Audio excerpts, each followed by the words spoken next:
Clobberin' time!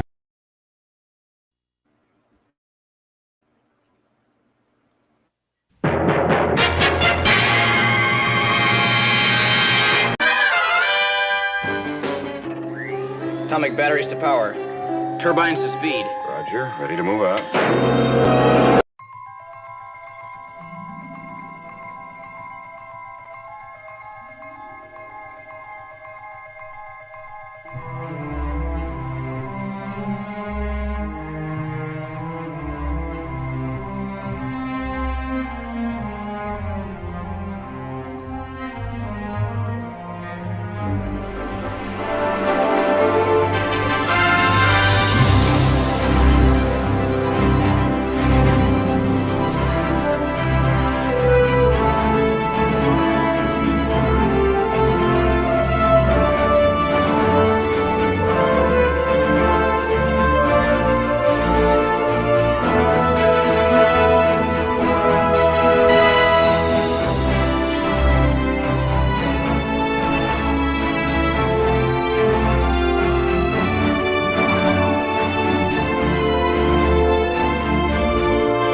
It's clobberin' time!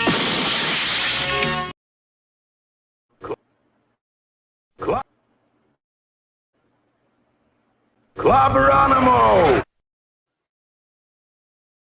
Hey, welcome, my friends. Greetings, clobbers, clobberonimos, clobberoids, clobberoosties, and every other kind of clobber, and everyone else out there. The secret is to bang the rocks together, guys.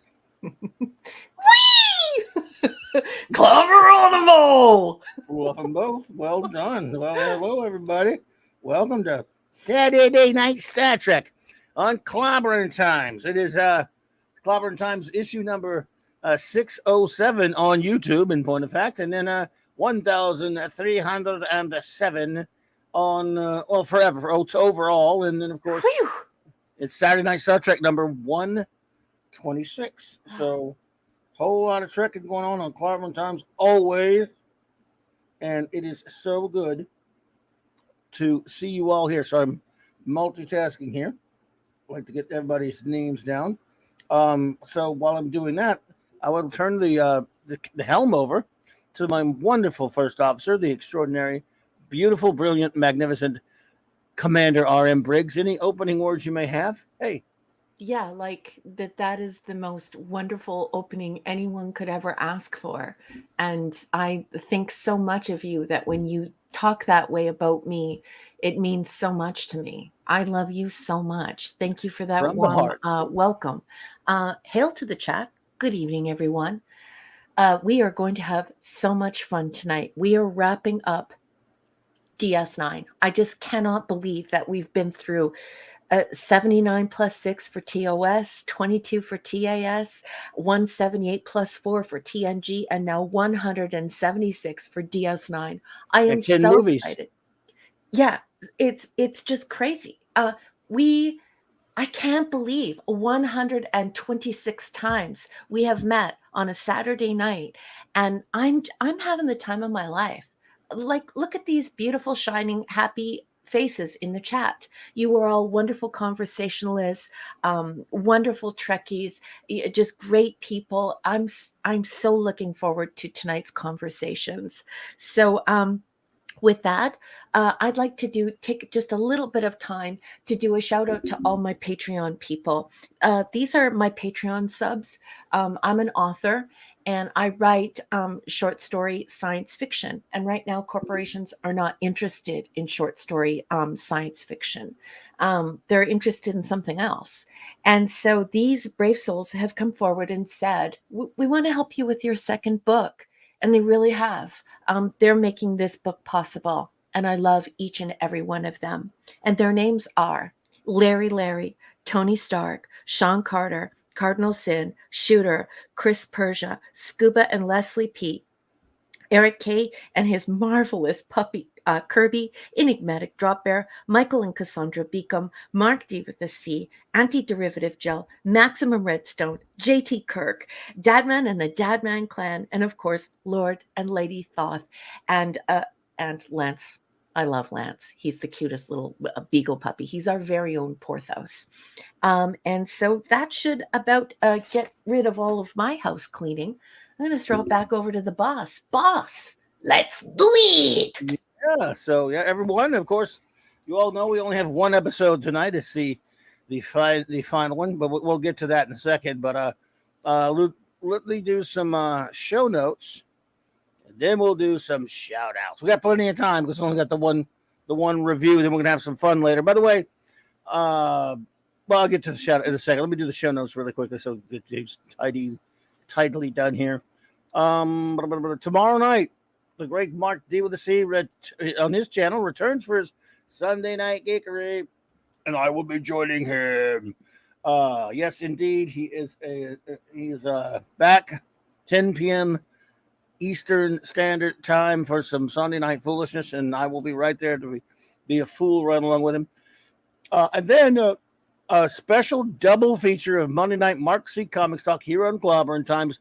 At a special time, we do it once a month on the B Monday of every month, the second Monday of every month, by my great buddy J-Man, who is in Rinshire, of course, and a good buddy who I go on his channel a lot and hang out with him, and he's a great pal. And we're going to visit Earth B again, as we do once a month, for a Wacky World of Bob Haney presentation for yet another Clybie's Classic Comics review.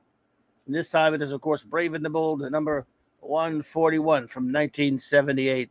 And it is a wacky doodle doozy. And then my regular time, 9 p.m. Central Standard Time, it is the 60th anniversary of two of Marvel Comics' most important comics ever.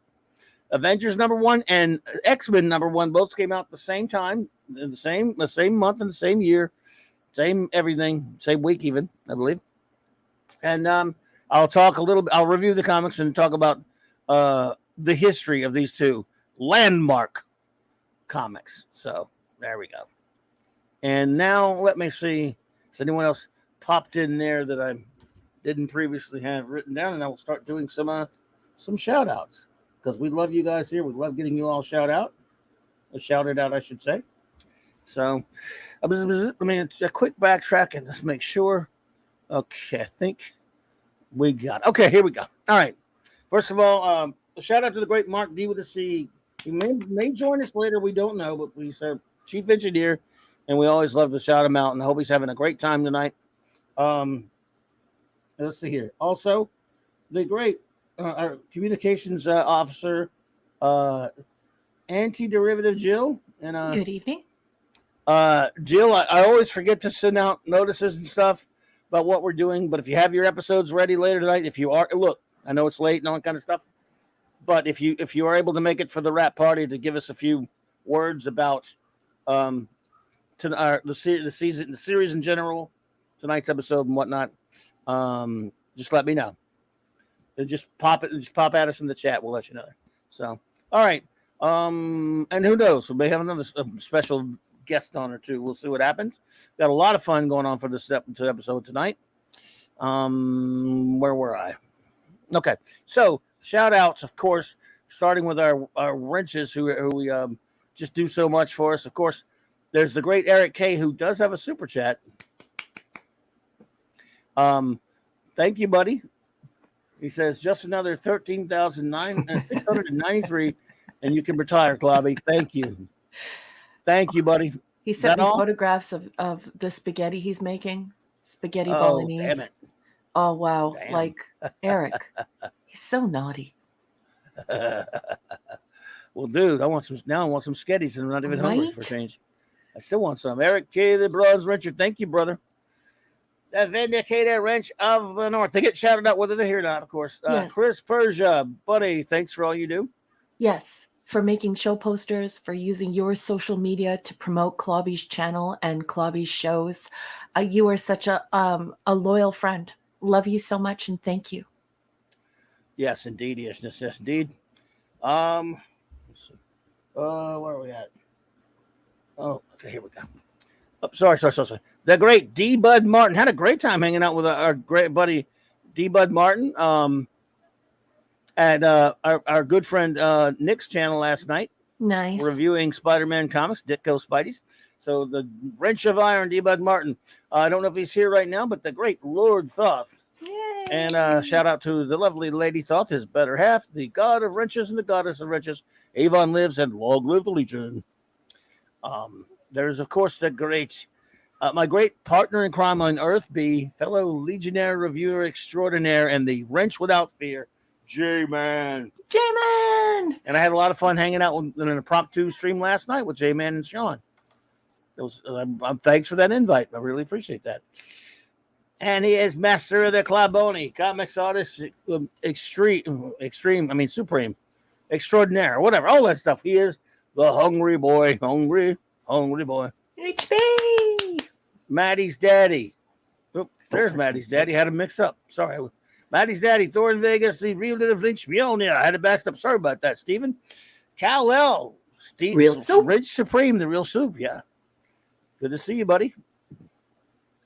Phantom Outsider was a man. He might even still be a man. He's not a man. He's an immortal. He is the Phantom Outsider, of course.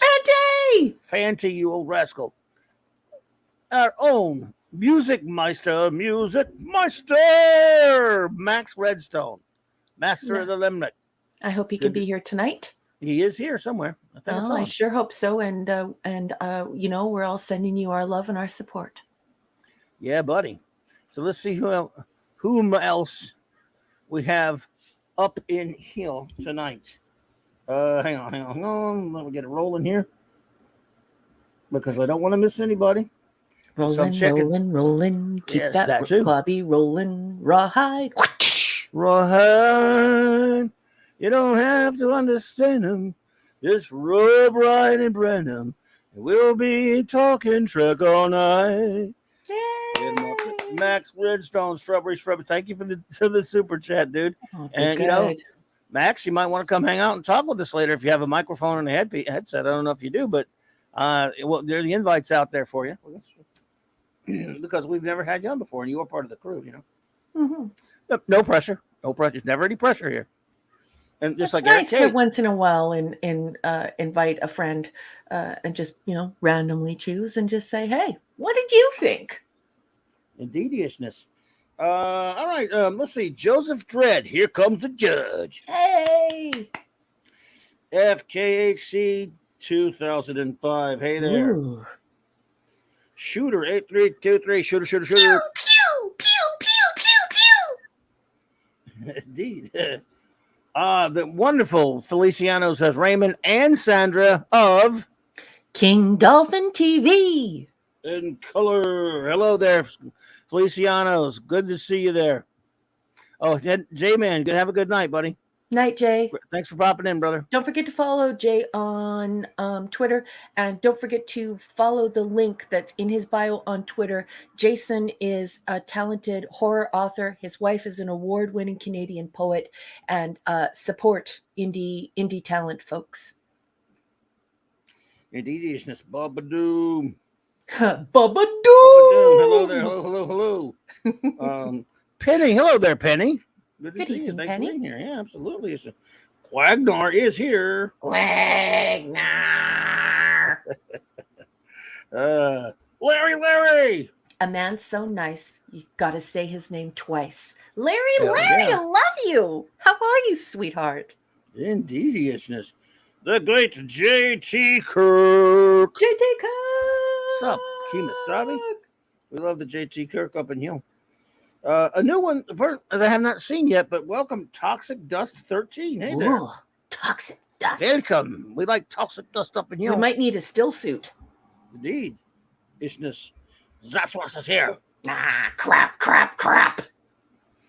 The great Simply Steve. What's up, old chum? Oh, good evening, sweetheart. Nice to see you. Indeed. Someone I'm not sure if I've seen here or not about RJ Godzilla 81. Hey man. I love that name. Roar. I love me some Godzilla. And of course, he's a legend here. I wish he would come and hang with us one of these nights. And we'll try to, but this again, there's no pressure. The great enigmatic drop bear. ED, if you want to join in. Erudite Bear, he puts together the most marvelous reviews, and they're structured. He does them ahead of time, and what they do to this chat is just, it's remarkable. They fire up such great conversations. He's so articulate and just his opinions and his writing so enjoyable. So looking forward to hearing from Edie tonight. It's going to be great. Always. Eric K. Okay, thank you. We have some JT Kirk 6 month member chat. Clobberino level, socks, DS9 companion, and wind ready to go. All right, brother. Oops. Thank you. Hey, my window open. Sorry, everyone. It's hot. The timing was perfect, actually. Leave it on there. We like that. If someone gave him like a horn blow there. So, Dad Man walking in the Dad Man clan. What's up, Dad Man? Dad Man clan. What's up, buddy?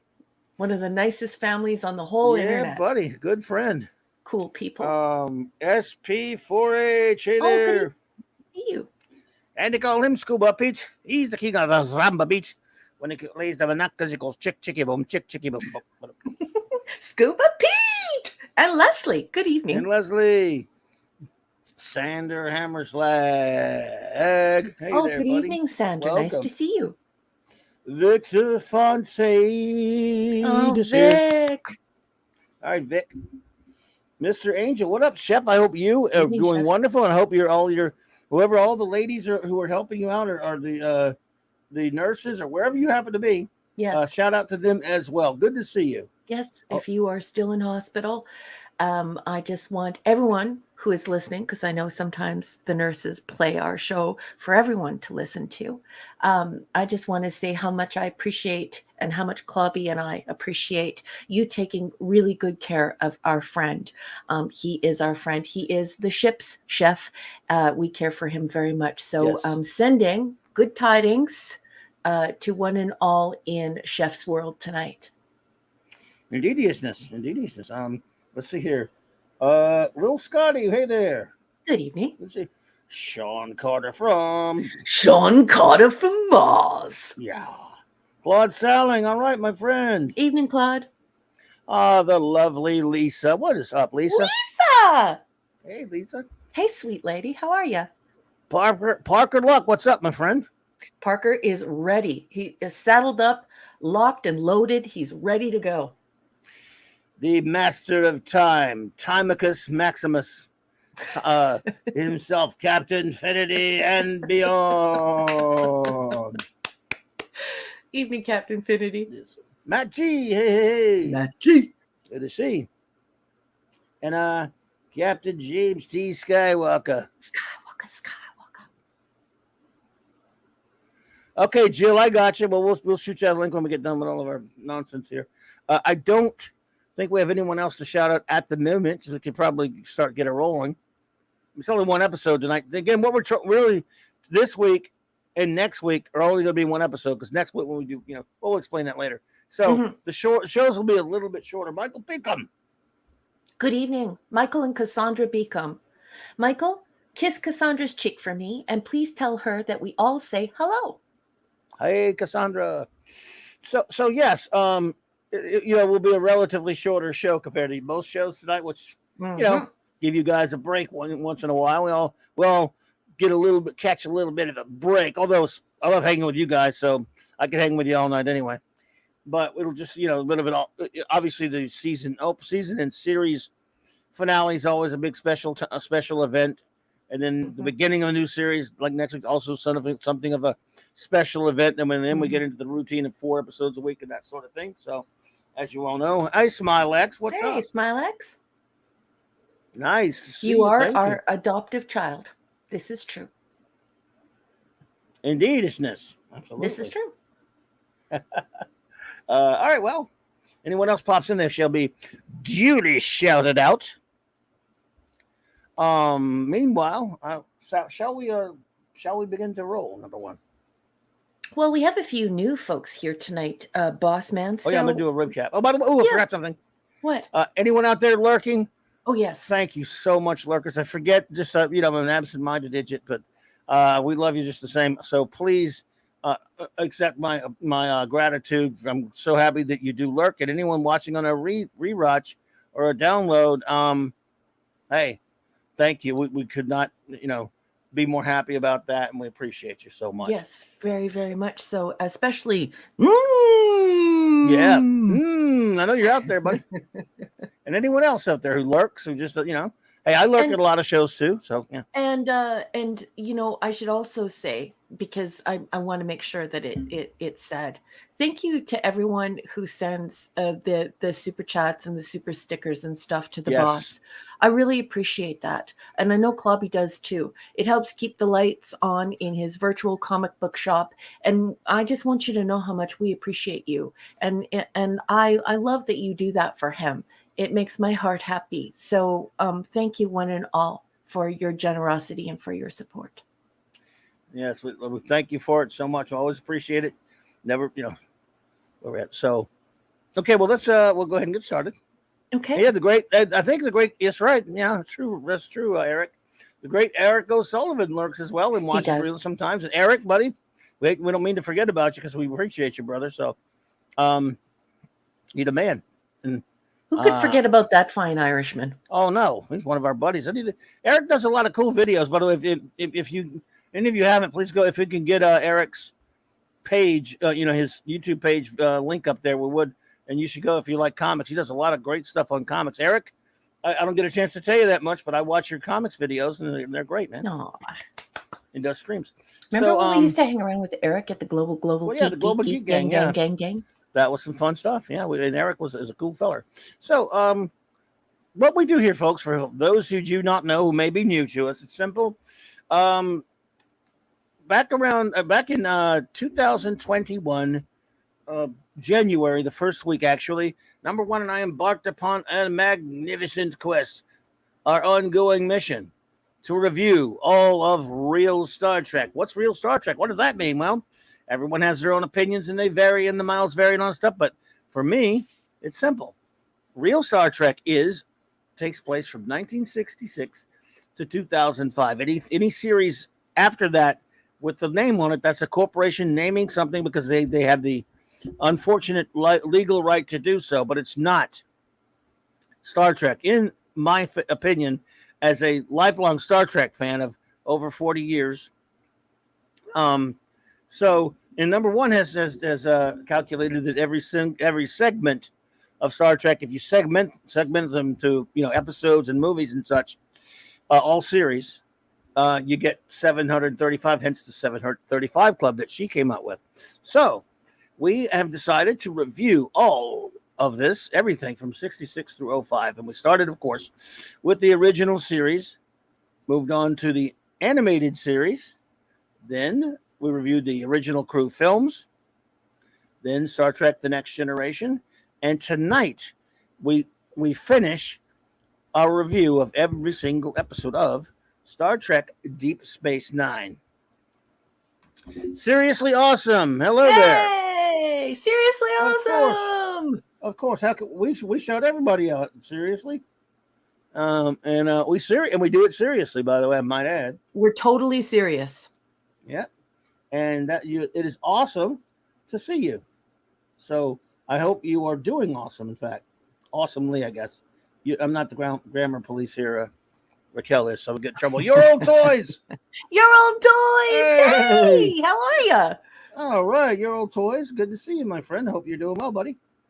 So, and what we'll do is we're gonna review this in something in our standard way. We basically we have a text that is considered what we our text reference, but we don't really use it for the synopsis. But still, it is of course called the Star Trek IX Deep Space Companion, and I will now turn over the helm to my wonderful first officer, Commander R.M. Briggs. She will explain a little bit about what we do, and then we'll get on doing it with our final episode of the series. We're just reviewing the series finale tonight. And yeah, there we go. Number one, take it away.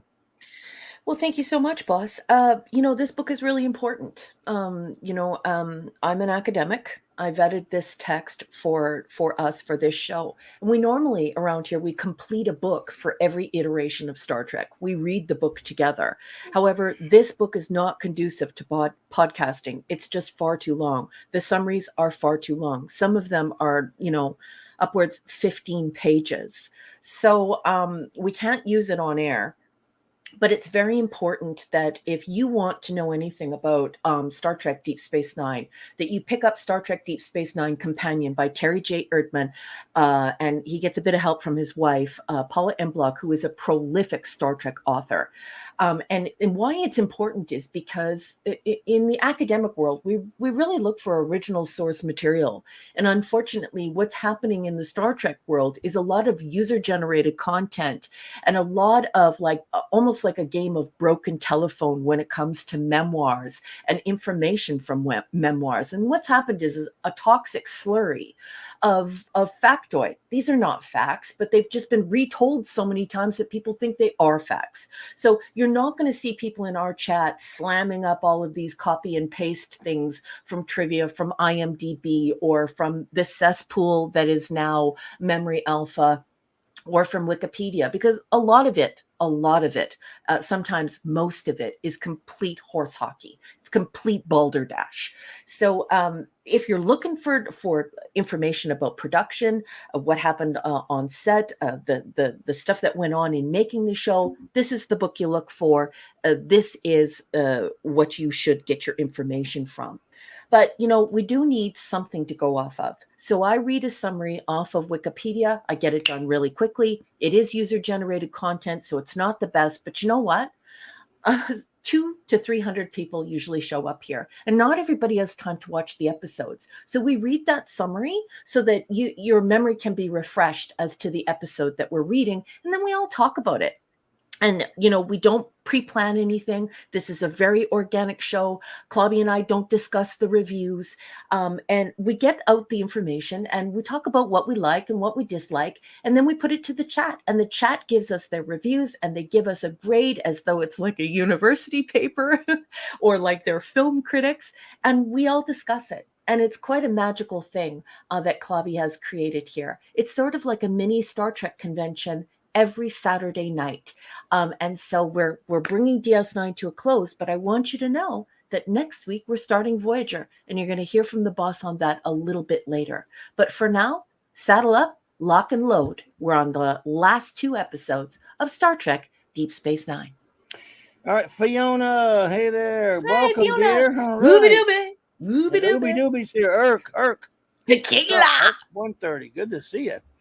All righty. Well, okay. So go ahead and read again. I just assumed this was. Oh, hello there. How do you say that?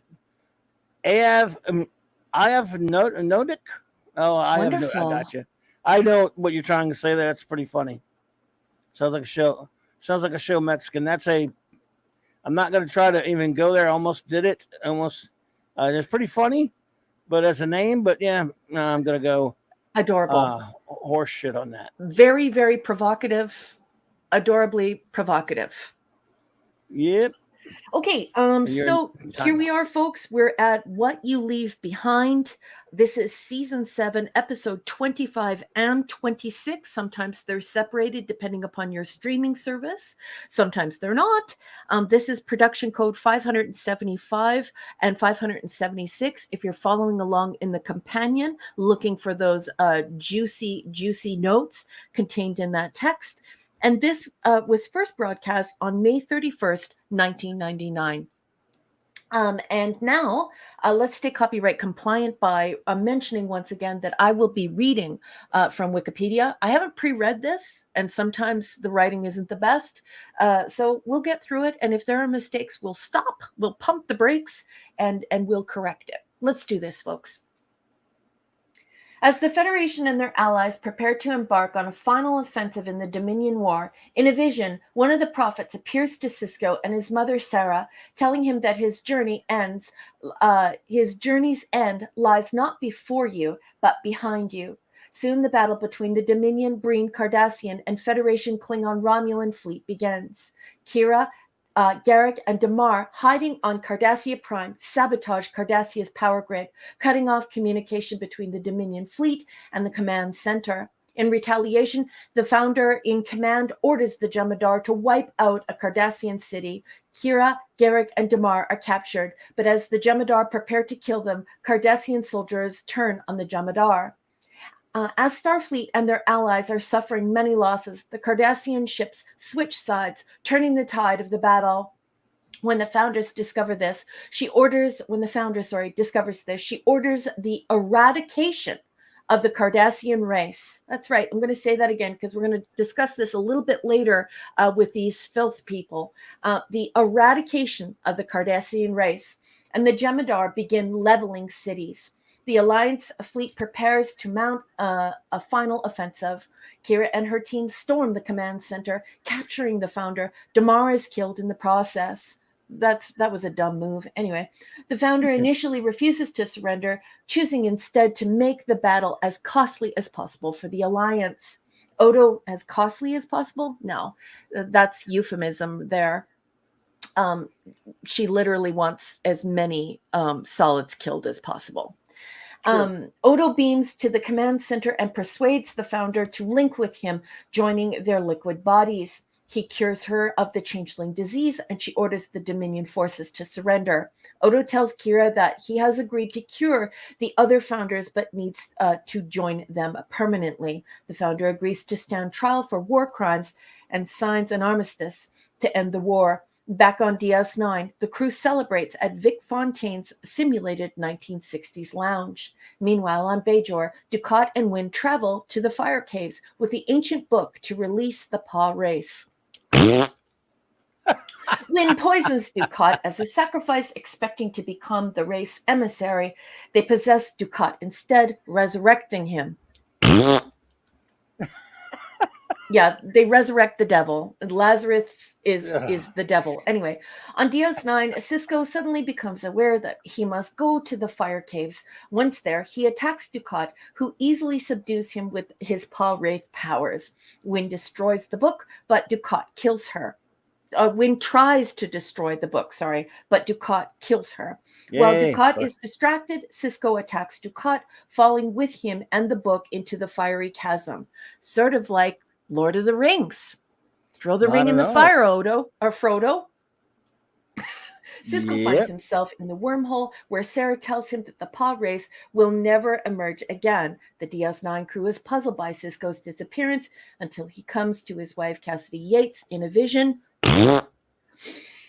He assures her that he will return, though he doesn't know when. Many of the crew go their separate ways. O'Brien will teach at Starfleet Academy, and Worf is appointed the Federation ambassador to the Klingon Empire. Kira takes Odo to the Founder's planet, where he joins the Great Link, and cures their disease. Kira returns to DS9, now the station commander. She's a colonel. And she and Sisko's son Jake gaze out the window at the wormhole. And that is all Wikipedia has to say about the iteration ending, the DS9 ending episodes known as what you leave behind. And I will just say that in most municipalities, when your dog leaves something behind, you're supposed to pick it up and put it in the trash. Clobby, what did you think of what you leave behind? First, let me say thank you to Larry. Larry, I appreciate that for gifting 5 memberships. Thank you, Larry. You're too kind, buddy. Thank you very much for that. Love you, Larry. Larry, thank you, honey. Yes. So, let's see here. Yeah. Oh, you know what? I was so bored with this episode. I forgot to put up the damn episode thing. That's okay, boss. Don't worry about it. The whole time I was supposed to put that up, I left the picture up. This show's so uneventful. So anyway, what do I think of what you leave in your behind? What are you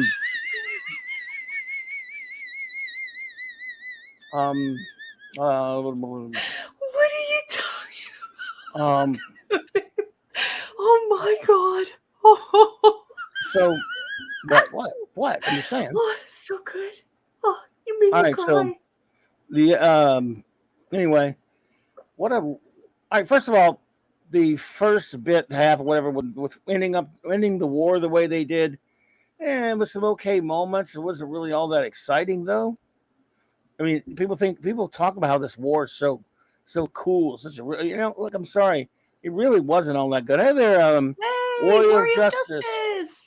Welcome, my friend. It really wasn't all that exciting.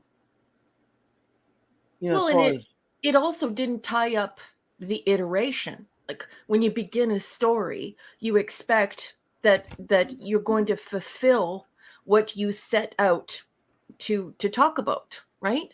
And DS9 isn't the Dominion War. DS9 is the story of Bajor and bringing Bajor into the fold and helping Bajor to become a part of the Federation. So, but apparently in the minds of these corporate authors who were sitting, I'm using air quotes for authors, not necessary. Hey, boss. Yeah. I mean, it was just dull. The whole thing is, the whole season was dull, for being perfectly honest with you. I mean, I can't even work up. I don't think I'm at a point where I can get angry with it anymore. Or, I mean, this episode, like at least the first half of it was just sort of there. It was all right. And then, you know how I feel about the whole,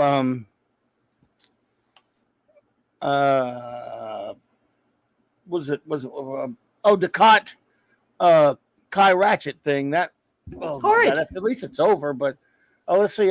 Thank you, JT Kirk. 6 months, gifted 5 Clobbering Times memberships. Thank you, JT Kirk. Appreciate that, buddy. He is Kirok. I don't know if you know that or not. Kirok. So, yeah, I'm having trouble even saying much. Oh, Jill. Oh my gosh, Jill. Aw. Jill, thank you so much for the super sticker. What a I see it. Heart. Hey, cool. And I see it over there. I can't see it on the StreamYard side, but I do see it on the other side. Jill, thank you so much. Yeah, that's really sweet. Very thoughtful. Appreciate you, dear. Anonymous Gamer. Hello there, Anonymous Gamer. Good evening, Anonymous Gamer. It's always good to have new people pop in. So I just don't have a whole lot for it. I mean, it's over. I guess that's the best thing I could say about it. But the Kai Ratchet stuff with like you said, all that bull crap with the devil and you're right. It is very much like Gandalf and what happened in Lord of the Rings. But not Gandalf, but Frodo. Not Gandalf, Frodo. Sorry. Yeah. Oh, Frodo. All right. But my point is, you're right. I misspoke. But hey, Ray Lucard, welcome. There's also more evidence. You remember, they did all this. They did it so much better on Babylon 5, right, Zathras? They did. With Sheridan and Zahadum. It just goes to show you how much this truly was. This whole show was stolen from J. Michael Straczynski, except he did it way better, in my opinion. It's so true. I mean, it's just crazy. Oh, thank you. But the bad thing is that the worst part of it is that when B5 did it, they did it in such a classy sci-fi way because they have so many science fiction authors over there, including the boob grabber, that it comes out like awesome. It comes out like, oh, this is the coolest. Well, yeah. And over here we have these people who are pining to work on Falcon Crest. I'm using an old reference just to be, funny or whatever. But they want to write about sparkly vampires. And so when they try to do this stuff, it comes out as the wormhole turns, Deep Space 90210. Yes, Thank exactly, you, Fiona. right? Absolutely, Fiona, and thank you for that. Yeah, it was just boring to me. The whole thing, I guess I'm just so out of it this whole season I've hated that I don't really care. There was nothing particularly interesting to me. I like that song, but they didn't even use it to good effect here for me. No. The boob grabber, she's referring to Harlan Ellison. Yep. Enigmatic drop there. Yeah, that's Harlan Ellison. Yep. I love Harlan, but he grabbed one. He did grab a boobie. Yeah. He won an award, and when he went on stage, he grabbed some boobies, and he got himself into trouble. But it was a friend of his, by the way, just so we know. He didn't get in trouble with the actual lady. I think she was a friend that was laughing at it. So. I don't know about that. I've heard that. Well, I've heard it. That's what I've heard. I don't know. I'm just defending Harlan because I'm a sicko. Yeah, I know. Well, he's a great science fiction author, but he's the guy's also like a very weird person who did a lot of weird things and said a lot of weird things, but a marvelous science fiction author. Look at Fiona. You are out there, you Fiona. It's not really fair to call Harlan that. Usually you can't reach them. What are you trying to say here? I know what you're trying to say. What are you trying to say there, Fiona? Well, anyway, the story's been, bandied about. But anyway, thank you, Matt G. He says, I understood Falcon Crest. Wow. Got that reference, yes. Yeah, and spin-off from Dallas, popular for some reason that nobody watched unless they were like, even people who watch Dallas wouldn't even watch it probably. I don't know. That's right. But everyone who was watching Dallas was like, what is this Falcon Crest thing? Basically, it was not Dallas. Exactly. Right. It was Dallas, but it wasn't Dallas. Oh, and by the way, Fiona, he knew it too, because he did a whole, he's done a whole rants about his size, making fun of his own size. So yeah. Anyway, okay, so we do get to see the good riddance to Kai Ratchet, and we get to see good riddance to Ducat. Oh, I'm so sick of him. Ducat. Do we really have to look? At least when Sheridan fell down into Zaha Doom, he came back. Do we really have to see? It was just so stupid. I remember back when this first aired. For the first time, I was not watching the show regularly, but a buddy of mine was, and he always felt the need to come tell me about what happened in those last episodes. And I'm like, dude, I'm not watching that. And I remember he came and he couldn't wait to tell me about this one and that. He said, dude, he fought basically the devil, and he fell down to hell, and it was over. I'm like, come on, seriously? No, I did. He fell down into hell, and it's over. I said, I thought he was kidding. I said, no, come on, dude, you're messing with me. No, I'm telling you, he fell into hell, and he's dead. Or he's gone, or he's not gone. He became whatever. He's just telling me. I said, dude, that's some stupid shit. How does they call that Star Trek? Even back then, I'm like, that's just, why would you do this? So it's just a big mess. I don't like it. And if you've read that 1991 interview with Gene Roddenberry shortly before he died, where he was interviewed over a course of 4 or more days, he talks about having disagreements with the creative consultant for this iteration of Star Trek, Michael Piller. And, Gene's strong opinion that it was not good to put Star Trek in a position to be making fun of religion or, sort of making it seem as though religion was ridiculous. Gene thought it would be a bad idea. He didn't want to do that to the audience. And so this whole idea of casting Sisko as a messiah and then making certain figures who are supposed to be good into evil, and the semiotics are all here, the signs and the symbols, the unspoken language and communication in the show, where you're seeing Kai Wynn as the Pope. She looks 100% like the Pope. They set her up in a papal type of environment, and then we have her turn evil. And we talked about this extensively, directly giving evidence to it. And so that's another huge turnoff as well. For that to be the conclusion, for that to be the secondary storyline, the other thread going on in this finale. So no one gets any closure for DS9, which is, does Bajor join the Federation?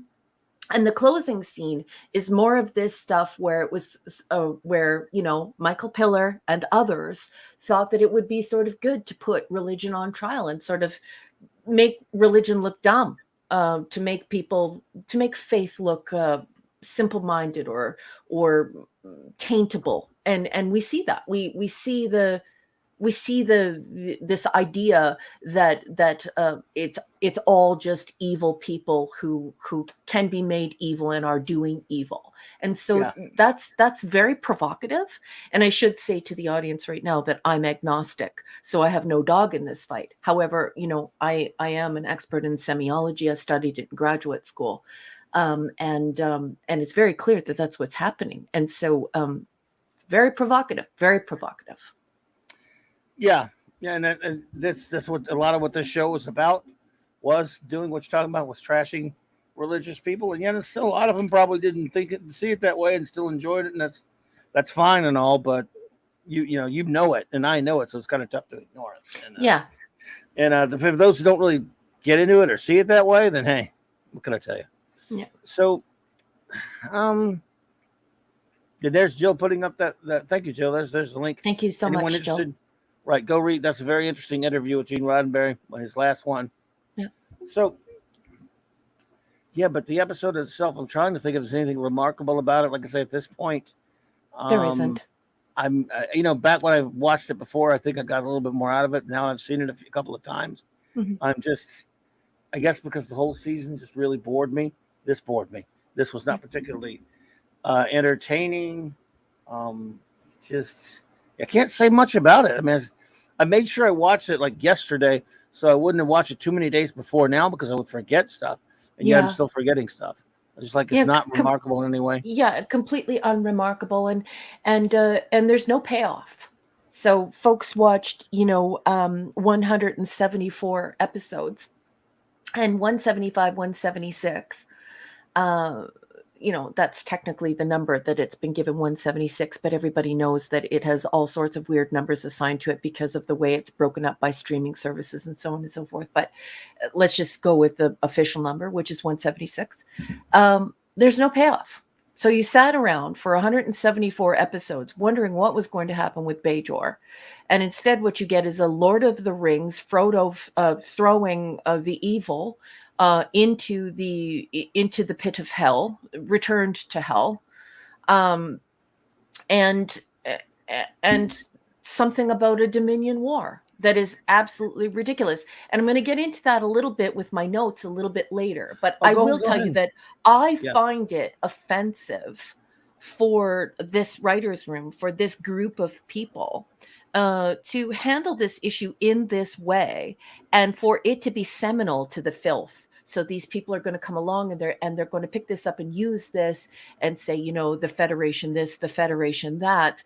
And the entire argumentation, all of the rhetoric surrounding what happens here with the founders is it's absolutely ridiculous. You would have to commit intellectual suicide to be on board with what they're saying here. So, hey there, the AI show. Welcome. Good to see hello. You, my friend. And he says something pretty interesting right here, actually, about that. He says, as a secular person, I'm fine with criticizing religion, but that is not Star Trek. Star Trek is wholly secular, humanist, and materialist, although technical and scientific. It's not into dogma and belief. That's a very good point. That's a very, very good point. Thank you so much.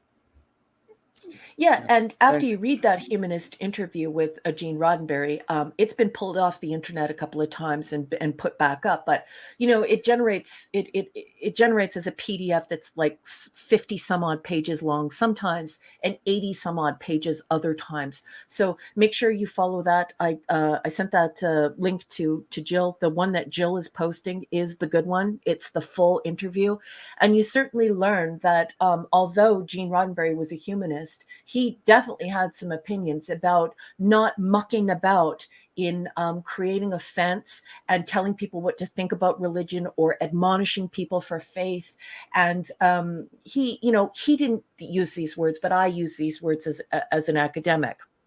If you look at Gene Roddenberry's work, you clearly see someone who is involved in the Socratic dialectic. And that's just fancy academic talk for, they're going to give you a whole bunch of evidence. They're going to give you a whole bunch of examples. They're going to ask a whole bunch of questions. And it's up to you, the viewer, to decide what you think at the end of the episode. And he's very much into that. He was not into this whole idea of, let's start a show and let's find different ways that we can fry people who believe this and people who believe that. It's patently false. That's not what he wanted. And I encourage people to read that very long interview that is absolutely delightful, so that you can understand the true feelings of Gene Roddenberry. He was very respectful of everyone's beliefs, really, really, in a wonderful, wonderful way. Before we do the show notes, let's knock out a couple of super chats. Bubba Doom, one, thank you so much. You're very kind. I appreciate you, sir. He says, all I know, when I was a kid, if I turned the TV on and Dallas was on, I was pissed. It meant I missed the Dukes of Hazzard. Back at that point, Bubba Doom, at that point, it was at 7 o'clock, at least the first here. First, it was The Incredible Hulk, then it was Dukes of Hazzard, then it was Dallas. All three of those shows came on Friday nights. And my family, we didn't miss any of them. Right there with you. Then he says, another one. Oh, man, another one. Thank you so much. Very generous of you, sir. Appreciate it. He says, why I love this episode. Mark Alamo and Louis Fletcher are two of the best sci-fi villains. I'd put Dukat against Vader. Well, there you go. You could love. Nope, I hear you. He says also, I know what Jake is feeling at the last shot. Yes, yeah. Looking out, wondering if he'll see his dad again. Oh. For those things, I can forgive the ham. Yes, hey, I hear you, sir. No judgment. I still feel whatsoever. sad that it's over. I do. The way every time I rewatch DS9, I still feel sad that it's over, because it's like with Star Trek, hope springs eternal. You're always like, I don't know. I just love Star Trek. I always want Star Trek to succeed. I always want Star Trek to be the very best version of itself. I'm always cheering for Star Trek. So, yeah, absolutely. And that was kind of a touching scene. And it was just kind of, I don't know. They didn't. One of the problems with the way it ended for me was it doesn't really give you much of a definitive ending. We just know that he says he may come back someday. We don't know anything. They don't tell you anything. We know O'Brien's leaving. We know Worf is leaving. Aside from that, are we confirmed that Kira's going to be given command of the station? They didn't bring in a lot of new people. And why wouldn't it be Starfleet? And why wouldn't it be Starfleet all of a sudden, unless they do have Starfleet people coming in? And in the books, they did books that take place after it, but they're books, so Yeah. They should have, I don't know, maybe tacked on a little bit more to that. Mm-hmm. But I don't know. Yep. So. Enigmatic Drop Bear, you and I are kindred a lot of the time, and I completely agree. That's exactly what you feel. You feel this lost opportunity, and prevalent is the perfect word. It's you right. Feel emotional, and you're sad that another chapter of Star Trek has come to a close, and yet so many opportunities for something spectacular could have happened here, and it really didn't. One gets the distinct impression that DS9 started off wanting to have some fidelity toward Gene Roddenberry's Star Trek, but maybe just sort of explore it in a grittier kind of way. And then we see, especially through the Terry J. Erdman, Paula M. Block text, we definitely see through the comments of the authors and producers and directors involved that they begin to have this sort of hateful relationship toward Gene Roddenberry. They don't like the idea of the Prime Directive. They admit that they're writing to sort of make fun of the Prime Directive, to show how ridiculous it is. And suddenly they're coming up with these storylines that find ways to make Star Trek come apart at the seams instead of writing for Star Trek. And then in the third chapter, there's like seems to be 3 distinct chapters in DS9. At the end, we see some onanism. We see the writers' room responding to the needs of these actors and actresses to sort of discover their craft on film. So we're seeing a lot of romantic comedy, we're seeing thriller, we're seeing horror, we're seeing soap opera. We're very, very heavy soap opera, very heavy into, The Love Boat, and no science fiction. And so that's the sort of ebb and flow of what happens in this iteration of Star Trek. And it's very disappointing. It's really disappointing. Yeah, it is. Thank you for that super chat, Warrior of Justice. I really appreciate that. He says, no more Worf showing his deep space inches. Okay, I'm not going to go full on with that one. I hope you understand. We try to keep certain ratings here, like a PG rated thing here, even in innuendo. But I want to thank you for that. Mm-hmm. And Warrior of Justice, I appreciate you. Yes, of course we do. Yeah. So you want to go with some notes? Sure. If you're new around thank you, Larry. here, Larry, let me give Larry one. Oh, go ahead. Were they expecting to make movies later on? I don't think so. I don't know. Were they? I don't think they were. We would have to turn to the text for that and explore it, explore what the text has to say about that. I mean, I've received quite a lot of feedback from our viewers on the text that I chose for this iteration of Star Trek, and many of them are shocked at the the sort of the honesty, the naked hate for Star Trek, and also some of their bizarre ideas, and borrowing from other authors and concepts, and all of this. They're very honest in that text. So I mean, you could trust what they have to say. Yeah, but there's not much to work with, right? Once you see, science fiction is about ideas. It's about technology. It's about futurism. It's about extraterrestrial life. It's about astrophysics. It's about medical advancements. It's not about intrapersonal things. That can be a part of it, but it can't be the telos, the purpose, or the end goal, the crux of what you're watching. And so when it becomes DS9 0210, what ends up happening is there are no stories left to tell, because you're just a fly on the wall as folks romance one another, and several of the characters become the town bicycle. There's nowhere to go from there. There are no stories to tell. That's why writing science fiction is very distinct from writing drama. Science fiction is about ideas, and drama is usually about feelings. It's the stuff that happens to people. And science fiction is sort of like, hey, look at this idea. How would we handle this? And it's more than catharsis. It's more than just the satisfaction of seeing it played out and overcoming your fears of it. It's about imagining yourself dealing with it. It's about hope. It's about inspiring science. It's about inspiring people, engineers, to create things. Science fiction is a very special thing. And DS9 is not science fiction. DS9 is drama. No movies, folks. What would the movies be about? Mm-hmm. Clobby, yeah. What would the movies be about? No, I'm saying, so that's what someone's saying in the chat, that they don't think that was even intended. So no, but yeah, you're right. You're right. I mean, Look, Star Trek. I've always said this. Okay, Star Trek should never have been a movie. Doesn't mean I don't like the movies. Obviously, we take what we can get. Still a square peg, round hole. It's not Mhm. made for movie kind of storytelling because in the movies, you're in a movie theater. You got to attract people in, keep butts in seats for 2 hours, and pretty much destroy, blow up the galaxy to keep people coming back. And they want to see something exciting and thrilling.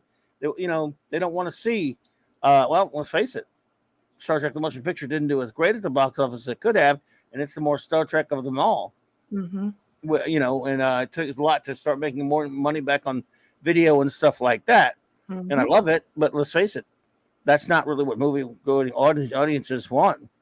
And Warrior It's of true. Justice says DS9 is fan fiction, not science fiction. That's a fair cop. Thank you, Warrior of Justice. And It's a very daring thing to say. yeah, This, and you and I, we've been friends for 3 years now, around 3 years. And I remember the first time you said that in front of me. I just thought to myself, oh my God, I love this person. This human being has a terrific mind. Because I agree with you. Star Trek is for television. It is small screen, and it's meant to tell short stories written by incredibly talented science fiction authors who connect with these marvelous people in Hollywood to turn those stories into teleplays so that we can explore some ideas in a very limited amount of time. Star Trek is not meant for the big screen. That's a daring thing to say, but there is so much truth in it. That I think it's just a beautiful statement. Every time you say it in public, my heart just soars. I feel wonderful that you say that. So very true. It's about well-wrought science fiction stories written by science fiction authors, turned into teleplays so we can watch it on the small screen and we can experience it. And that has been the historic relationship betwixt authors, science fiction authors, and the public for since science fiction began. Science fiction people love a very small audience of science fiction people read science fiction. The larger audience is the folks who get to see it in celluloid. The minute you take a really juicy story and you put it on TV or you put it on film, that's when science fiction people start, getting engaged and very excited. And Star Trek, I think, is just for TV. I agree with you, boss. I love it that you belongs say on that. TV. Look, much as we love the movies, it would have been so great if Phase 2 had not only got made, but lasted 4, 5, 6 seasons and Nimoy had signed on to it. How great would that be to have that much more of real Trek? Then later you could have gone and moved it forward and did his TNG and whatever.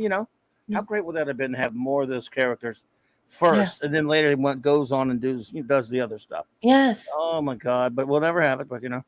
But But do you so think it true. will make? Do you think they will make Spanish Star Trek crossing the border? I had to Clobby Lane. I don't know. I don't know. Maybe they do Warrior of Justice, and we just haven't seen it yet. Um. So, well, show notes. Yes, I have some Go show for the show notes. notes. If you're new around here, I've been watching Star Trek for around 45 years. I was thinking to myself, what could I add to the show? So I take notes. I take a piece of paper and a pencil and I take notes. Sometimes there are facts that I know about Star Trek, and other times they're just thoughts that I'm having as I'm watching the show. And Clobby indulges me because he's one of my best friends in the whole world. I have no idea why he puts up with me. These are my notes. The non-romantic opening scene is gag-inducing. We see Ezri in bed with Julian. So this is the opening scene. All right. So with some more Love Boat, we see oh Miles. Go right to the oh Miles. And then right after that, we have the face sucking that is the Cisco cuddles. So those are the three opening scenes. The non-romantic Ezri in bed with Julian. Oh Miles. Then Cisco face sucking, cuddly cuddles. And then she goes and barfs. The series finale is weird. A series should aim to resolve the quandary it poses. The Bajorans joining the United Federation of Planets should be the resolution, not the Dominion War. Once again, I would like to point out to all of the people who are clobberers and all of those people who are in this 735 Club as we have conceived it, that Section 31 Admiral Ross never gets addressed. It's ridiculous. Don't ever forget that Salome Jens ordered Wei-Yun and the Breen to exterminate every single Cardassian, to wipe out the Cardassian race entirely. If you know the filth people who watch Star Trek post 2005, always remind them of that. I saw someone have some ridiculous conversation with Clobby one time, attempting to admonish him for facts because this person had conceived something that they didn't even watch. And it was very clear.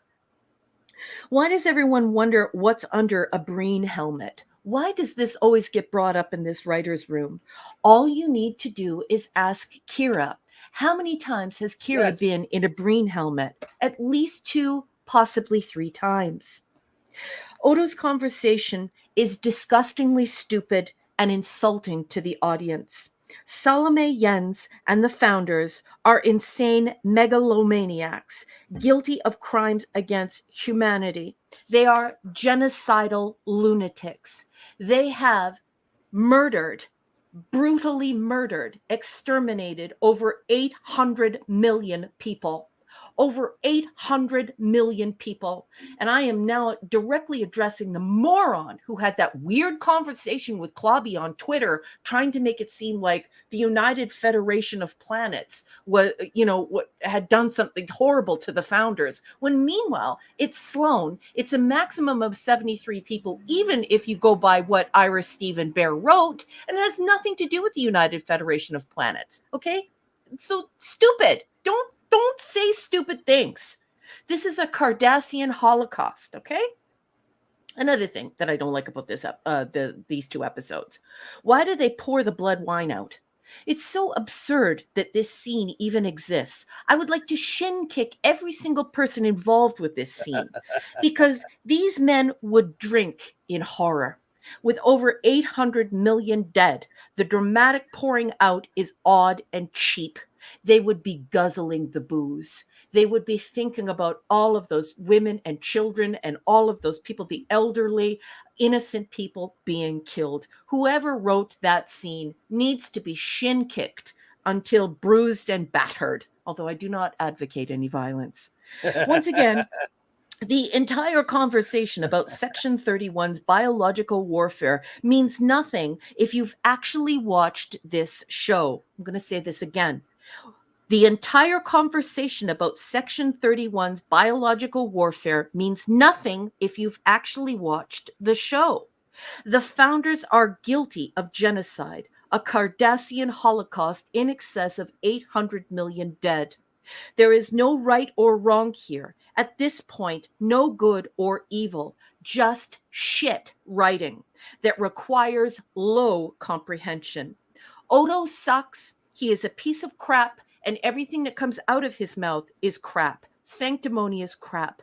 His people can attempt to enslave trillions of solids and attempt to wipe out an entire species to the tune of 800 million people.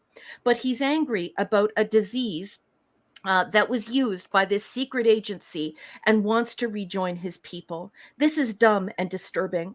At this point, any person with even a tiny bit of ethics inside of them would now side with Sloan in stopping this genocidal race of homicidal, genocidal animals. Okay, so that whole thing that people are talking about on Twitter is complete and utter shit. Stop talking to Clobby about it on Twitter. You're making fools out of yourselves. And then we end with the cringing at Vix. We have another one of these really strange circumstances where we hear some decent jazz. I absolutely love Vic. I think that he's marvelous, but this doesn't fit here. And then I have in yelling all caps, Frodo throws the ring into Mordor. Cisco is now a god in heaven. This is such a waste. And then I wrote in yelling all caps, barf. I underlined it twice and used an exclamation point, especially when we at the ending scene our hands outstretched over the lake of killers. You know, the P lake of killers? Kira stretches out her hand, reaching for Odo, and there is the golden shower lake of murderers who have killed more than 800 million people and tried to exterminate an entire race of people. So no morality here. Stop trying to pretend like you're moral. Stop talking to my captain on Twitter about your morality, because if you unpack your morality, in reality, you're an idiot. And that's all I have to say, boss. Wow. Nicely said. Wow, got chills there. By the way, Ravenscroft, hello there. Welcome. Hello, Ravenscroft. Good to see you. Good to see you. Well, there you go. Wow, amazing stuff. Yeah. So sounds to me like it's time to rate it and start get us started rating this puppy. Yeah. And reviewing it. Yeah. All right. So all of that said, what is your rating of what you leave in your? I mean, what you leave behind? Oops. Well, for not giving the viewer any payoff after 174 episodes and blowing the last 2 episodes on some sort of thing that you read by Tolkien, and this other garbage that you did, you get an F. This is a total F. It's not good. It sucks. It's stupid, and season 7 should have never existed. There was no need for it. It's self-indulgent. It's onanism. You're watching onanism. You're watching a cast and crew getting together to explore everything that they want to be able to do in their acting resume, in their portfolio, and they just decided to make a whole bunch of nonsense. It's shite. It's shite. It's shite. It's an F. Rob Altus, what's up, my friend? Good to see you. So yeah, all right. Well, there you go. That's pretty clear. I'm going with an F also. And the reason why I'm going with an F is because, and I guess it may be similar to what you're saying here. I was going to just give it a D and be nice. I was kind of like, because I've seen way worse episodes than I have. However, it's the culmination of an entire season. Excuse me, not a season, a series. Mm-hmm. And what do we get? For those who've invested themselves in these characters who really love it, what you get a whole season ruining. But look, a lot of people don't like Cisco for the way he was written in a couple of earlier seasons. But if you're a Cisco fan, to have this done to him, what is done to him in this season, when we find out about his birth being manufactured by the prophets, and him having to go. He just doesn't have his own life. He doesn't control of his own life. Now his life essentially he's been enslaved by the prophets. Is the way I look at it. I think he's been enslaved by them. And I'm sorry if that sounds controversial to anyone. I believe that he has, because they engineered his birth.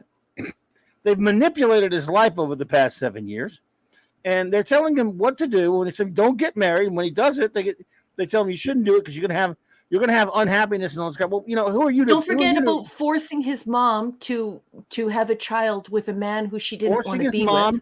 Right? Everything they've done, the prophets are rotten as well.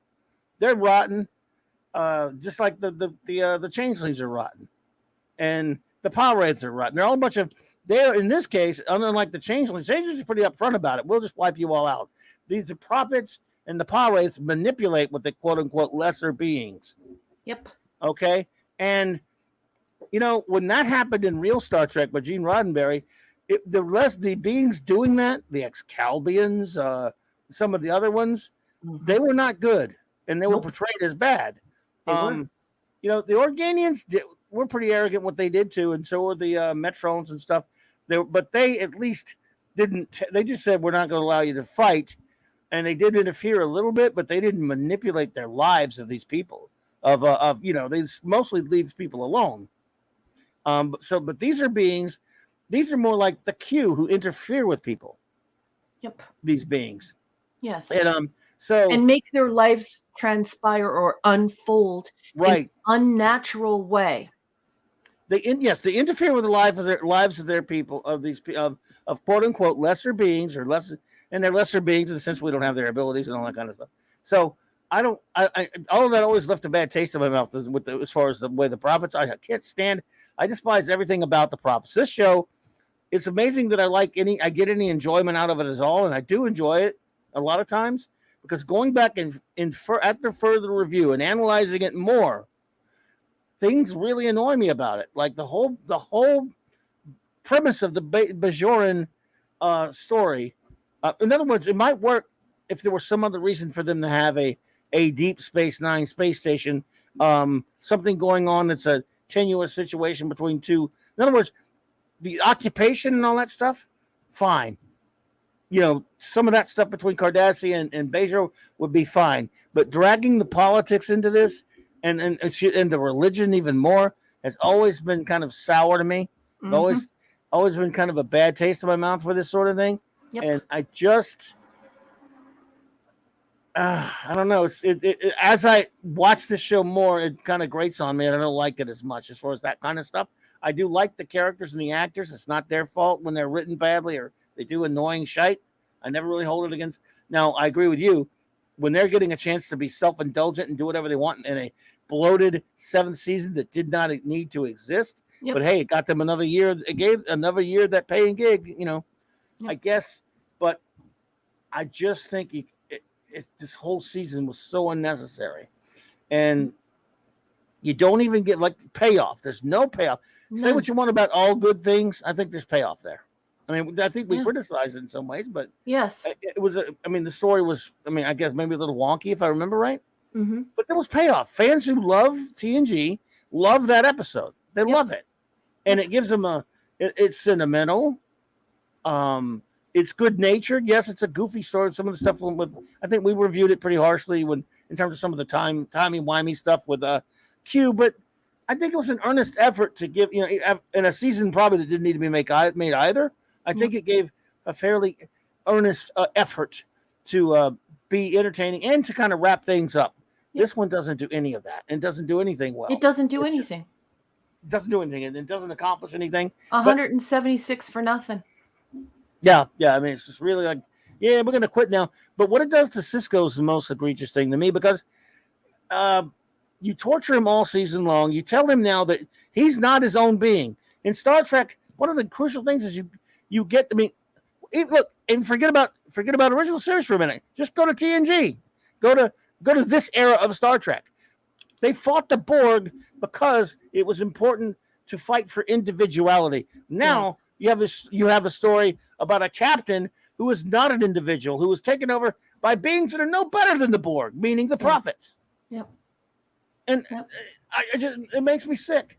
Yep. I don't. What they did to Cisco was disgusting in this season. Yep. They even betrayed the character himself, though, because he's an amazing father. Some of the best written episodes in television of a single dad. That just it's just amazing. And then at the end, it's like he doesn't even care that he's left Jake alone, and Jake is totally alone. And he watched his mother die in a horrific way, very violent way. And so now Jake is alone. And, once again, over a series of about 5 episodes, we clearly see Cisco sort of saying, well, doesn't matter what Jake wants. It's what the prophets want. Why? Then we have him played out as Messiah. And now, and then he said that weird stuff to Cassidy Yates about how when he looks in the mirror, he doesn't feel like a human being anymore, and so obviously that's meant to signal the audience that he's acknowledged that he's a god.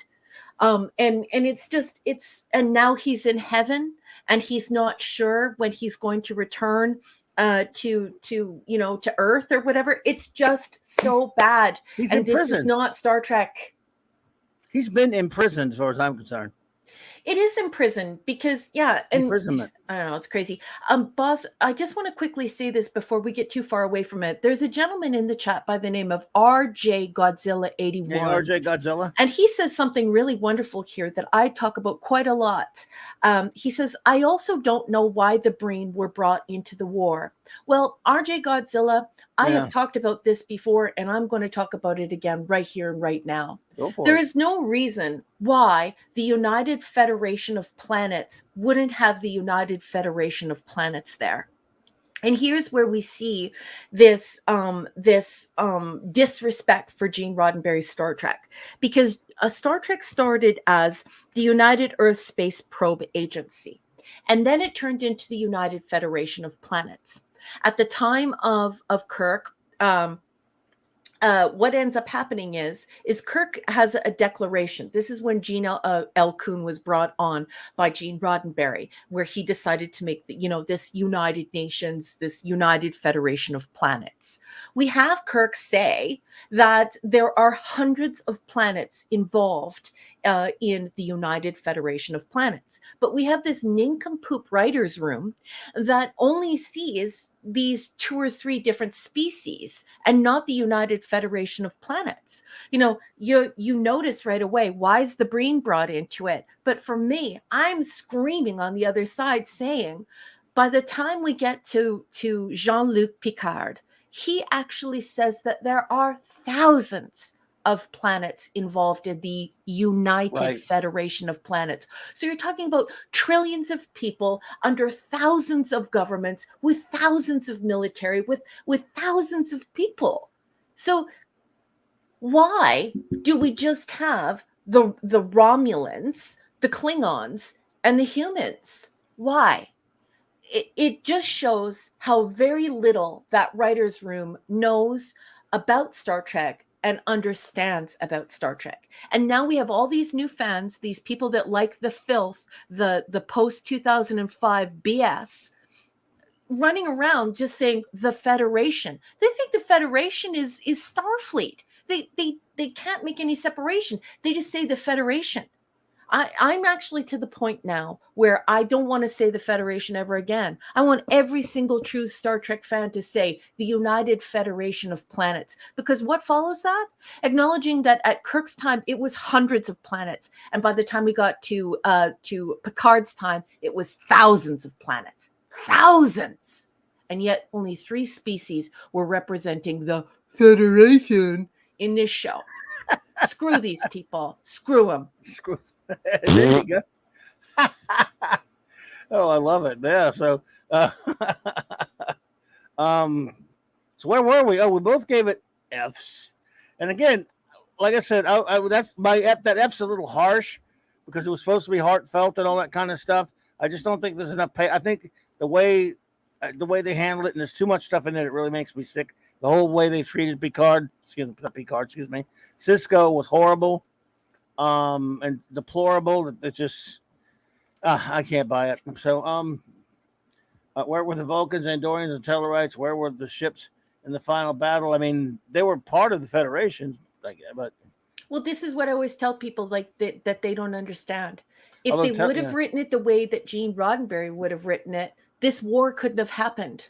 Because in Gene Roddenberry's universe, that's why hundreds and then thousands of planets had joined the United Federation of Planets to create peace, where every single species, every single humanoid could work toward edifying themselves, not making war or, turning into like Isaac Asimov's galactic empire.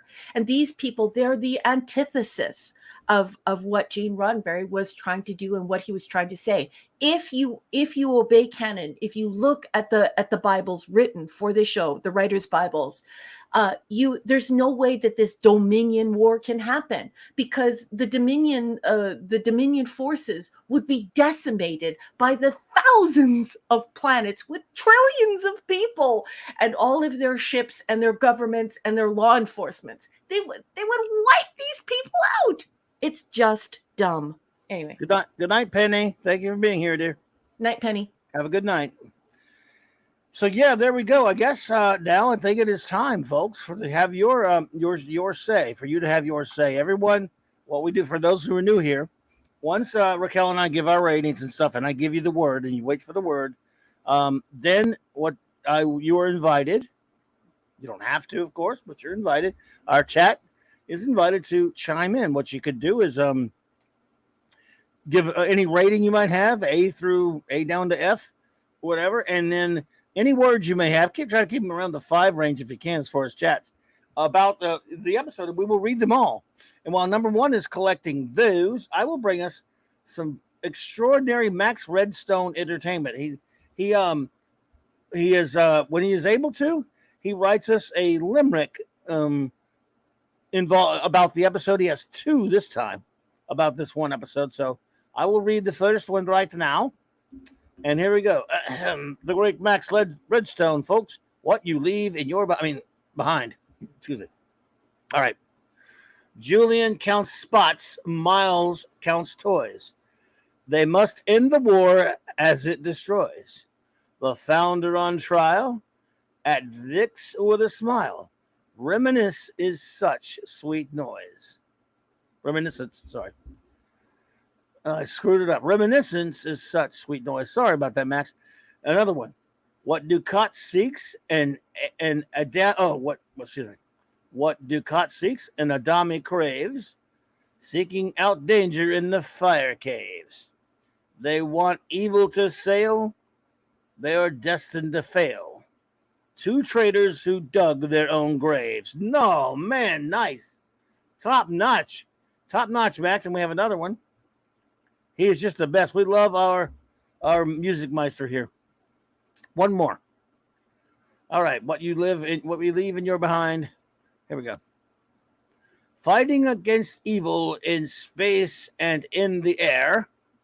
They fight the Dominion, but not Ira Stephen Bear. Don't give your sermon.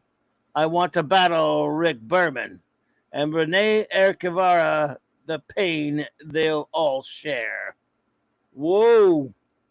That is some top flight stuff. Max, hey, everyone, please give a round of applause for the great Max Redstone, everybody.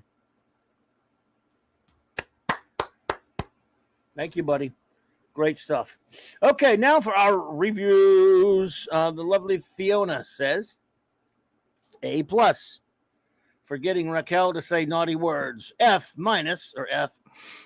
for that image of Bashir and Esri naked in my head.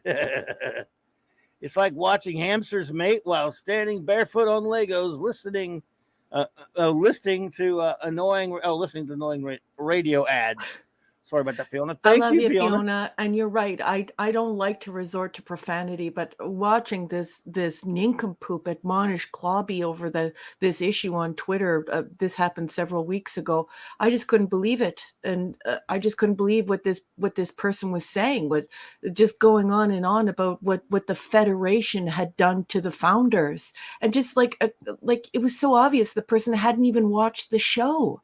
Do you know what I mean? It's just I don't understand it. And they think they took the moral high road over Clobby. And Clobby came up to me afterwards. We were just having a little chitty chat. And he's like, that was never in the script. Can you please, with my garbage memory, remind me that wasn't in the script, what this person had said? And he and I went and grabbed the script and we read it together. Like, it's just, I don't know where they get these ideas from, but their ideas are just nincompoopery. Garbage. But I promise to go back to raspberries and talking about poop, and I will not use profanity. I don't like using profanity on here. I'm sorry. We don't mind. Everyone enjoys it a little bit every now and then. We don't do it much, but No. Zathras says C+, but Babylon 5 Objects at Rest was a better series finale. Yes, Objects at Rest. It was. And for the final time, some will be extremely happy. Babylon 5 is way better than DS9. Mic drop. I'm with you, buddy. You don't get an argument out of me, man. I love B5. I mean, it wasn't perfect either. There were some episodes now, but still. Simply Steve says, F rating, alt title, The Smell We Leave Behind. Farts 1 and 2. Most forgettable Star Trek finale. Didn't really get closure to Dominion War. No more Esri the bicycle. Oh, Miles, nor Kirodo. Either way, yay. Yeah. It was all about the bromance between Miles and Julian. You know, that's another thing. I always liked their friendship for the most part, but they kind of made too much of a weird big deal about it in this episode at the end. Like they're buddies, man. But come on. Anyway, JT Kirk says F. The musical score was cherry, A+. Yeah, it was. I'm with you there. Good music. Nearly everything else was filth grade. Cisco doesn't say goodbye to his only begotten son. Ezri gives up the goods to Bashir so early. No shapoopy, folks. Wow. Admiral Ross follows Cisco's lead like a subordinate. When they don't drink, diplomatically, you drink with the Chancellor of the Klingon Empire, period. Why does Cisco need to leave now? There's no time in the Celestial Temple.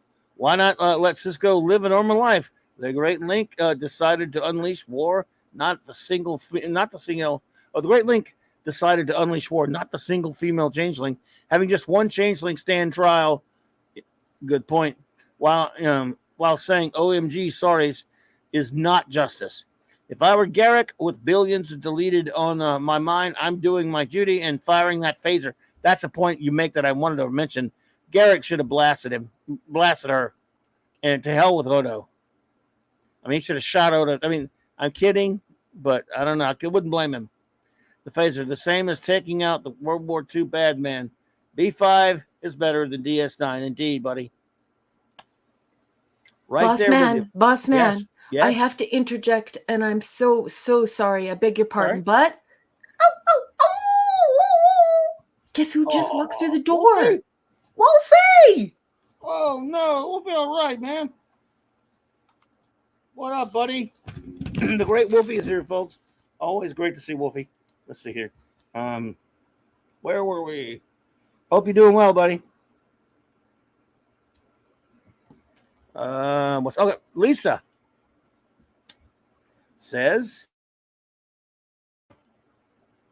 best title ever. I will leave DS9 behind. Finally, end of the war. Psst. I knew who'd win, yawn. The nostalgia sequences left me. Is it apathy or disdain? No. You know what? Good point.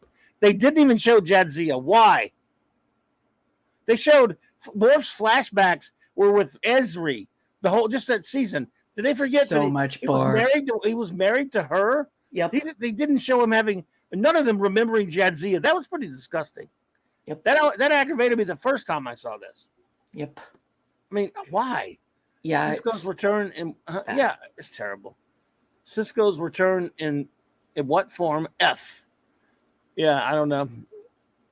Boss man, you Yes. received a gift from the great Eric K. and from Rob Altus, our good friend Rob Altus. So you have a couple of gifts waiting for you. I know that you have over 57 reviews to read. So I thought I should let you know because they might be at the bottom of the pile on your folder there, boss. Well, since we have no other episodes to do, we'll be able to get all these fine. It's a series finale. We'll get them all, buddies. When posting it, I changed it to D, but I really deserves an F, so F. Says Eric. Hey, thank you, buddy. You didn't have to super chat that one. Rob Altus says, Raquel, I believe that twitters engage fans with no knowledge of the EPs because they deal with current day politics. They just vomit propaganda. Exactly, Rob. Exactly, Rob. Sir. You go to the head of the class, gold star, baby, A+. Absolutely, totally agree, Rob. Indeed. Anti-derivative Jill, our communications officer, says, B, yes, this episode does forget Bajor, but I enjoyed it. Perhaps it was a relief in general to get one that is well constructed, even if built on some episodes that were less than stellar. The downfall of the Dominion occurred because they turned back to their habit of genocide, which was a bit of world building established when Julian saved a planet from annihilation from disease. Yes, I remember that. Even the ridiculous and nonsensical Palwraith stuff was fun, but I do love Lord of the Rings, so that must have been subconscious. I hear you. Plus, It was great to finally see the end of Win and Ducat. Boy, I'm with you there. Oh, my good, was it? That did feel good for me too. Odo finally does what he should have done the first time he visited the Great Link, which is to convince them of the good intentions of Starfleet. Odo was really all they wanted to begin with. Good point. Understanding is the best way to win. However, at this point, it seems way too late, as so much ruin and genocide makes it impossible that the founders are redeemable, which it had been sooner. Yeah, wish it had been sooner. Yeah, I hear you, Jill. I never enjoyed the prophets, so I don't enjoy Cisco going off into the ether, leaving everyone and his family behind for no discernible reason. It is nonsense. A kind alien would release him. Yeah, these were rotten. The prophets are evil. Screw them. They're evil dirtbags. I hate them. And they're linear. They're not even linear, so they can screw themselves. They could screw themselves with that too. All right. Let's see here. Michael Beacom says, D. When you have a D season, the culmination of a D episode, it couldn't rise above the sum of its parts in one final episode. Great special effects, but the opening is Bashir and Dax, Cisco and I got that one. There's two. Cassidy, Miles, and Keiko. So it's soap opera. Off on the wrong foot and just kept going.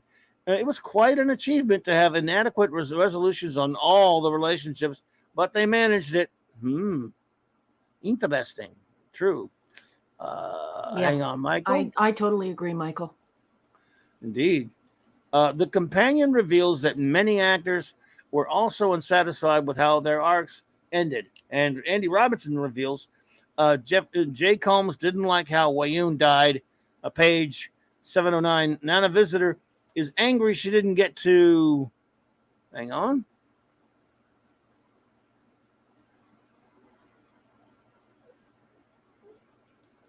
Kill Ducat. Yeah, no, still kidding. Avery Brooks was unhappy. They left Cassidy, a black woman, as a single mother and made them change it. So he tells her he will return. He made him change it. I got you. Interesting. Bear says Garrick is finally revealed to be a killer. We kind of knew he was anyway. Mm-hmm. Finally. Hang on. And he sounds happy about it. Originally, Kira and Quark were supposed to be the last shot, but then they came up with Jake looking off, never getting to say goodbye. Says all you need to know. Yeah. I would never leave my offspring. I'd say find another Messiah. I'm good. Thanks. Absolutely. And why did he tell Cassidy Yates that when he looks in the mirror, he no longer sees a human man? Wouldn't that indicate that he has his own choice? You got me. I would never leave my offspring. Certainly not Jake. That was, yeah. The whole thing's horrible. I mean, in my opinion, anyway. Mr. Angel says no rating does not deserve one. I could say a lot of things. Most of it very ugly, but sometimes less is more. Suckiest ending to a sci-fi series ever. Enough said. Thank you, I Chef. totally agree, Jeff. Boss, did you know that Lenrod, Hot Rod, just walked through the door? Hey, Lenrod. He might have been here for a few minutes, but those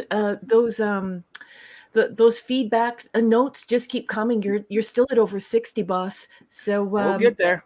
I hope that I didn't wait too long to welcome Lenrod. Lenrod's a good friend. So no, we like to welcome everyone they come in. Hey, please do. Shooter says 9, dude. 9. Wow, this is Deep Space Nine, so I'll allow it just this once, only because it's you, buddy.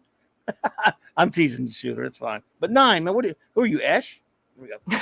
That's an Ash pick. That's a bona fide Ash pick. Man, oh man, Shooter. Good Lord, brother.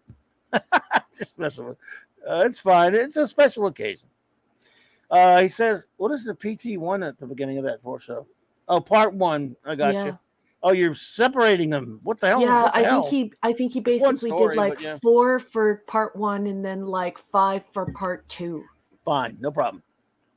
For part one, C plus.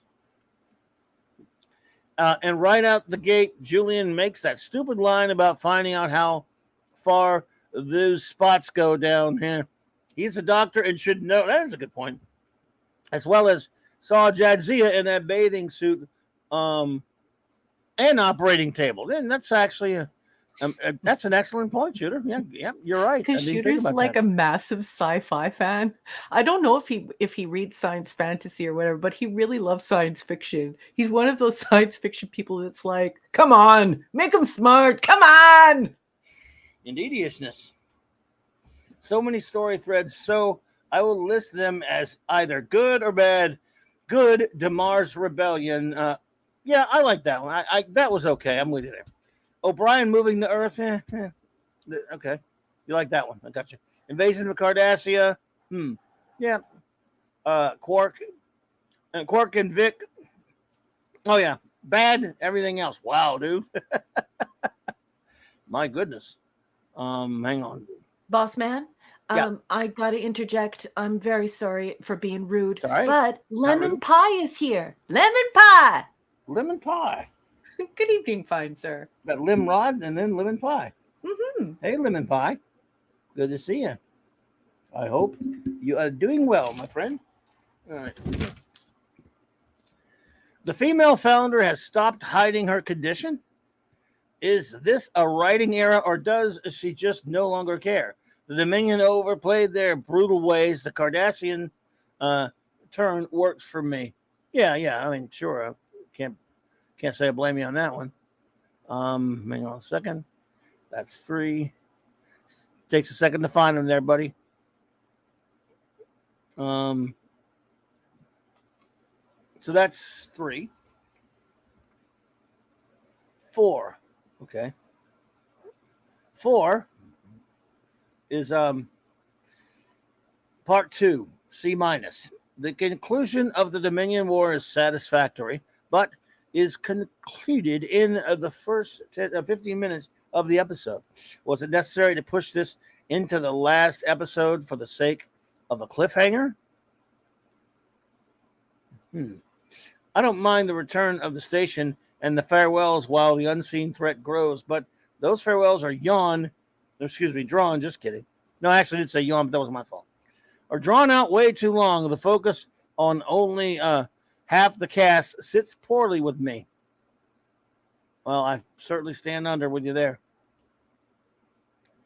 If the season was continuing, the focus on the 3 leaving would be appropriate. But if it were continuing, the focus on the 3 leaving would be appropriate. I got you.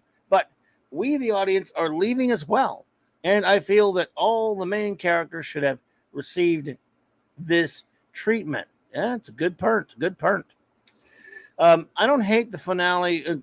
The finale confrontation between the final confrontation. Sorry, between Cisco and Ducat, but it is still magic mumbo jumbo. I also don't hate Cisco joining the prophets, even if it reeks of religious allegory. Yep. Yeah, we differ. I really do hate it personally, but I hear you, bud. I do suppose that this series started with the prophets and ending it there is a kind of full circle. I guess it is. Mm-hmm. Yeah. That long, slow final shot moving away from the station definitely feels like a finale, but it feels mournful instead of a celebration of the series. It leaves me feeling sour and sad. And you know something? That's a very good point, Shooter, because that show, that whole season was moving towards that to make you feel. Where was Bajor in that shot? A bummer. No, they just forgot about Bajor, right? Bajor isn't in that shot. No Bajor. Right? So No. that's the thing I don't like about that closing shot. But people need to remember, folks at home, you don't have to be like a total weirdo about this stuff like I am. I watch Star Trek all 735 beginning on January 1st every year. So I'll point out things that you might go, oh my gosh, I can't believe she said that. But it is one thing that's always annoyed me about that parting shot. Where's Bajor? Anyway. Are you going to watch it even more? I don't know. You ever going to go back? I don't know. Should change your life and not do that again. Max Redstone says 7. Boy, Deep Space 7. D- F+. Okay. Maybe this episode should be called What You Leave Behind If You Don't Flush. Whoa. Max! The suspense was subsumed by the checklist of all the parts of the story arc that needed a resolution. Shooter, you may not apologize for your review. I love your review. You're a reader. Oh, You're no, also no, a no. true blue science fiction fan. And you're one of the people who watched it in 2 parts. And it depends upon where you are in the world, whether or not you get it as 1 part or 2 parts. You are well within your right to do a 4-part and a 5-part. Dude. And Clobby and I love your review. Yeah. So don't feel bad at all, Hey, sweetheart. Shooter, I was just messing with you, but you can look for you. We make the exception. You and Ash. That's right. And anybody, any of our good friends, if you want to make the longer review. Yes, Hey, that's besides tonight, we only have the 1 episode. We got plenty of time. We're right. We're just kicking back and taking it easy. Mm-hmm. Good thing too, because as far as my calculations go, as he's been reading them off, there have been more than 80 comments here tonight, and Clobby is just slaying. He's down to 52, folks. I hate that with number 52 because DC Comics. Anyway, the suspense was subsumed by the checklist of all the okay, let's find. Trying to find number 2 for Max. There we go. Maybe it should have been called "Let's Wrap It Up." The emissary taking Dukat into the fire was visually interesting, but dramatic horse dungus. Maybe. Lord of the Habitat Ring. You rascal. That's a gooder, as we say in Canada. Gooder. The symbolism of the surrender signing was again visually striking, but Sir and Ma'am Admiral Ross is no General MacArthur. The Vic Fontaine montages were tear-worthy in a non-negative way. Okay. And don't forget, Admiral Ross is one of the 73 people involved with Section 31.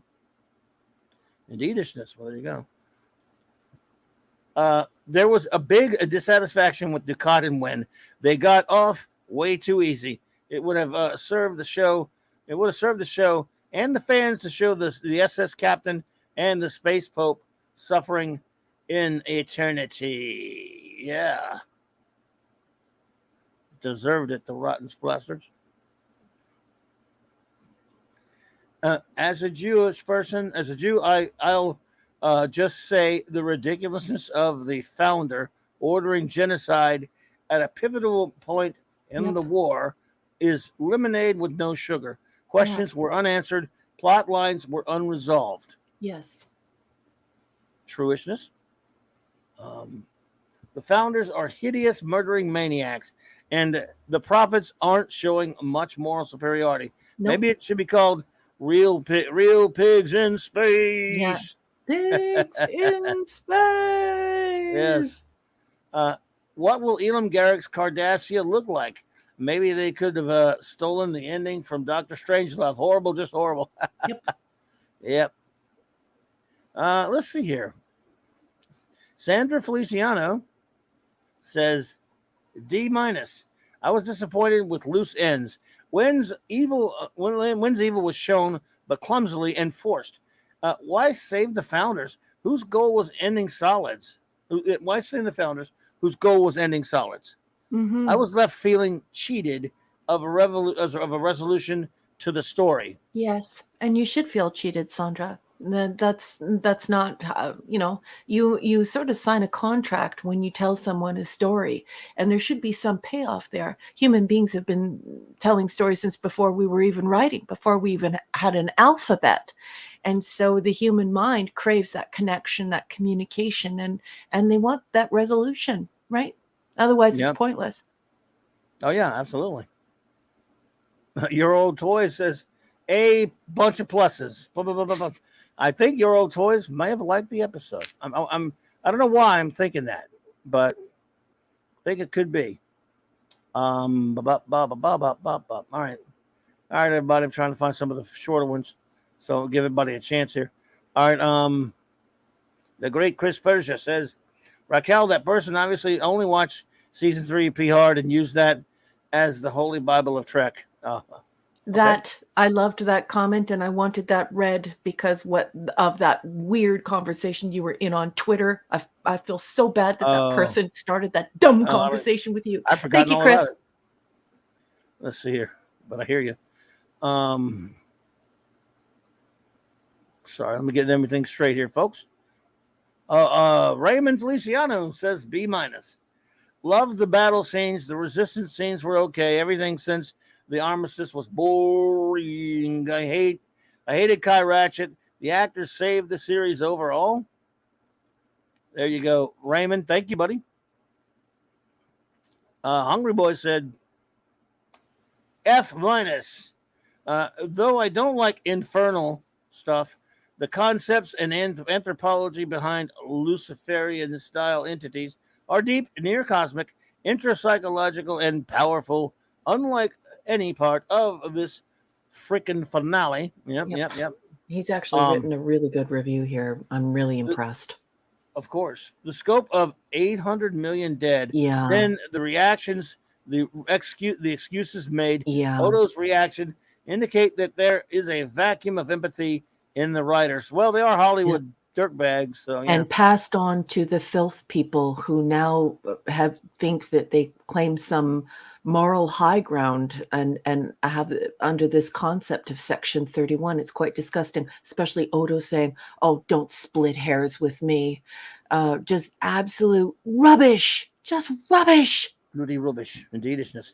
Bubba Doom 1 says, again, B+ for Ducat, best villain, and Jake. Thank you so much, Bubba Doom. Thank you, Bubba Doom. Guagnar says D-. This was such an underwhelming series finale.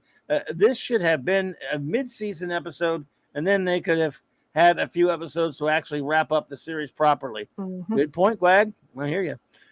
The great ED Enigmatic Drop Bear says D+. Starfleet's presence on DS9 was to help with Bajor's admission to the Federation. 174 episodes later, and this principal story thread was left unresolved, showing how the series was waylaid. Indeed. Mm-hmm. Speaking of principles, this episode opens with a showcase of the principal problem with this series, an overindulgence in melodrama. Oh, yes. This defocused the series from its ST and sci-fi roots. Yes. So Preach. true. Preach. It was obvious the soap opera was to elicit pathos into the obligatory reminiscences and nostalgia scenes that would inevitably wrap up the series. It is wantonly formulaic and cliched. Yes. Indeed.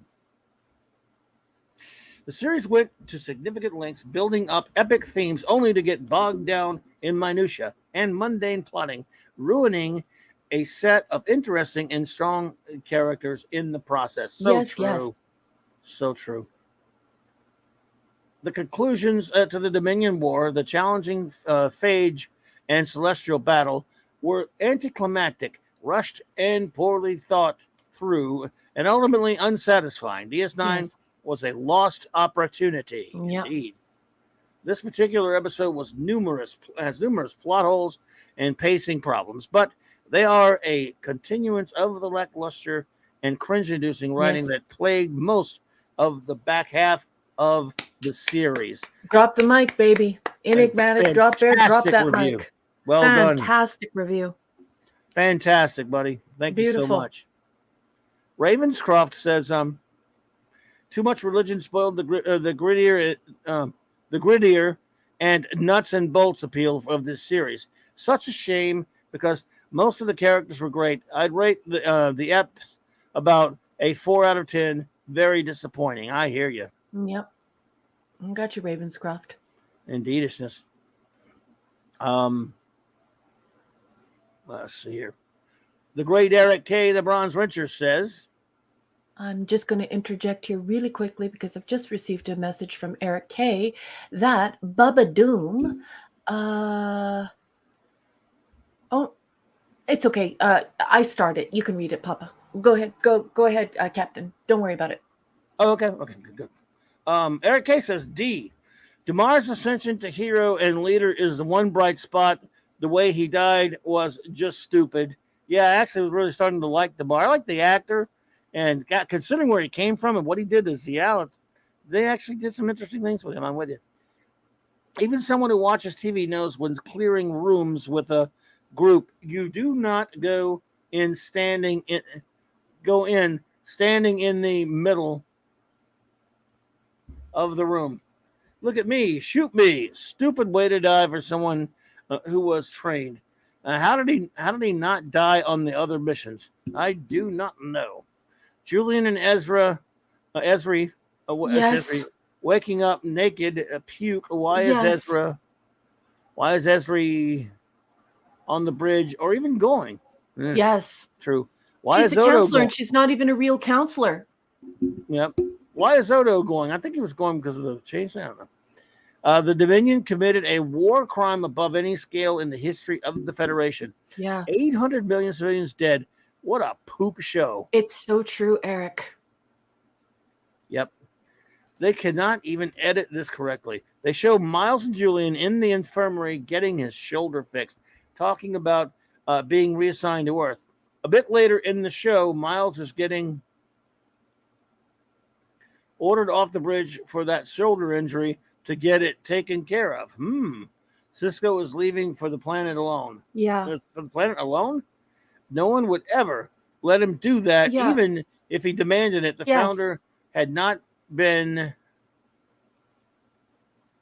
able to change in months and was stuck solid. Yes. She even said, I could not want it if I wanted to.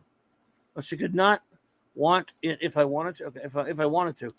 So Odo has magic powers to make her be able to change as well. The scenes when they are all leaving. Miles, no Keiko. I do not blame him. Worf, no Jadzia, only Ezri scenes. Yeah, I mean that really got me. Yep. Kira, not the thousands of people she had a relationship with. Yes. The goo was not solid. The other one who was dying in the minutes. Yes, that's right. Kira is Starfleet now. Why is she in a Bajoran uniform? Yes. Why do people like this? Yes. Why would gooing with Odo even change your mind? Yes. She has done it 100 times before. Hope I will erase this soon. Wow, dude. I love you, hey. Eric. Well said, buddy. Oh, it's great. Fanty outside, he says, F. They have failed this franchise. Indicates continues might be long. Continues might be long a nonlinear race of gods. Yeah, right. I'm sure at Captain Infinity would agree. If you were truly nonlinear, you could be gone. Okay, gotcha. Bubba Doom, I agree. Nostalgia is why I like it as well. Yeah, I hear you. 4-3 went unmarked accident, i.e. a sip for the fallen. The whole mocking religion, the religious is odd math. Religious is odd math as a science. And via math, the probability of human existences is 4 point. I think you're nonlinear tonight, buddy. He is a little nonlinear. You're nonlinear. I believe in his final address to you, boss man, he apologizes for that. So, is there another one? I think there might be one coming up. I'm not sure.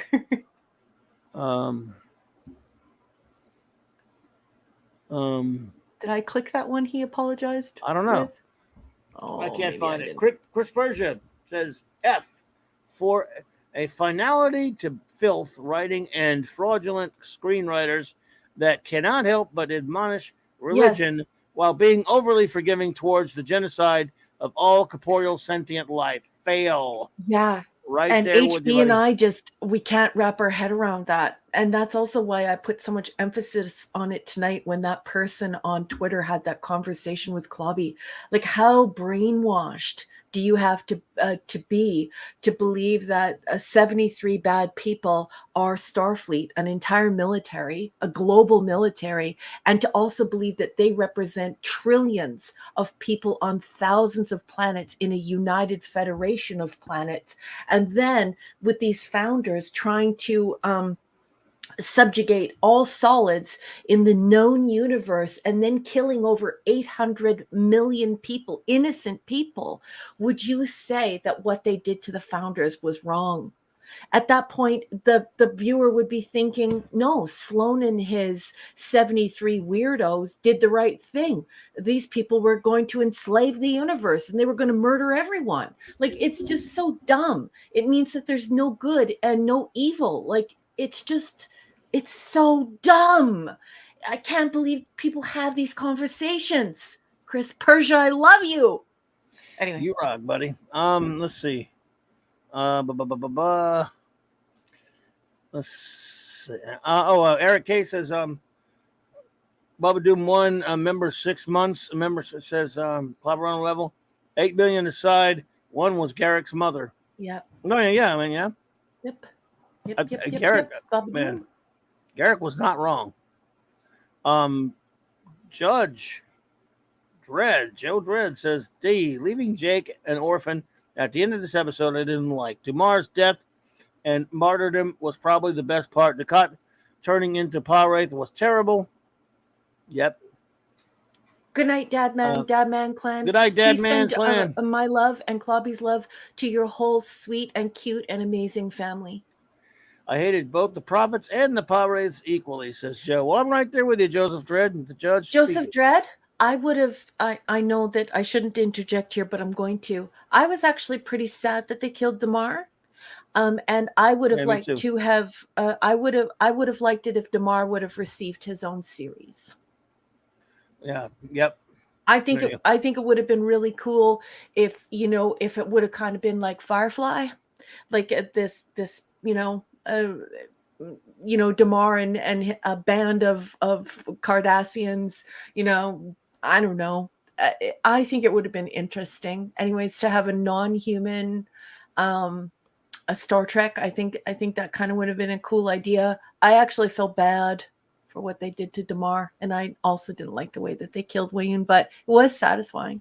It was satisfying to kill, especially knowing that the clone center had been destroyed, so there's no more William. As much as we love Jeffrey Combs, anyways. I love Jeffrey Combs though. Yeah.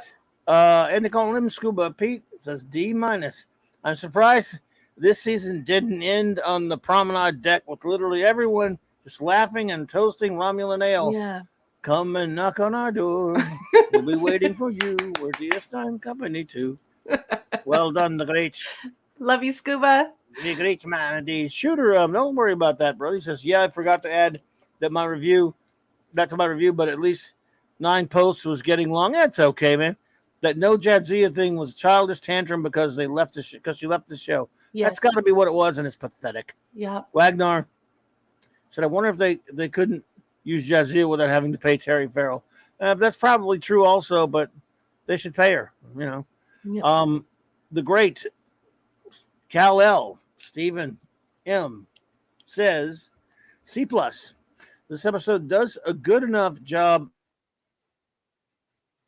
of this series as a whole. It neatly ties up all of the loose ends of the ongoing story arc while leaving a small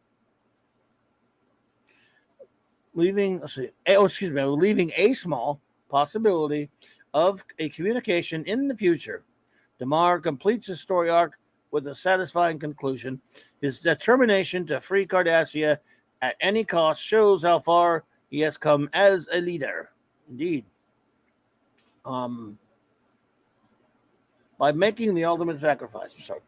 With the Dominion War over, we're treated to Sisko defeating the Sith and taking his place amongst the prophets with cryptic statements about his return.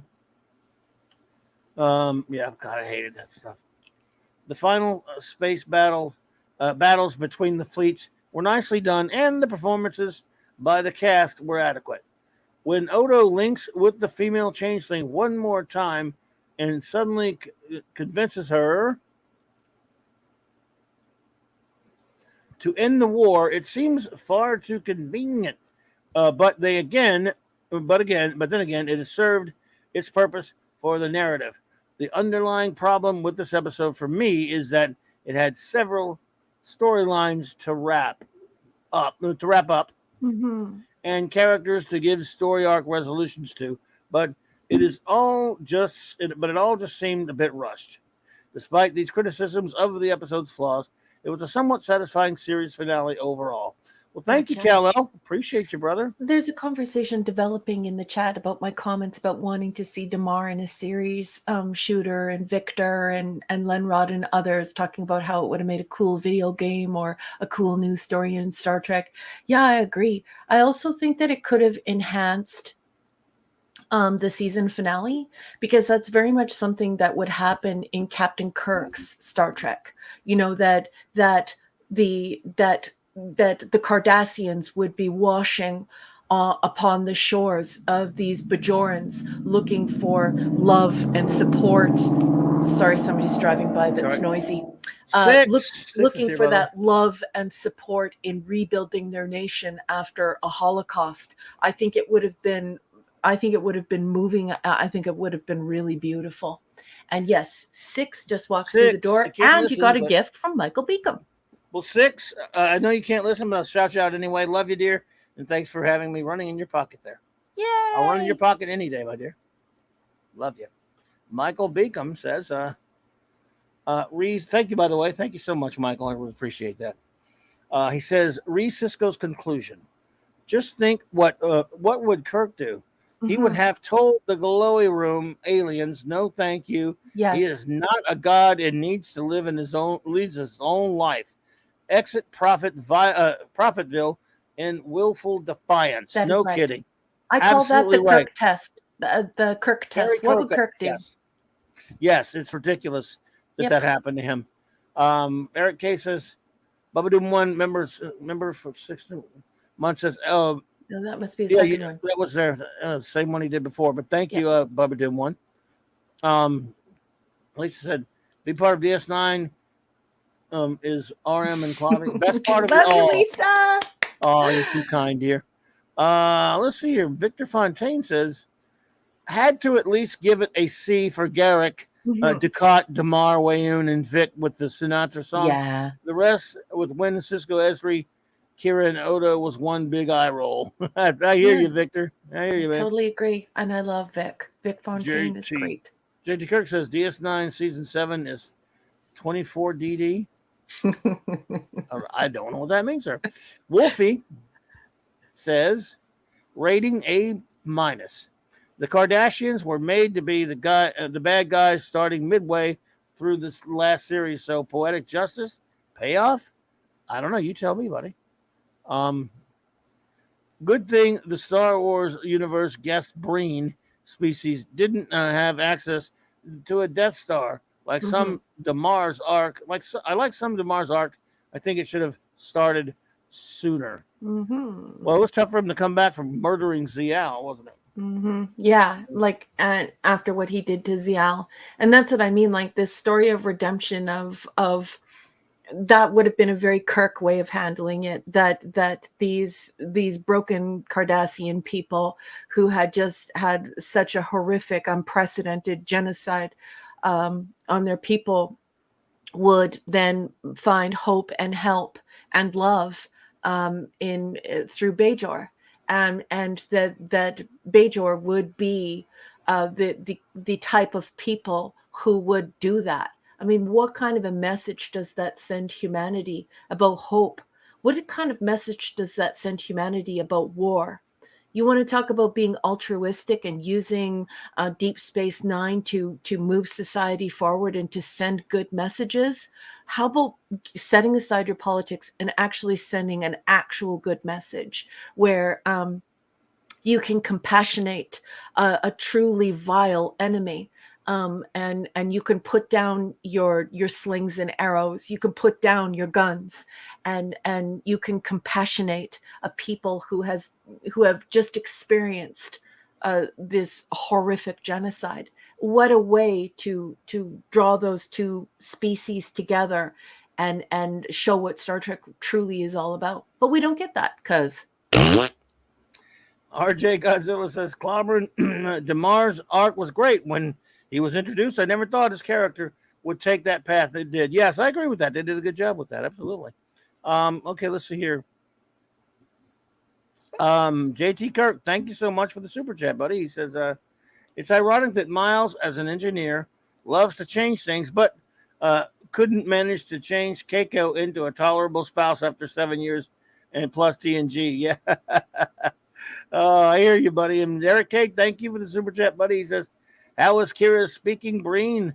yeah, Do they actually speak English under that helmet? No, that was so weird. it's dumb. Zathra says, Raquel, we need a Claboni to clean our brains. That's So we're getting right. there. Don't worry, we're not going to forsake you guys with that stuff. Here we go. All right. Since this is our last hurrah with Deep Space Nine, may as well let it all hang out, right? Right. So let's see here.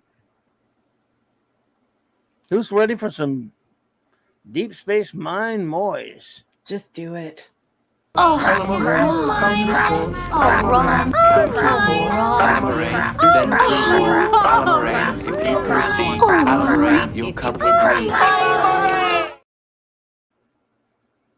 don't care how many Cardassians you have to kill, find tomorrow. Is that clear? I'm going to hold you to that. By your command, Imperious Leader.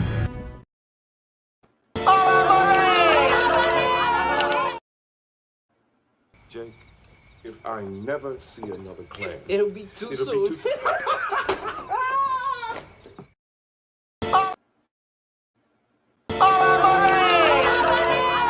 Crap. Oh, Miles. Crap. Oh, Miles. Crap. Oh, Miles. Crap. Oh, Miles. Crap. Oh, Miles. Damn it, what's wrong with you? Oh, Rom.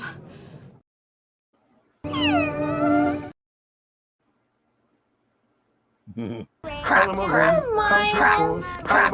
Oh, Miles. If you proceed, Alamarine, you'll come with me.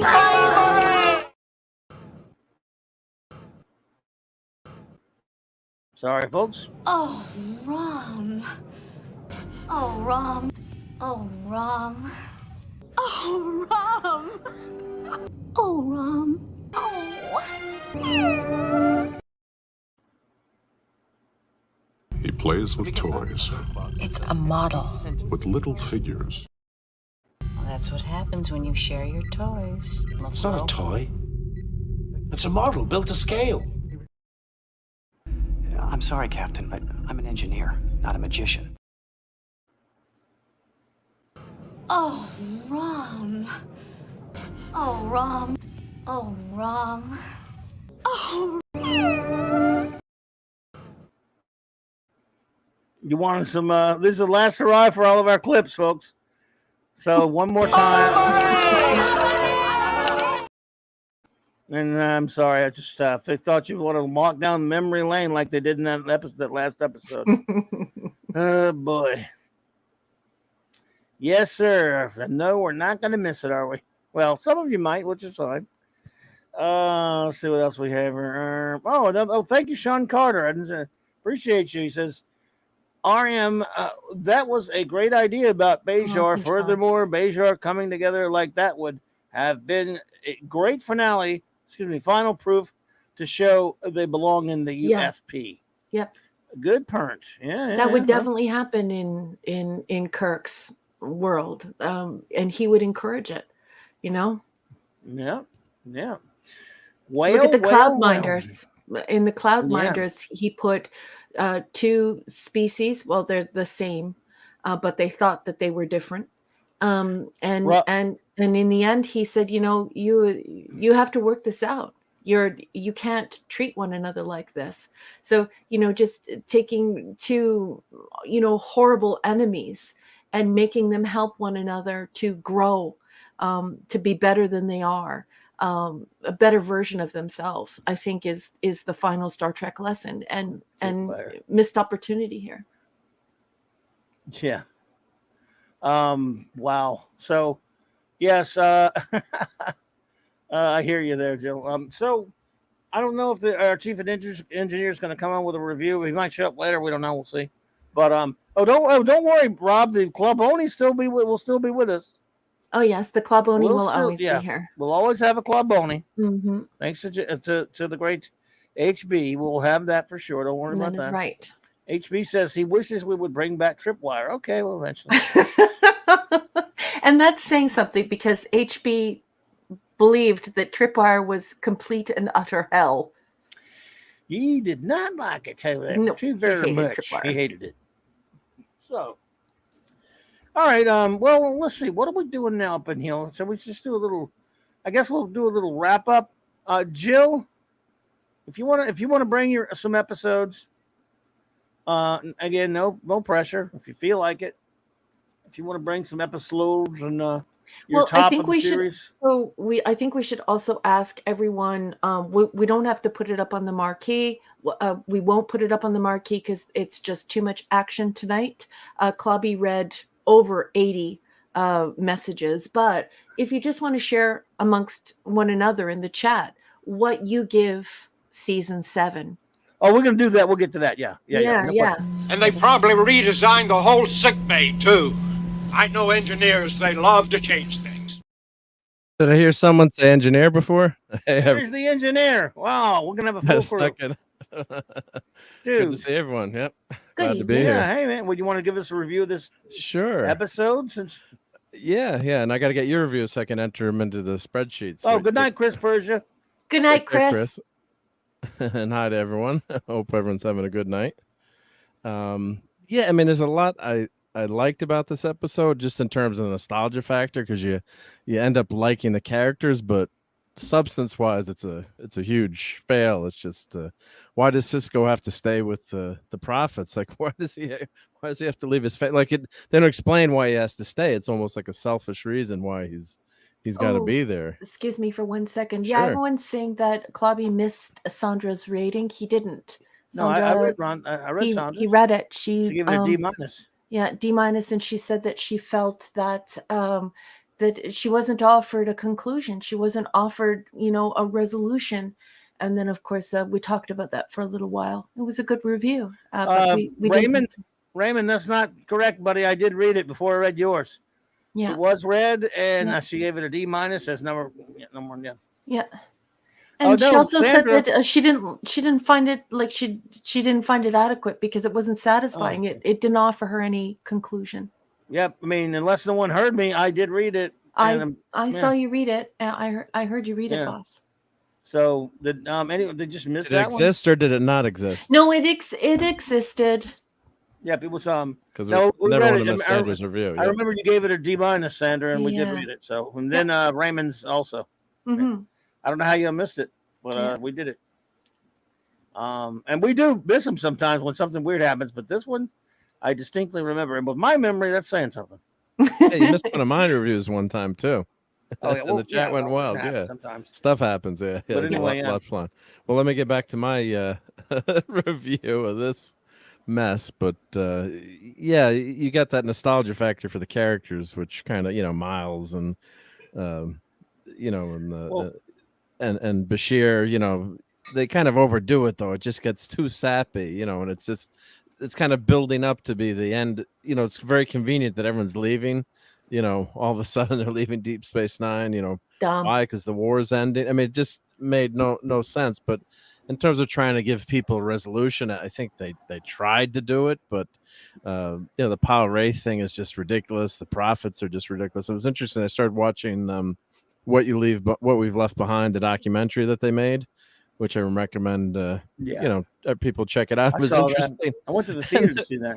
you went to this, and when they're starting it, they're like, "We're making a Star Trek show," and then at least had this deprecating humor to show like the station just spinning around. They're like, "How are we going to do a show where there's a ship not exploring?" And they have all these quotes from people, and they said, "Yeah, we decided to make it a lot darker," and so they're basically admitting that they were going against what Star Trek stood for in a lot of ways. So, I mean, you can have a show about a spaceship in Star Trek. It's just not space station, excuse me. It's just not for me, and it became too much of a soap opera. And they're playing these quotes right in the beginning of this documentary. As I'm watching, I'm laughing. I'm like, yeah, I agree with all these things. So it's just a mess. So I gave it a C. It's just some of the nostalgia in the Vic Fontaine. I liked. It was better than the Enterprise finale. Of course, we won't go there yet, but it's just the whole. It just leaves me with such a bad feeling about this whole DS9, and all along, as Armin Shimon was quoted in that, he's saying, I think TOS and TNG, I think we're actually better than them in some ways. He's like, and years later, people are going to review, and of course, hey, he's on the show. I don't, all right, he's going to say, yeah, a lot of people agree with him. So look, don't trust him, okay? Because he thinks he's the first Ferengi. Yeah. So I can see they're cheerleading for the show, but in the end, they didn't give me that hard sci-fi that I want, or that exploration, or something more interesting. Like you guys were saying, saying all on these prophets and these power rates. I mean, it's just they're horrible creatures too. It's just horrendous. And why'd they let the founders survive? Of course now they come back in the in the new iteration of P-Hard, but it's gross. It's just a big mess. But I do end up liking a lot of the characters, I have to say. So I do like Quark, Rom, Nog. I do like the characters, and Worf. Esri did not come through as well as I remembered it on the review. Watching it again, I can see why a lot of fans, they should never give the actress grief, but that was a really poorly written. I'm again, Jill, if you're hearing me, you have a link. So if you want to join the crew, no biggie. If you can make it, fine. If not, fine, we got you. It's never pressure. So I guess we could start. Let's see here. We're gonna do a few things. Well, I just need, sorry, Cleveland, I need because I jumped in late. What was your rating and Raquel's rating? Because I got to put on my spreadsheet. F from both of us, right? F, 2 Fs? I think F's right, number one. Mine was an F. Yes, I'm so sorry. It's really hot here, so I have my window open, and I'm also having an allergic reaction, so I'm sneezing my head off. That's why I'm muted. I'm sorry, everyone. No problem. No, I just want to. Don't worry about it. So anyway, she will both give us Fs. Fs, okay, yep. Yeah. So I guess what we'll do is first we'll talk about the season a little bit. In fact, here's what. Yeah, let's do this. If either one of you have your best and worst of the season, I'm bowing out of the season. I'm just going to talk about the series after this, other than rating it. So I guess. Go ahead and did you both make lists of like your best and worst of the season? I actually didn't. Oh, sorry. Oh, sorry, Rick. I was just saying. I just have to sort my spreadsheet. So I have all your ratings. So if I do my spreadsheet, yours are by averages, though. So number one, did you do one this time? Because I didn't. Yeah. I mean, because I don't have anything I liked in the season. Well, like for the whole. I didn't do it for this season because I actually didn't pass a single episode for this season. Right. And as far as the good, the bad, and the ugly go, I think that we pretty much covered that. I think everyone, I set out with a mission to show that DS9 isn't the best Star Trek if you closely examine it. I think I achieved that. So I don't want to beat a dead horse. And so what I thought last night when I was watching the last 2 episodes is I thought I would just speak about the absolute best, and then we could end DS9 on a positive note. So I thought, in the spirit of celebrating Star Trek, and showing all is forgiven and shaking hands and giving a hug, maybe a fist bump, maybe a little LLAP. I would just speak about the very, very best of DS9 and leave everybody on a positive note.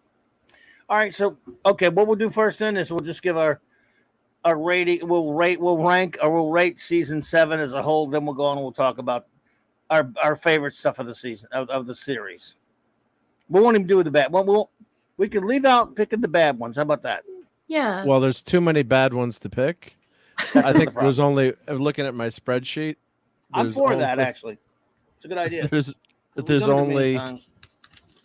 There was only one episode that was rated an A, the 7th season. Unless I made a mistake, but Once More Into the Breach, episode 7 of the season, I gave that an A+, and you and Raquel, according to my spreadsheet, gave it an A. And other than that, trying to remember that. Did I give one an A that season?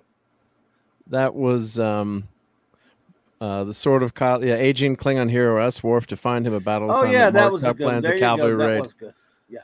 Mm-hmm. So that was rated as the highest episode of the season, as the best. But it's pretty sparse pickings, as they say. So I think that's a good way to go out. Number one, we beat up the bad episodes enough. I think we did.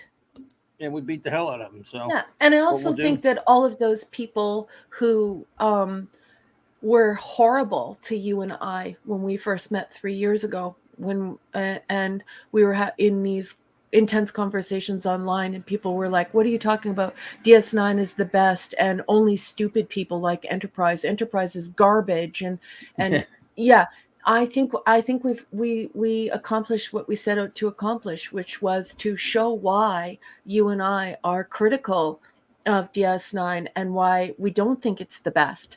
And so I think we achieved what we set out to achieve, and I don't think it's positive or useful to explore it further. I will say that if anybody is at home in the audience watching this, I want you to know that that each and every time Clobby and I explored these episodes and we beat up on them, that we did provide evidence. And so if you ever want to entertain any of our arguments or the things we said or the things we thought, we welcome you to review these 176 episodes in our DS9 segment. And remember, we're going to be exploring all of the 735. And so I think we already did that. That's ground we've already covered, and we hope you enjoy it. Okay. So let's do that. Let's just we'll first of all, as a season though, I would say I'll give this an F. Season 7, but that's all we really need to talk about that. What would you give season 7, number one? I don't think season 7 should exist, so I actually okay. I won't even rate it. Fair enough. Engineer. Oh well, I got to go by my my silly spreadsheet. You and your spreadsheet. So I gave it a 1.3, so that's a D, just above a D. So that's pretty darn bad. And I'm considered sometimes a kinder reviewer, maybe. Your average, Raquel, was a 0.54. So season 7 is going back to school again to repeat in summer school. And Clobberin Times, your average was 0.79. So everyone is sending season 7 back to summer school. So yeah, the only the one episode, there's a couple of C's thrown in there. We don't want to linger on the bad ones, but It's Only a Paper Moon was probably the second highest rated episode of the season. Your meme that you made, the Battlestar Galactica Breen meme that you made, is the only good thing about DS9 on a go-forward basis. I just want to say, first of all, thank you for doing the spreadsheets, for being so sweet and kind and thoughtful and funny, but also for your clever, riotously funny meme. I enjoyed it thoroughly, and I love your spreadsheets. I just love your whole personality. I think you're so nice to everyone, and I think your spreadsheets are hysterical, and I love that you're sending DS9 back to summer school. So cute, Mark. Love it. I thought the professor would appreciate that. Yeah. So good. So good. I love it. But Thank you. seriously, I think maybe I would even ask Clobby if the best thing about season 7 is your meme. I'm pretty sure, Oh, yeah. I'm pretty sure 100% of people would agree that the best thing about DS9 season 7 is your brain meme. Thank you. Let's see. I'm trying to collect up as many of these. Oh, what you guys are putting here as I can find. And I don't want to miss any of them, but I don't know. The chat's rocking tonight. Yeah, I'm trying to. And if So I'm missing rock anything the in chat, guys, it's because I'm trying to add the chart to the spreadsheet. So the first one I saved was Zathras at 11:37. So if anyone's got anything after that that you want to, so if you posted before that, I can't find it. But if you want to go after that, I think. Oh, I should have helped you do that, but I didn't think we were actually going to put them up on the marquee. It's fine. Yeah, well, I thought you were a little. I just didn't want you to have to do that because they're just I giving can't the rating believe of that you 7. did over 80 messages. Like that That's was so crazy. sweet of you. Oh, they're That was our a lot, friends. They boss. deserve it. Yeah. We're glad our friends are here. They deserve it. We want to read everybody's reviews. I hope I didn't miss anybody. If I did, I'm sorry. I'm trying to get them as fast as I can. But anyway, so all right, I'm going to take a look at this real quick, and then we'll move on to positive things. We'll talk about the series as a whole. Yeah. And just what good stuff. Jill, if you're listening, you do have a link there, but it's up to you. Zathras gave it an F. crap. As did J.T. Kirk. He's not even a troop of acrobatic and eluding Orion ballerinas can save this season from a full volley of quantum torpedoes. Waggle. Raymond gave it a D.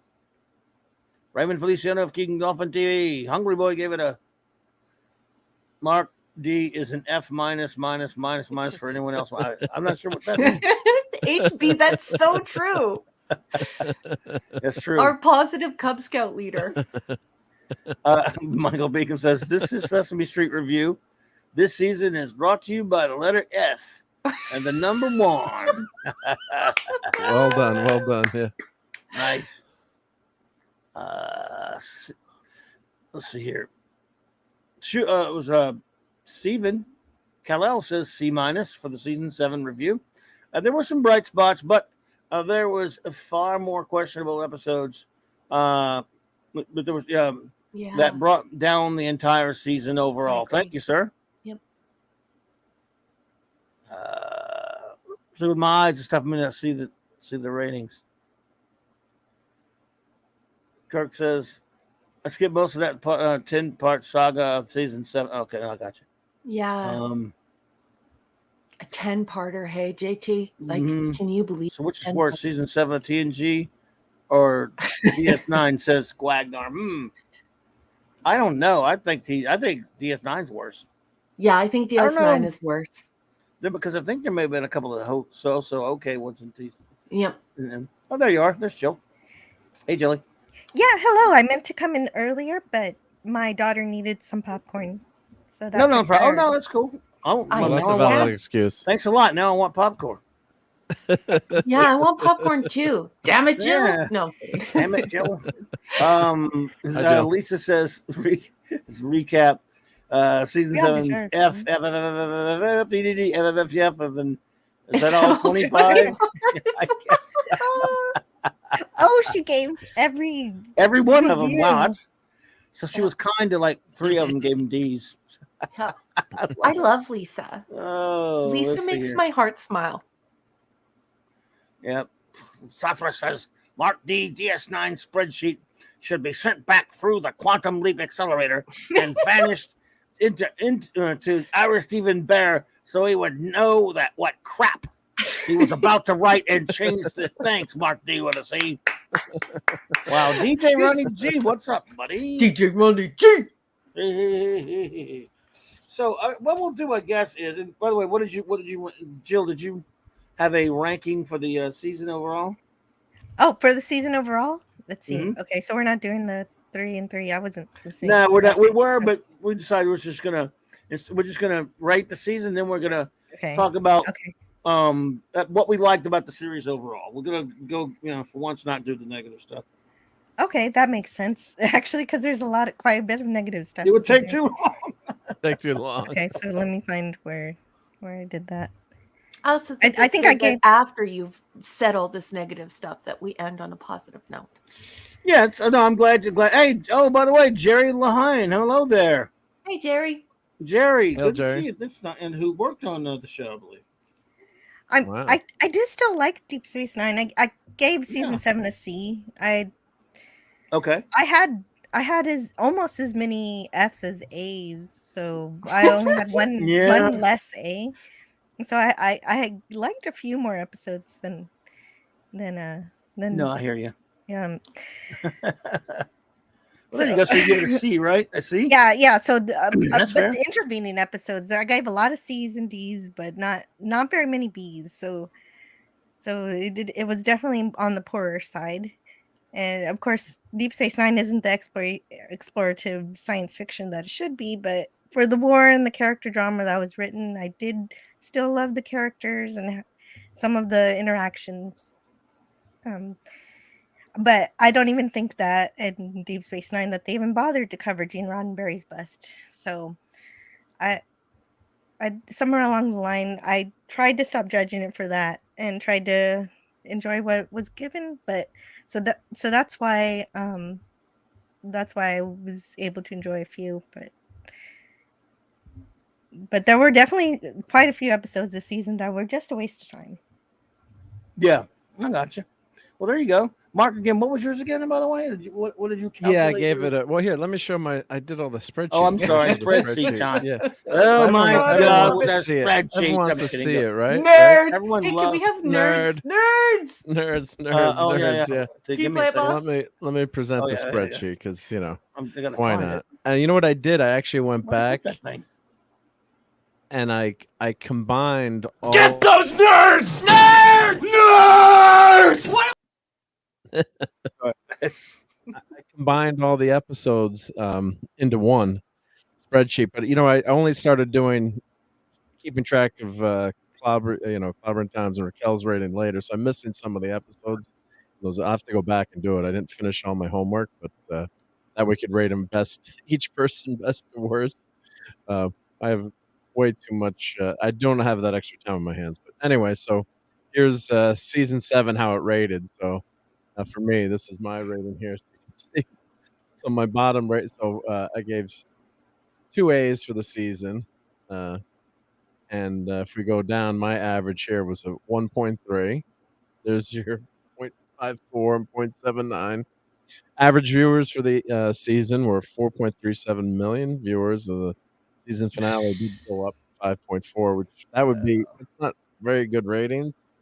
But today, I guess that would be considered acceptable. But here's the chart. Here's our chart. So this is here's an A here. So this kind of visualizes. These are all zeros here. And Wow. Raquel gave some like F minuses. These are F minuses. Oh, so these are all the episode. These are all the zeros. And this is a 2, so this is a C. So I know we're not going to dwell on that too much, but just shows you. Nah, okay. There's only 2 episodes that rated above a C, and that was episode 7, episode 8, and episode 10.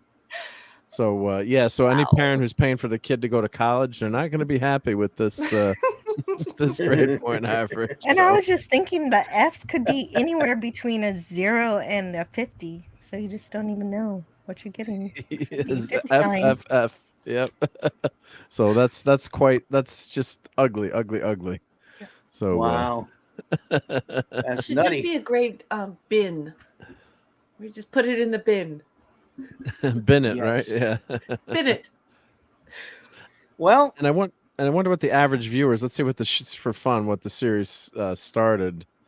Average viewers look 18 million. So the first season they averaged 11.5, about 11 million viewers. Let's catch season 4 just for fun.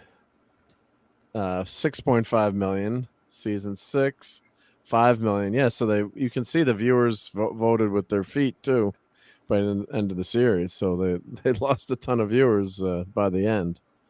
So I believe the cool kids now say bye. Bye. Yeah. All right. So we know. Are you have done playing with your spreadsheets, or you just have too much fun with them? Oh, I'm having fun with them. Yeah. You love those, don't you? Yeah, everyone loves these. Yeah. We'll take this off for a second, but yeah. Well, that does say a lot that more than half of Trekkies decided to just dump it. Yeah, it does. So what we'll do then, because it was a good idea. Number one, I like the way you thought about this. You thought of this. We'll talk about I guess maybe for a little the better episodes over the 7 years, or of the series. How about that? And people in the chat, if you want to just put what are some of your favorite episodes, we'll watch for that. But don't do it till we let you know, so we can watch for it. And I'll go around let's go around, I guess, the horn. I'll start with number one. Do you want to name? I don't know. I mean, because did you write anything down, or just want to just name some off the top of your head? I did write. Okay, good. Yeah. I'm glad somebody's prepared around here. Well, I think a lot of people were looking to the reviews that I had given and how I tore these episodes, so many episodes apart academically, making a statement and then offering a bunch of evidence to support it. So I wanted to get it down in writing in case anyone was paying attention to this, and really wanted to revisit what I believe is the best of Star Trek Deep Space Nine. And they are as follows. Captive Pursuit is season 1, episode 6. I loved Captive Pursuit. I gave it an A. I think it's just a marvelous episode. I love Tosk. I love that whole character. I love the entire idea of it. I just think that it is a marvelous episode, and it is science fiction. And I think that, like I said earlier, reiterating my same point, that we started off with a writer's room that was sort of saying, okay, we're going to do Gene Roddenberry's Star Trek, but we're going to make it grittier. We're going to make it a little bit darker. And then, by the middle, they're sort of like, well, to hell with Gene Roddenberry. And then by the end, they were like, oh, I want to do romantic comedy. So it's like 3 waves. And so this is a part of the first wave that was delightful. The next episode. What was that episode called? Tusk? I'm sorry. Tosk. It's called Captive Pursuit. Oh, yeah. His name is Tosk. Yeah, Tosk. Yeah, Captive Pursuit. Yeah, I just want to say that was one of the first episodes, wasn't it? Right. Yeah, it's season 1, episode 6. It's a brilliant episode. I'm with you. Number one, I love this one. This feels most like real deal original Trek than anything they've ever done on the series. Just about. Yeah, it felt good. I loved it too. I enjoyed it. Yeah. I thought it was magical. This is what I look for in science fiction. I was not looking for Kirodo. I was not looking, when I'm thinking about science fiction, I'm not thinking about, I want to watch Odo try and tongue strangle Kira. I'm good without that. It's just no chemistry, nasty. If you are looking for what I actually look for in science fiction, Tosk is it. Captive Pursuit. My next one I think that was an incredible episode. It really showed what Deep Space Nine could have been, exploring the different creatures in different aliens in the Gamma Quadrant. Yeah, right. And on Seventh Rule, they have varying opinions on that show, but they did an interview with the actor for Tosk, and he's actually a really big Star Trek fan. So he worked on making his character behave like a lizard. And so he really took it seriously, and it was cool to hear from him. Yeah, cool. And I really liked the alien way of thinking, and so it was a true science fiction experience, because even the morals and the framework of that society and the way that society operated was so entirely different from our own morals, our own ethics, our own values, that It was more than just a guy in makeup or the typical creature feature. It was something really special, and I Right. thought it was good.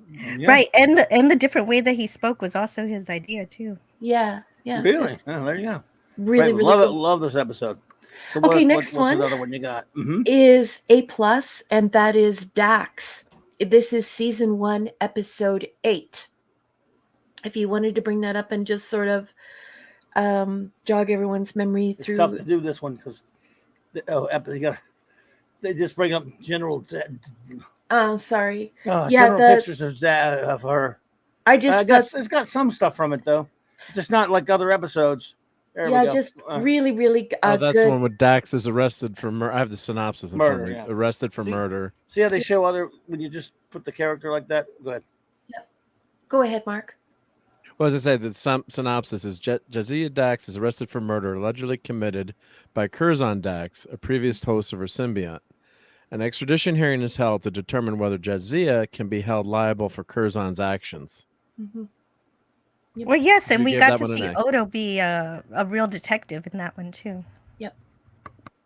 So once again, this is actual science fiction. It's exploring of the rules of the universe, and what is moral, what is good, and I really loved it. I just thought it was really, really exceptional, and I gave it an A+. The next one is Whispers, which is season 2. I thought Whispers was really, really good. If you wanted to maybe read what that, episode Mark. number was that? Yeah, what episode number? I forget which episode it is. Season 2, right? Yep. I'm looking on my list. Just it's not alphabetical. So where's Whispers? Oh yeah. This was a great one. Yes. Yep. Season was 2? it 14? Oh, here it is, 14. Okay, yep, I got it. Thank you, Jill. So while preparing the station for upcoming peace talks, O'Brien discovers that the crew have been hiding information from him and giving him orders behind his back. O'Brien begins to suspect everyone on the station is gradually being altered or replaced by an unknown force. Yeah, that was a gooder. Yes, this is great. Really, really great science fiction, and of course, I love the O'Brien character, played expertly. Just a really like, everyone is probably going to see the theme that emerges in my favorites, and that is that it's all about ideas and that it's about science fiction. I also enjoyed the House of Quark. Okay, there was some great puzzle solving in that. And Whispers. That was this season? Season 3 is the House of Quark. That was a good one. I'm on it. I gave that one an A+. A+ you gave it? I did, yeah. So that one, the synopsis is Quark brags falsely about killing a Klingon, Kozak, and is then forced to marry the widow, Grika, founding his own House of Quark. Yep. Grika. Yep.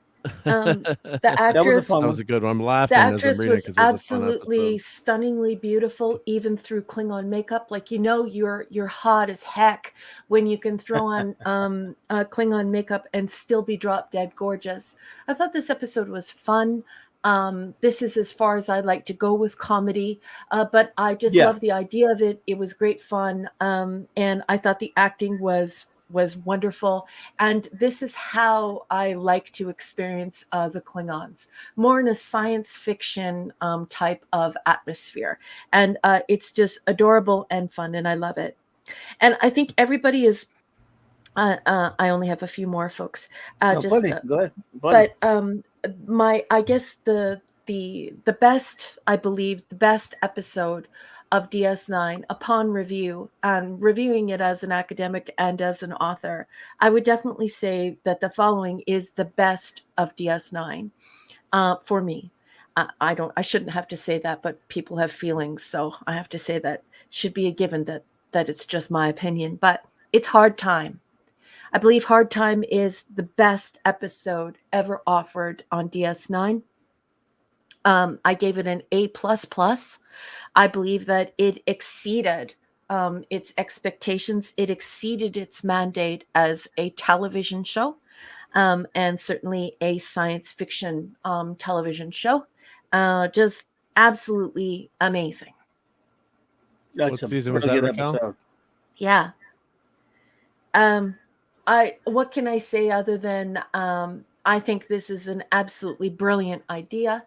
I can't believe Cole Meany. I love this one. The way that he deals with this storytelling, and what the alien winds up being, and you're constantly asking yourself, what was going on there with that, and just and the fact that the United Federation of Planets and Starfleet didn't even have an opportunity to send a delegation or enact diplomacy or even inquire. It was already done.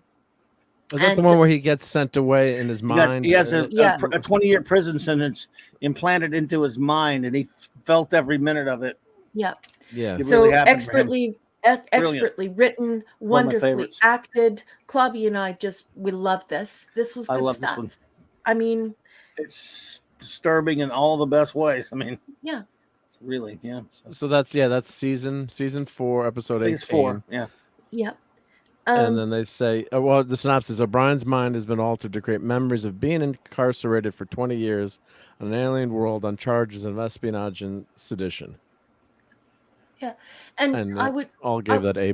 Yeah. And I would like to also mention that the reason why I like Hard Time is not just because of the acting or because of the ideas and the way that they're put forth and that they act within the confines of real Star Trek, but it's also the fact that this is futurism. This isn't speculation that may not come to fruition. This is a part of the true Star Trek legacy in TOS. This idea that the mind could be rehabilitated regardless of the body's predilections. So you can be punished in this way. And as we edge closer and closer to transhumanism, something like this is not only plausible, it might actually be, inevitable for some societies, as we look to rehabilitate and punish without being beholden to the financial burden of having to house inmates, having to clothe them, feed them, worry about their violence and their interactions. This could eventually be seen as something that would be quote unquote more humane, and of course we learned that it's not more humane at all. It's just as bad. Oh, Minimus! Hey, sweetheart. Minimus is here. Oh, up at you. So it's a brilliant episode. It's one of the best. And this is science fiction, and this is what I would classify as hard science fiction. Hard science fiction is what Gene Roddenberry wanted, that Asimov style of telling stories. Is this possible? Is this futurism? Is this technology? Is this an experience with extraterrestrial life? And pretty much Hard Time is all of the above.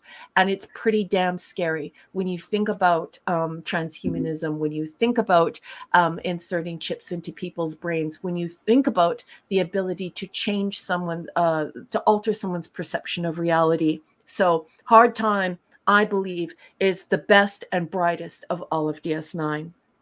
And now I'll just hustle my buns here because I feel like I'm taking up too much time. No, not at all. I love The Quickening, which was in season 4. I'm on it. Takes a second. Oh, wow.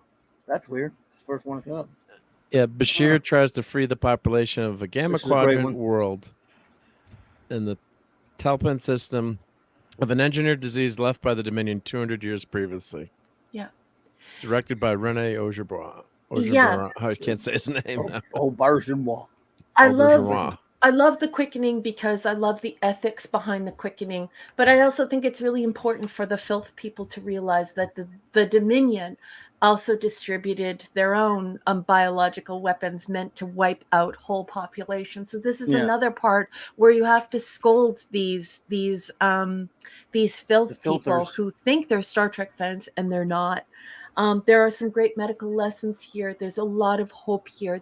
There are some incredible Star Trek messages within this episode. I love Julian doing this. I love Julian sacrificing himself, not even caring if he lives or not, and just getting in there and getting it done. Because, of course, as everyone knows, I think Julian is a pathetic, awful, gross character who does not even belong in Star Trek. Bones would probably have him airlocked, except for the fact that Bones' ethics would call him to be, just disbarred. He'd be stripped of his parchment. He wouldn't allowed to be a doctor anymore. But this is the one time where he's acting properly. So I gave that one an A+. And just 1, 2, 3, 4 more, folks. No problem. And so this is my best of my best. And thank you all for giving me this time. That's what we're here for. In season 5, I absolutely loved Trials and Tribulations. Well, Arvin, a disgraced Klingon spy, travels back in time. The DS9 crew must prevent him from altering the timeline. Based on the original Star Trek episode, The Trouble with Tribbles by David Gerald. This is my favorite. Expertise beyond expertise. This is fidelity. This is canon. This is celebration. This is true nostalgia. This is grace. This is homage. This is class. This is beautiful. Trials and Tribulations. You want to visit Star Trek? This is how you visit Star Trek. And that's all I'm going to say about that one. It's just gorgeous. It's visually stunning. And its substance is exactly what it needs to be. Exactly what it needs to be. It's sexy. Absolutely. It's cool. It's fun. It's beautiful. It's near perfect. It's near perfect. Yeah, it's also very respectful of the original series. Yes, and at that fidelity, time, Jill, fidelity, yes. Yeah, and at that time, Jill and Raquel, that was a big deal because I was not watching this show. I always felt like I was one who loved the original series so much that I thought a lot of times a lot of people connected with the TNG stuff, and then later fans of that, and later fans of the other stuff like DS9 and Voyager were always disrespectful of the original series. A lot of fans were, so I stopped kind of watching this stuff, and this was the first time that they really showed a great deal of respect for the original series. I know they did bits and pieces on the TNG and stuff. When they did this, I was blown away. I said, I can't believe they did this. My favorite thing I take away from it was how much love it shows and respect it shows. And I just love this. I've watched this so many times. I could go watch it right now. It's sheer joy. Probably should have given it an A++, but I think it's right up there with Hard Time. I think it's really like the best of DS9. I would, if I was going to pick a second best to Hard Time, I would definitely choose Trials and Tribulations. So lighthearted, but so serious at the same time. With this, it's just a gorgeous display. It's a masterwork. And just 3 more. So I really liked statistical probabilities. Yes. And the reason why I like statistical probabilities is because it is an Isaac Asimov story. This is 100% an Isaac Asimov story. And I absolutely loved exploring it here in Star Trek. And I think Isaac Asimov would have been tickled pink that his story was played out here. Mark, did you want to read the summary? What's that's season 6? That's season 6, sir. Yeah. So that episode 9. Episode 9. Thank you. Yep. So Bashir attempts to reintegrate genetically engineered misfits into society, but they are asked by Starfleet to become a think tank when they provide insightful analysis of upcoming Dominion. Oh, my spreadsheet cut off. Upcoming Dominion peace talks. Yeah, that was another great episode. Yep. So you give that A or an A+. It's a really great one. Yeah. So folks should know that this is the crux of Isaac Asimov's idea that through psychohistory, which is a part of the Foundation series. Foundation series is definitely a series you need to read. That folks could be trained in analyzing big data, so aggregated data, okay? And that they could attempt to predict what humanity would do on a large scale. So it's not science fantasy where you're trying to predict what your neighbor's going to do tomorrow and what you're going to have on Tuesday for din dins. We're talking about how different geopolitical things happen and how they can force war, they can change trade, things like that. So getting brilliant minds together to do those calculations, to imbibe that aggregated data and spit out what they believe are the possibilities, the probabilities, ergo statistical probabilities. And at first I was actually kind of angry with this particular episode, because I always believed that they just did it. And then of course, with the advent of the internet, they admitted that they used Isaac Asimov's idea, so it's okay with me. Otherwise, I would rain down a fiery terror of Professor speech on plagiarism. So statistical probabilities, and just two more. The Pale Moonlight, I thought was a challenging but also defiant episode of Star Trek, Deep Space Nine. On the one hand, I found it to be very Star Trek, and then on the other, and very well done. But then on the other hand, when you see it in the context of Gene Roddenberry, you realize that it's completely defying Gene Roddenberry, and it goes against everything that he believes. So it's difficult material to work with, but it is DS9's very own, and it is well wrought. Although it deserves an A+ and an F simultaneously. Yeah, that's the synopsis is. Cisco asks Eric to help him get the Romulans to join the war against the Dominion. However, Cisco finds that he will not be able to keep his ethics intact to do it. Now, I have it down to the 0 for you, but I guess that's right. You gave it an A and a 0, right? I gave it an A+, and I also gave it an F. Yeah. Yeah, it's just crazy like that. And my final offering for the very best of Deep Space Nine, and thank you everyone, one and all, for being so generous with your time and your comments, is One More Unto the Breach. I gave it One More Under the Breach an A. It is in season 7. It's the only good thing about season 7. But it's great. It's great storytelling. And I really enjoyed it. And I'm not like a massive like Klingon story fan, but there are some times when they just get it right and it just feels good and it just feels right. And this is one of those examples. So I think those offerings give a very respectable view of the best of DS9 and what DS9 is capable of and what DS9 stands for. Is Once More Unto the Breach the best? Probably not, but I like the way that it plays with the Klingon story, and I like the way it unfolds. Pale Moonlight is distinctively DS9.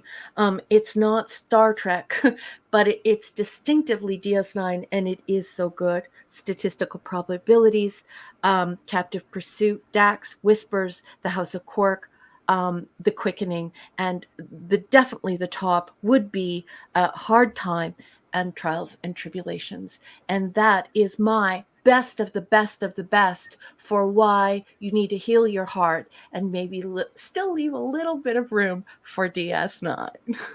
No, nicely done, number one. Absolutely. Very well done. So, Jill, do you have some episodes off the top of your head that it would have to be off the top of my head because I didn't get the memo for this. This is an amazing idea to look at all of. I didn't either. Series. Kel came up with it right here tonight, so I didn't either. Yeah, I'm sorry. I didn't even think that I actually thought that I would wind up being like left out, as everyone did their good, their bad, and their ugly. But because I have like gone after the episodes, I really wanted to leave everyone on a positive note, so I didn't mean to mess everyone up. I'm so sorry. You didn't mess anything up. You're a great teacher. I'm a great student. If I'd gotten the assignment, I would have definitely done it. I should have shared it with my head. Wait, I have to interject here. No, I got to interject here now. If you all had done spreadsheets like me, you could just sort it and you'd be prepared. That doesn't count. Spreadsheets cheating. Yeah, you mean just having everything in Yeah, that's cheating, damn documents it. is That's yeah, cheating. That's because called I being have prepared. I'm a scoutmaster. Yeah, be prepared. I have all Hey. the information, but it's all in documents. So I'd Yeah. have to open each one to figure out which one. So you're right, I should have a spreadsheet. But But there's off the good, top of bad, and ugly. but I'll give you my favorite episode, which I love Yeah, I all the mean, ones that you mentioned. Those were all fantastic ones. My oh favorite yeah. episode is Explorers because it's Oh, also I like another that one. kind of episode that I wish was done more in Deep Space Nine because they're stuck on the station. Why not do some science experiments and Why not, huh? do little more different kinds of exploring that you can do stationary, and but also get out. So this one got them away from the station at the same time, and so and because of the father and son bond between Cisco and Jake was just lovely and beautiful, and it was a gorgeous solar ship. I, I wish. That was a cool episode. I did really like that episode. Yep. I like that one as well. I love the sail. Where we go? There we go. There we go. I love the sail. I love the whole idea of it. I thought it was cool. Even then, they also had one of the things I loved the most about it was the end where the Cardassians were celebrating the achievement of the Bajorans, of the Bajoran ship actually making it to its destination. That was one of the final scenes in the last montage too. I think to close the last episode out, they used that in those montages that they did have that scene with Jake and Cisco, and that was a really nice touch. They skimped on a lot of other stuff, but they did have that. Yeah, that's a great choice, Joe. What any other ones? Off the top of my head, I don't. I'd have to look. I'd have to look through each season because That's I do cool. have. I like that you mentioned something that involves like this early mechanization and this sort of steampunk look at Star Trek. I think it's a lovely choice. I think it's really beautiful. Thank you. I guess I also, if I just think off the top of my head, I love learning about Odo's origins with Dr. Mora. Oh yeah, whichever episode that is. Yeah, I like Dr. Mora as well. What was the name of that episode now? But I know what you're talking about. When you first met Dr. Moore, I like that one. It's good because that episode, it's like it challenges the viewer to, to think about how far science experiments should go and test subjects and what should be done, what's a step too far and what is just right. And that it's not black and white, that it's a gray area. And that is a terrific scientific discussion. So that makes that episode science fiction. And goodness knows, DS9 could use a lot more science fiction, right, Jill? Yeah, it absolutely could. Yeah. And so I would like to see more episodes like that. I wish I could remember more episodes. That's okay. Now look, there was no memo, but I just love what you did, Raquel. That was the way to do it. I did too. It was beautiful. It was really good. And so. Sometimes you don't need a memo. You need to just jump it out there. And so we'll name a couple of more. I'll throw some because I did write some down after she mentioned that. And I love all the ones Raquel wrote, mentioned, of course. But I love some that she didn't love that I'm going to throw out there anyway. However, and of course, if you think of one, Jill, you can just throw one at me. Oh, definitely. And Mark, you too. Yep. Well, I'll do, yeah. But here's one I love. I love The Visitor. This one makes me cry every time. Boss man, yes, ma'am. Lieutenant Crittenden just showed up. Hey, Lieutenant. Sorry to interrupt you, boss. No. We're good. Yeah. Lieutenant, good to see you. All right. I'll write that down for later. Okay. Well, so I don't know. This episode always gets me, as the kids say. It always gets me in the feels. I don't have any Me feels. too. I hate that saying. You like this one, Jill? I do. Yeah. For the same Mark, reason. you know what? Yeah, that's my number. It could be my number one episode, or it's up there in the top okay. 5. Yep. I'll let you hit you in the surprise gut. us. Yeah. Hit you in the gut, that one. Because Raquel handled most of them perfectly. Yeah. Captain, I'll run mine down because Trials and Tribulations. Why even go to it? You know why I love it so much? Because it's just, Oh man, I just love it so much. I can't even go. Captain Pursuit, I love. Um, let's see. Raquel, of course, handled Hard Time. That I think those three probably hard. Trials and Tribulations, Hard Time, and Captain Pursuit might be Yeah. like my top. I Oh, love them yeah. so much. I love The Visitor right up there with him. And the Pale Moonlight you mentioned, of course. Let's see. So I'm gonna name a couple other ones that you did not name. I actually really liked the episode Civil Defense. I thought that had kind of the feel of an old time Trek episode. It was kind of a fun. For those who do not recall, it was kind of a fun episode where they triggered some old traps that the Cardassian security program, and they had to deal with them and stuff like that. Oh yeah, and that one was awesome. That they was had a good some episode. great moments in What this did one. they give that one? I forget. Was it season? Was it third or second? It's episode 53. Let's see. It's whichever ninth season episode, it's in. season 3, I think. Yes, they're down in the ore processing thingy, whatever. Cisco and O'Brien and Jake, and they trigger some old Cardassian defense system, and the computer thinks it's being taken over because it was left in from the occupation, and they all have to deal with it different parts. And there's a couple great scenes with Garrick and Ducat that are priceless. Yes, Ducat gets caught by his own. He gets caught by his own. Yeah. It says Deep Space Nine is progressively locked down after O'Brien, Jake, and Cisco accidentally activate an automated Cardassian security program. The program's counterinsurgency measures keeps escalating until it initiates an auto-destruct. Gul Dukat beams on board, but is unable to stop the self-destruct sequence. Oh, yeah, that was a fun episode. Interesting. Great sci-fi and great engineering in that one, too. Yeah. Yeah, it was a fun episode. The Tetrarch of Apathy, hello there. Welcome. So, yeah, I really enjoyed that one a lot. Yeah. One other one that I really enjoyed a lot that you don't see on here, that a lot of people don't mention much, and it wasn't much of a science fiction one, but it was The Way of the Warrior. Yeah. Beginning with Worf. Yeah. Worf comes to the station, and that was an exciting two-parter, I thought. Season 3 was really good, Season wasn't 3, it, right? everyone? Yeah, that was the beginning of 4, but yes, season 3 was good. Season 3 was very good. Like it had lots of A's and high B's. Yeah, it did. That was back when we were at least, our ratings weren't always down in the Well, dumps. it's when they were still trying to do Star Trek instead of let's do something else. Well, The Way of the Warrior, that's the one with the root beer quote, isn't it? Yeah, I have the Way of yes. the Warrior as my top 5 for season 4. Yeah, it was really A very plus is entertaining. for everyone. Yep. Yeah. Yes, A Klingon fleet arrives on its way to expand the Klingon Empire at the expense of the Cardassians in the face of the Dominion threat, and Worf is brought to DS9 to negotiate.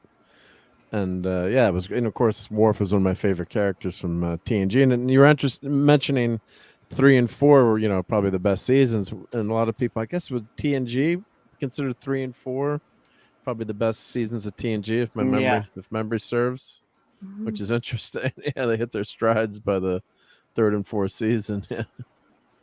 Yeah. Yep. So I'll say just a couple more here, then I want to turn it over to you two. Let's see here. I actually like Blood Oath, just because, how do you not enjoy seeing the 3 Klingons come back? Mm-hmm. Again, it's not one of your greatest episodes or anything, but the performances by these great gentlemen. Yeah. This is pure entertainment right here. Well, I enjoyed that too as part of Dax's arc. Yeah. Yeah, so that was a fun episode, I It's thought. a gooder too. And then let's see. Blood Oath I had as my 3rd best, I believe, for season 2. Oh, okay. There you go. It's good stuff. I'm not even much of a Klingoner either, but here I go again with another one.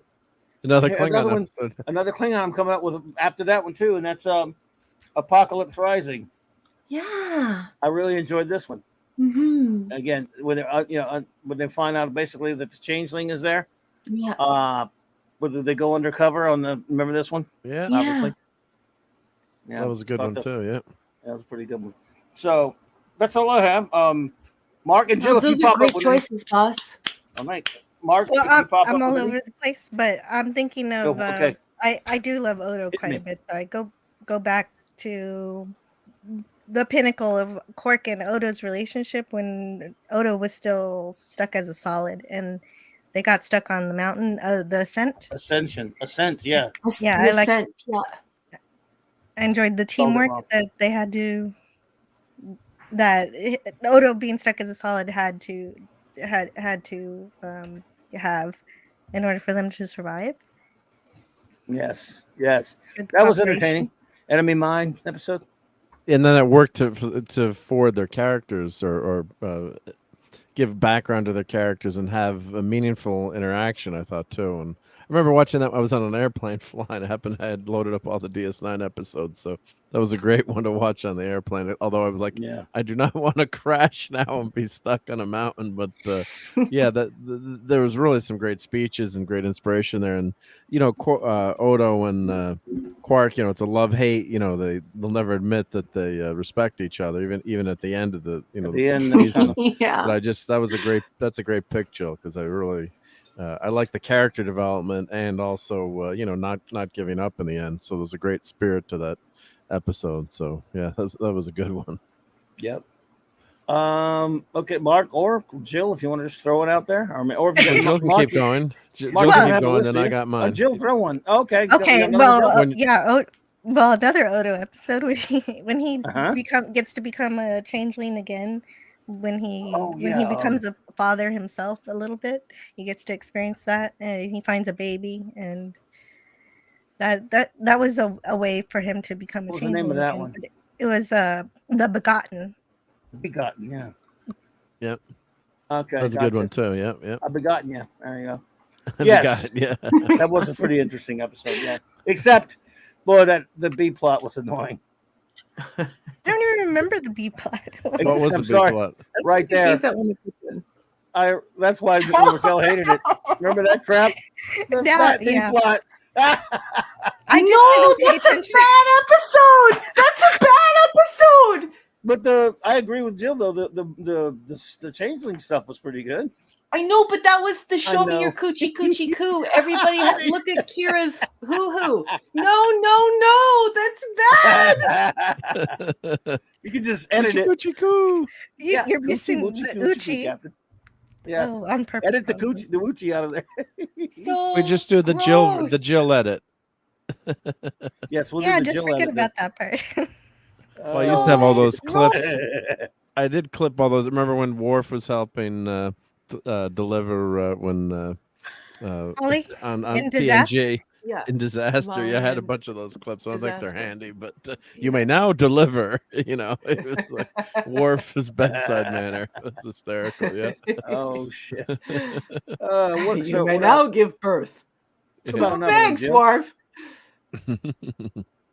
What about Yeah, another one, this Jill? one's terrible though because Miles actually openly says that he wants to see her. Oh my god! Why you? I know. Sorry, I forgot about the B plot. So did And I. then the boyfriend comes out, and the boyfriend's like, "Why do you want to see her hoo-hoo?" And he's like, "Because it's my hoo-hoo. My baby's in That's that what he hoo-hoo." said, my And that hoo-hoo. was after Kira and O'Brien admitted they were in love with each other. Why don't they just transport the baby out? Can't they? Was there a reason? Well, you know, they couldn't. they transferred Worf's They do everything spinal else with the cord. transformer, but you can't do that because you wouldn't have all that stupid drama. What about another one, Jill? Get me off of this episode, please. okay. Inferno's Light. I pulled up. I'm not sure if it's one. It's a good one. I think. What is that one about? Inferno's Light. Inferno's Light. What season's that one? I don't know. Oh, I'm pulling these up randomly. yeah, that Okay, was yep. great. That was when Worf was in the cage match fighting all those Jem'Hadar Oh yeah. by Inferno's Light. Yeah, that was pretty good. Those were kind of enjoyable when they were caught in the prison. Yeah. Mhm. That's Um, when yeah. Martok lost his eyeball. Yes. That was the Right. Rocky episode. Huh? That was the Rocky episode for Yeah. sure. Rocky episode. Yep. The Yeah. Great Escape episode too. And Martok didn't lose his eye through a cat scratch. It happened No. in a battle. Wait, you knew that about Nick Fury? How'd you know Wow, that? we've I been a read bad that and I was influence on like, Raquel. whoever you know wrote that? that needs to go through the Klingon rite of ascension. But instead of like the paint sticks just being applied to the skin, they could be inserted somewhere. Well, yeah, I don't follow Marvel anything either, but I did know about that too You knew because about that, apparently that Loki? was That's damn yeah, impressive. because I can't believe you knew the that. reason they say that was the reason why that Brie Larson movie was Man, it's garbage. that's the only reason anybody talks about it because that happened. I can't believe Raquel knew that. How did you know that? Because I care about God, you. we're so bad. And I you hang what? around with you and Mark Okay. like at least like 10 hours a week. For 3 God. years. Oh, man. 10 hours a week for 3 years. You don't think that your geekiness isn't going to rub off on me? You big Oh, geeks. wow. At least you didn't have to watch the movie, which you could buy. You can buy a Blu-ray of that at Five Below for $2.50. Well, Mark, it's marvelous Mark, because I could just say to people, I'm sorry, I don't watch that. I'm a nerd. that's no excuse. Nerds watch superhero movies. No excuse. Yeah. You just tell them I don't watch that because my geek friend said it sucked. It sucks. Jill, Donkey. That's why I didn't watch it. Jill, Yeah. Can you believe that a cat scratched his eye?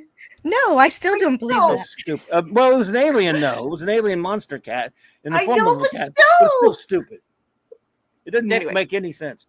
So bad. Oh no, the cats, they scratch your arms and your legs and everything. yeah, this was an alien. Cat scratch fever. Who is a shape changer, but it's still dumb. Yeah. This is a good one, Jill. I like this one a lot, though. This was And cool. and another one, another Klingon one would be Soldiers of the Empire. Remind me why I love that one. Because I just have. Let's see. I think what is that one again? I'm trying to see here. It's Oh yeah. This when they went on Worf and Jadzia went on the Martok ship with him. Mm-hmm. Mm-hmm. Yeah, that was good. But I mean, I don't remember much of it. But it was good though. Yeah, that everything was with good, Martok. Usually, when it's with Martok, it's pretty good. The Klingon stuff is always great. Yeah, I like Martok. I have a headache, so I can't think of the word. Am I right? Spock's cat, Salek. Spot's cat? Salek. Yeah. Salek? Cats. Salek? The pets on Vulcan are 9 feet tall and have claws. Salek. Right? Yeah. Salek. Yeah. Salek. Sorry, I have a headache. I already took an Advil. Ichaya was his name, by the way. Achaya. That's right. Yeah. But remember, it wasn't supposed to be Achaya, but everyone was pronouncing it Achaya, so they just went through. They just said, okay, whatever. Like when those kids said, "Go ahead."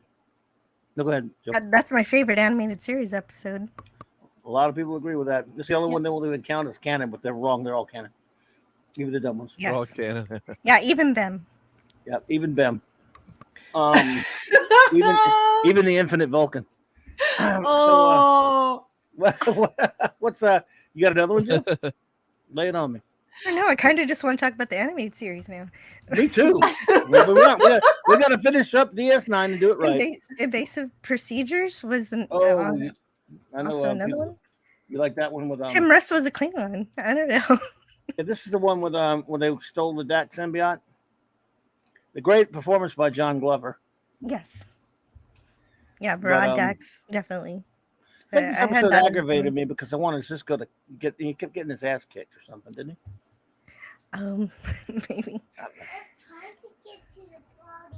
Hey. Oh, I've got to step aside for a little bit. Yeah. Okay, no problem. We got you. Go ahead. Here. So, Mark, go ahead. All right, let me get my spreadsheet up. Talk about the episodes you hate. I'm just kidding. That I hate. Yep. Show some hate. This back. Show some hate. So let's go back to. Only of course, your hatred can destroy me. Admiral Teague, what's up, duder? Hey, Teague. Let's see here. So what do I got? This is my list for the best episodes. Of course, this is just the sort. So I don't know if I didn't actually prepare, but I had The Visitor. That was the you talked about. That's a kick in the gut, especially when I think about that one makes me think about my dad. I did really love the fun in Our Man Bashir. That's when he plays the James Bond esque, secret agent. So that one I thought was really good. Hard Times, of course, we've all talked about, but Hard Time.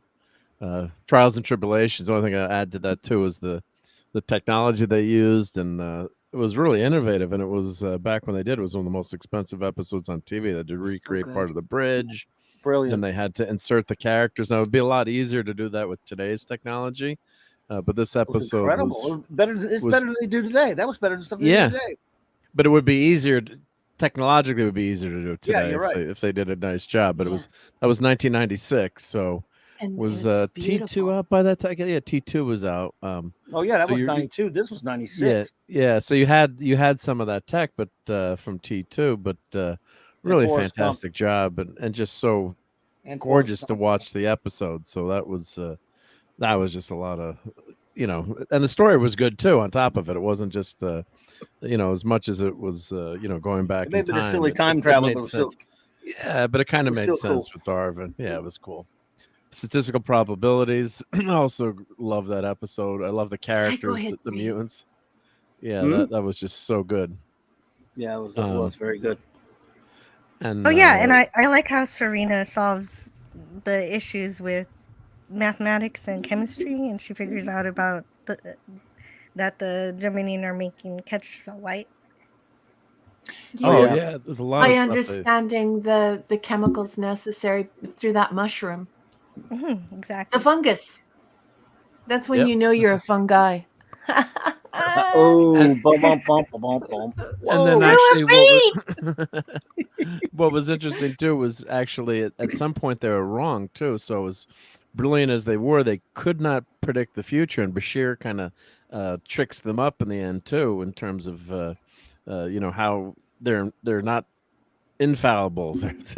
They're normal people as much as they consider them, their abilities above and beyond that of mortal men. It's so it shows you do have free will and you can't predict everything, and as much as you want to be kind of like the Moneyball people in baseball, a lot of people would argue that they've ruined baseball in terms of overdoing the statistics. So there's a lot of humanity and a lot of fun in that episode. How come you don't have a rating for me on Iron Man Bashir? What happened there?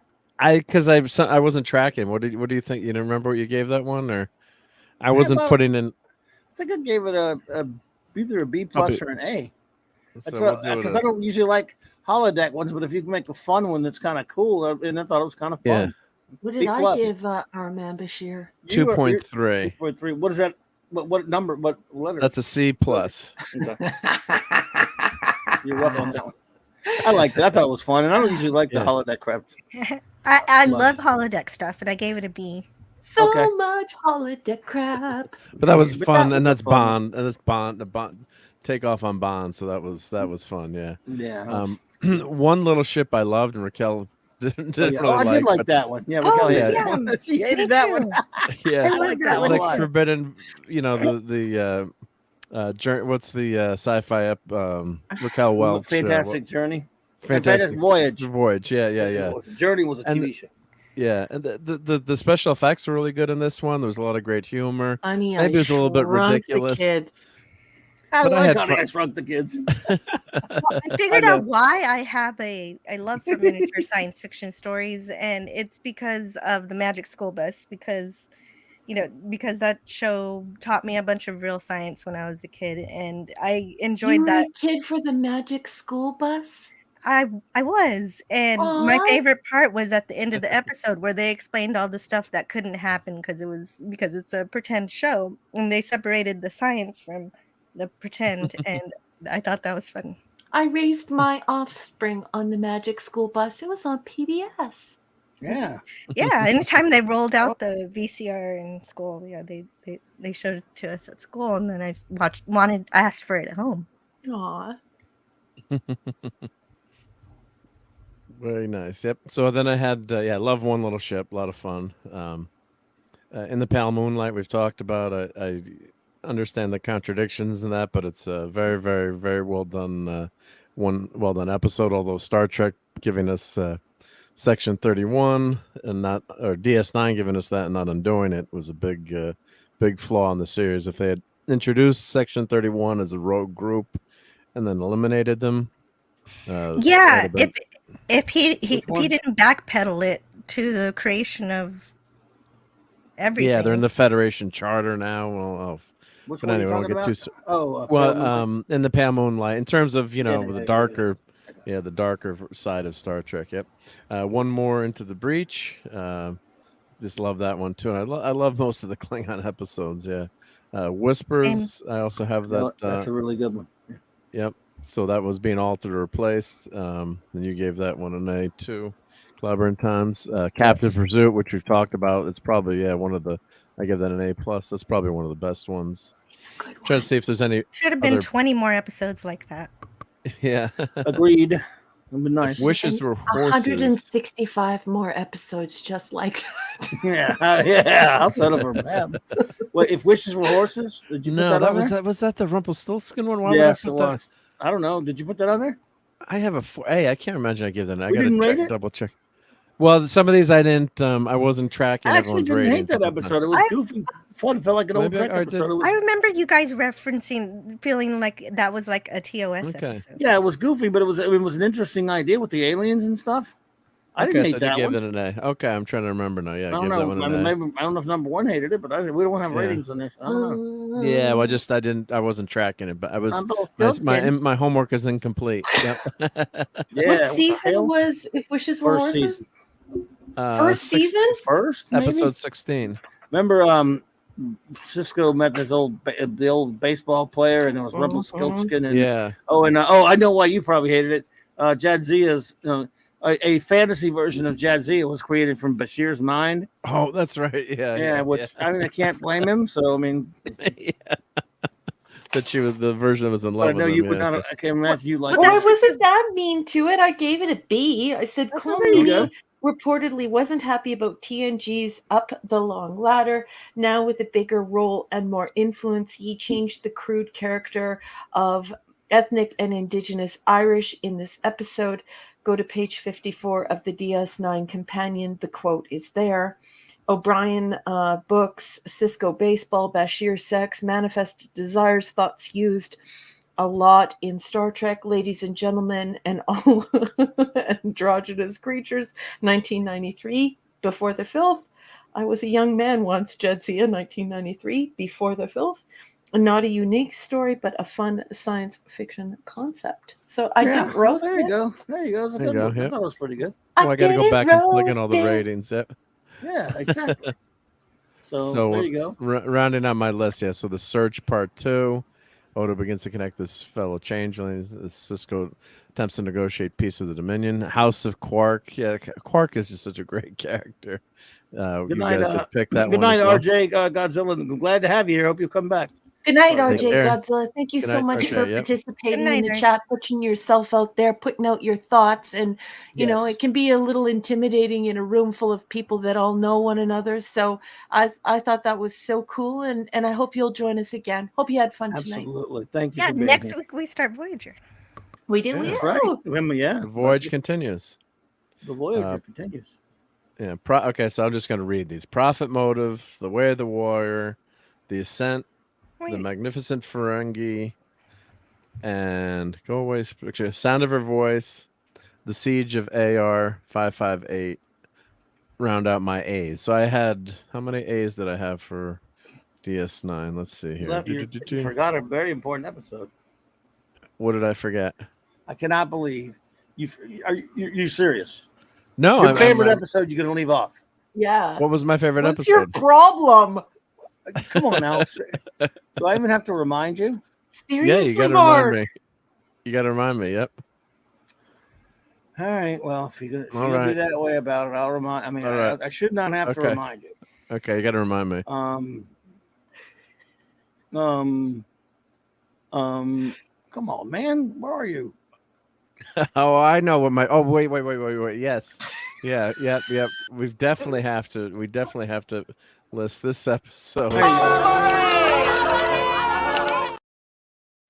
Move Along Home, I gave a 0, but yes. You know what? Move home compared to some stuff in the 7th season. Anyway, never mind. Yeah. Yeah, It was so bad. I'm gonna give it a 1 now.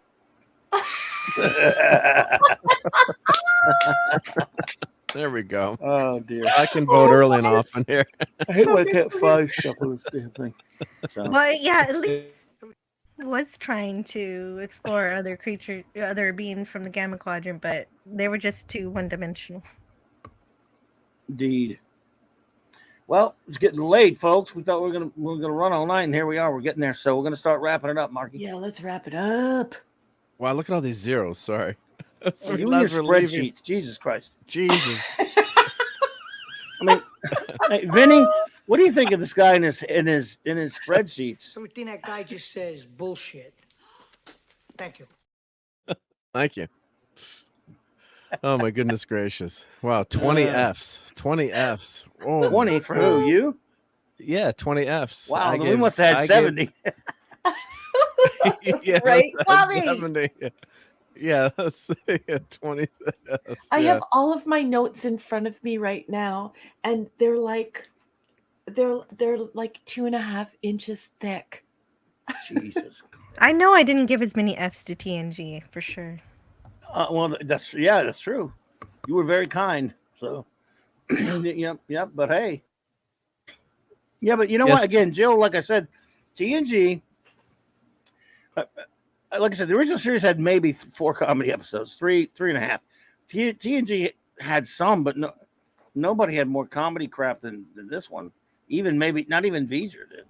Guys, we've indulged ourselves as friends here, but you know what? We have a question from the chat that I think that we should discuss, and our fine friend Bubba Doom is asking about duet and progress.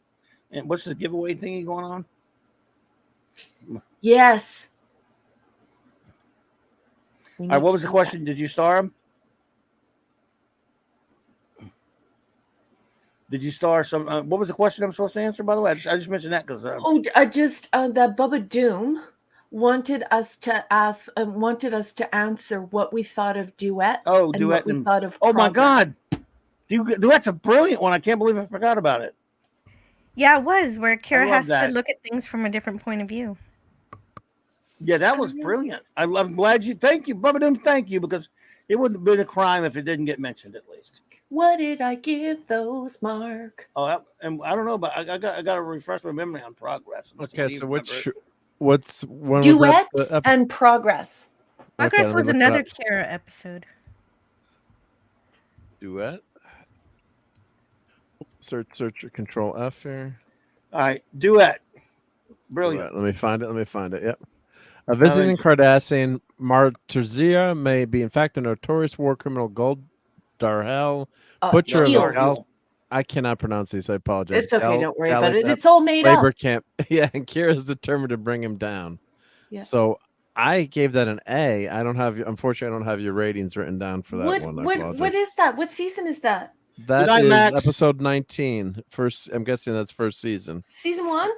Good night, Max. By the way, season 1. Good night, Max. Bye, buddy. Feel well. Feel better. Oh, good Max, night, do you want your name in the draw? Oh, Max, you want your name in the draw? How does he do it? How does he get in the draw? How does he get one in the draw? Duet. Oh, I said as a drama it's an A+, but as science fiction it's a C. Oh, we're giving that a 2 then. I gave that one A- myself. I think I gave it an A or an A+. I can't remember. Yep. You sure draw me, he says.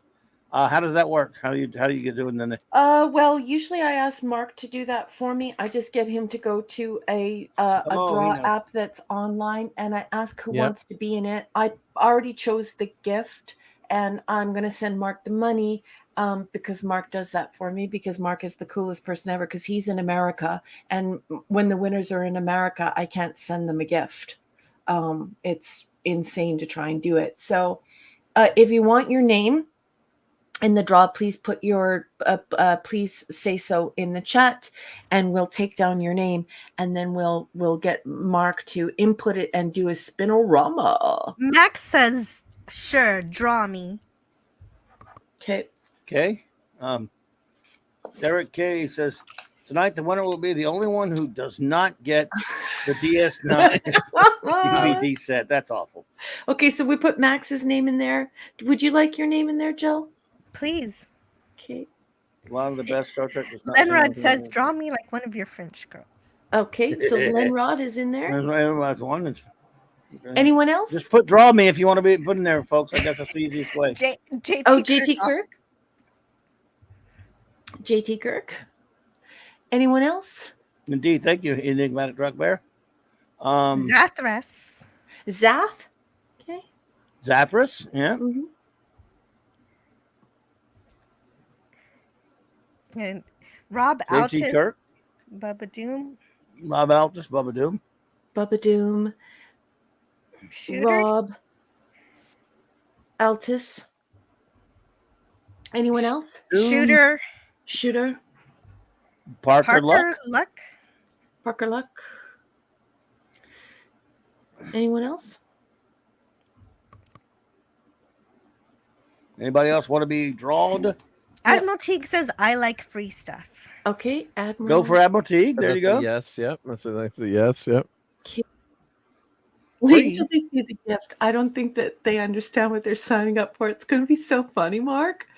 Anyone I don't else? even know what it is. Oh, I sent it to you. I thought you would laugh hysterically when you saw it. It's on the Clubhouse. On Twits. Okay, I shall check. Yep. Okay. Anyone else? DJ Ronnie G. DJ Ronnie G. Good. Okay. Anyone else? Going once. Going twice. Going twice. Wagner said he'd let someone else win this time. Oh, he won last time, right? No. He won last time, I think? Or was it Dad Band? I remember JT Kirk won. Batman won one time. And Eric won once. Eric K won one time. Eric won and JT. I sent him the crazy and socks. Dadman. I sent him crazy socks with Vulcan ears on them. It's a draw we're doing for a giveaway thingy, DJ. Fiona. No, okay, you want to be in there, Gwag? Okay, Gwagnar, you want to be on there then? You don't have to. I mean. Oh, Fiona? Yeah, that's right. Yeah, Fiona, go ahead, put her on there. Anyone else? JT Kirk, JT Kirk won back during the original series, but you're still eligible if you want. I mean, it's up to you, buddy. Yeah. You could still be entered, JT. Yeah, JT's name's in there. Yeah, your name's in there. Okay. What No, about I'll you, ED? pass. Okay, I'll take you out of there, Gwag. Oh, you'll pay. Okay, buddy, that's cool. You're not invisible this time, Fiona. You're not invisible. We see you. Okay, Mark, could you please put a drawing app? Yep, I'd like let me to. get that up. Yep. Kal-El wants to opt out. You sure? Oh, Kal-El, that's cool if you want to. Okay. No problem, buddy. Okay. Let me get to that Wheel of Fortune or Wheel of Spinning or let me Spinning wheel of draw. Yeah, let me grab that. Yep. DJ says he will pass. Oh, you're gonna DJ's pass on that passing? one? Okay, sweetie. It's just fun. It's not a big deal. It's and no we'll big even deal, send it general postage. You're it's not welcome a to big be deal. in the drawing, but if you don't want to, that's cool too. Yeah, That's you don't fine. have to. Yeah. We just do it as like a club. We just want to mark the end. And the photographs of people when they receive their gifts it's quite hysterical. Gotcha, Kal-El. Cool, buddy. No problem. Okay. Whenever you're ready, Mark. Yeah, let me grab this. Yep, hold on. Yep. Oh.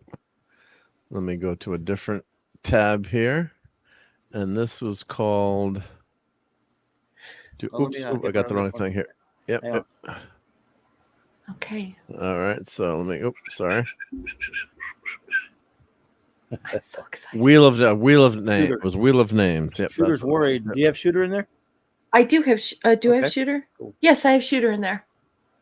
There you Okay, go. so Add it, do or you can you have a list, Raquel? I do. that I have a can- list prepared. And that's And in I the like to club. do it this way too because it gives somebody a chance to say, no, I don't want to be in it. Or somebody to go, oh, don't forget me. Yeah. Which is great. Yep. So let's see. Let me make that full screen.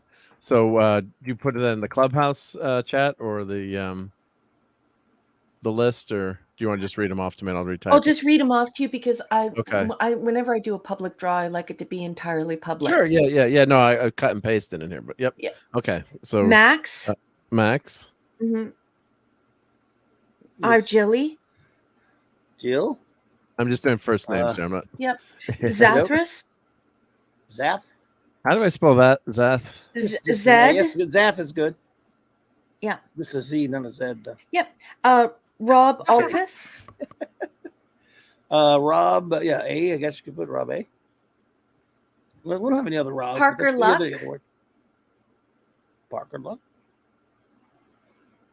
Lenrod Hot Rod.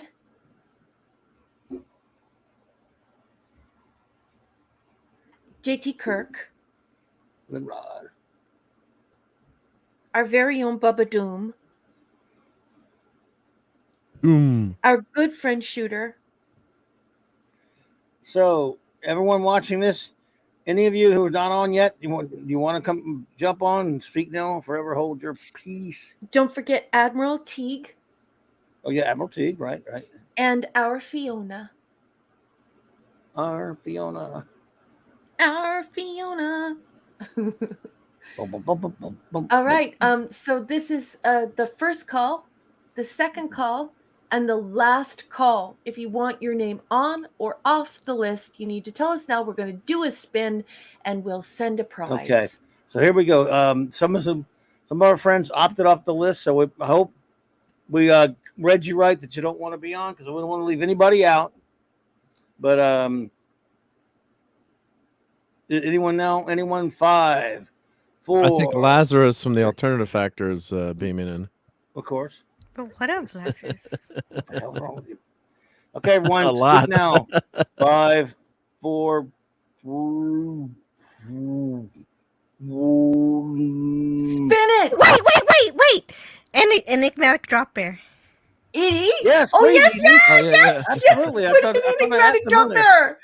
Sure. And DJ, did you say no? You said no, right? DJ Ron and G, I believe, said no. Okay. Which is always cool. Everyone's cool one way or the other, Yeah, man. you don't have to feel. You Yeah, you don't don't feel have forced to. Yeah. do it. Well, yeah. The other thing to say is if you don't have Fiona. a PO box, Right. Fiona don't have- says, I don't know. I don't even know what it's for. Neither do I.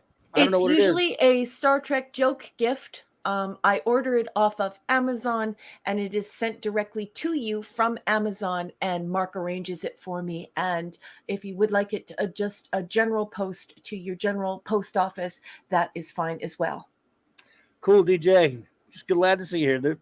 Okay, so I guess we're ready for roll. We're ready for ignition. We're ready. Oh, let me That's shuffle. it. Spirit. Let me shuffle the names. I'm shuffling the names. So Okay, shuffle the let's names. do shuffle the names. Yep. Okay. Oh, that was a smart idea. Okay. Now click to spin. Let's see. Here we go. 3. Oh, wait. What's my word for spinning? Is it engage? Don't I have to come up with something? I will make punch the ship you. go fast. Mark, I'm gonna punch Make the you. ship go fast. Make the ship go fast. All right. Who won? Oh no! This one. All of his perseverance paid off. Oh, and I spelled his name wrong too. I forgot the Who's Zathra? We'll have to roll again. We don't know it's Zathra. There's no Zathra here, right? Yeah. Congratulations, Zathras. Congratulations, my friend. I have a very, very funny gift to send you. You are the winner of the DS9. We are bringing this to a close on CLOBBERIN Times. Please get a hold of Mark, D with a C, on Twits. And you do Twits, Zathras? I hope you do. Anyway, Or you can email me. You have my email or the email is available. Yeah. You can put it in the chat or something. You look on it's Mark. He does work very hard in the Great Machine. That's true, DJ. I do need the address to send this to. Otherwise, I'm keeping it for myself. It's kidding. hysterical. Wait until you see it. You're gonna. Oh my God! Everyone is gonna laugh so hard. There you go. Not on Twitter. Okay, well, just email Mark. No, and there it it can is, be right there. Email, yeah.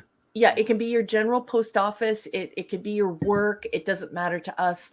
And Mark will arrange to have it sent to you. I will pay Mark to send it off to you. I've picked it out and sent him. Anyways, it's just I can't wait to see it. It's just a little gift. I don't even know what it is. And I hope it puts a massive smile on your face.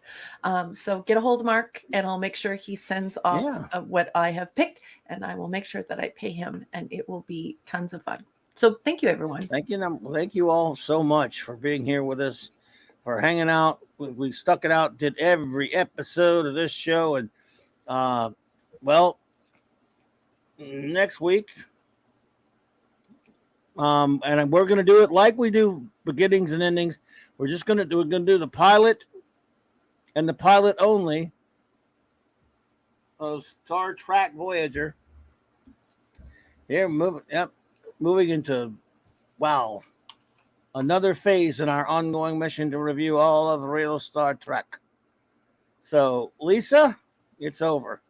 Is it over? I love We you. survived. Oh, you got through I just it, want to say this again, you guys, seriously, because some of you have been with us since the very beginning. TOS, 79 episodes plus 6 movies.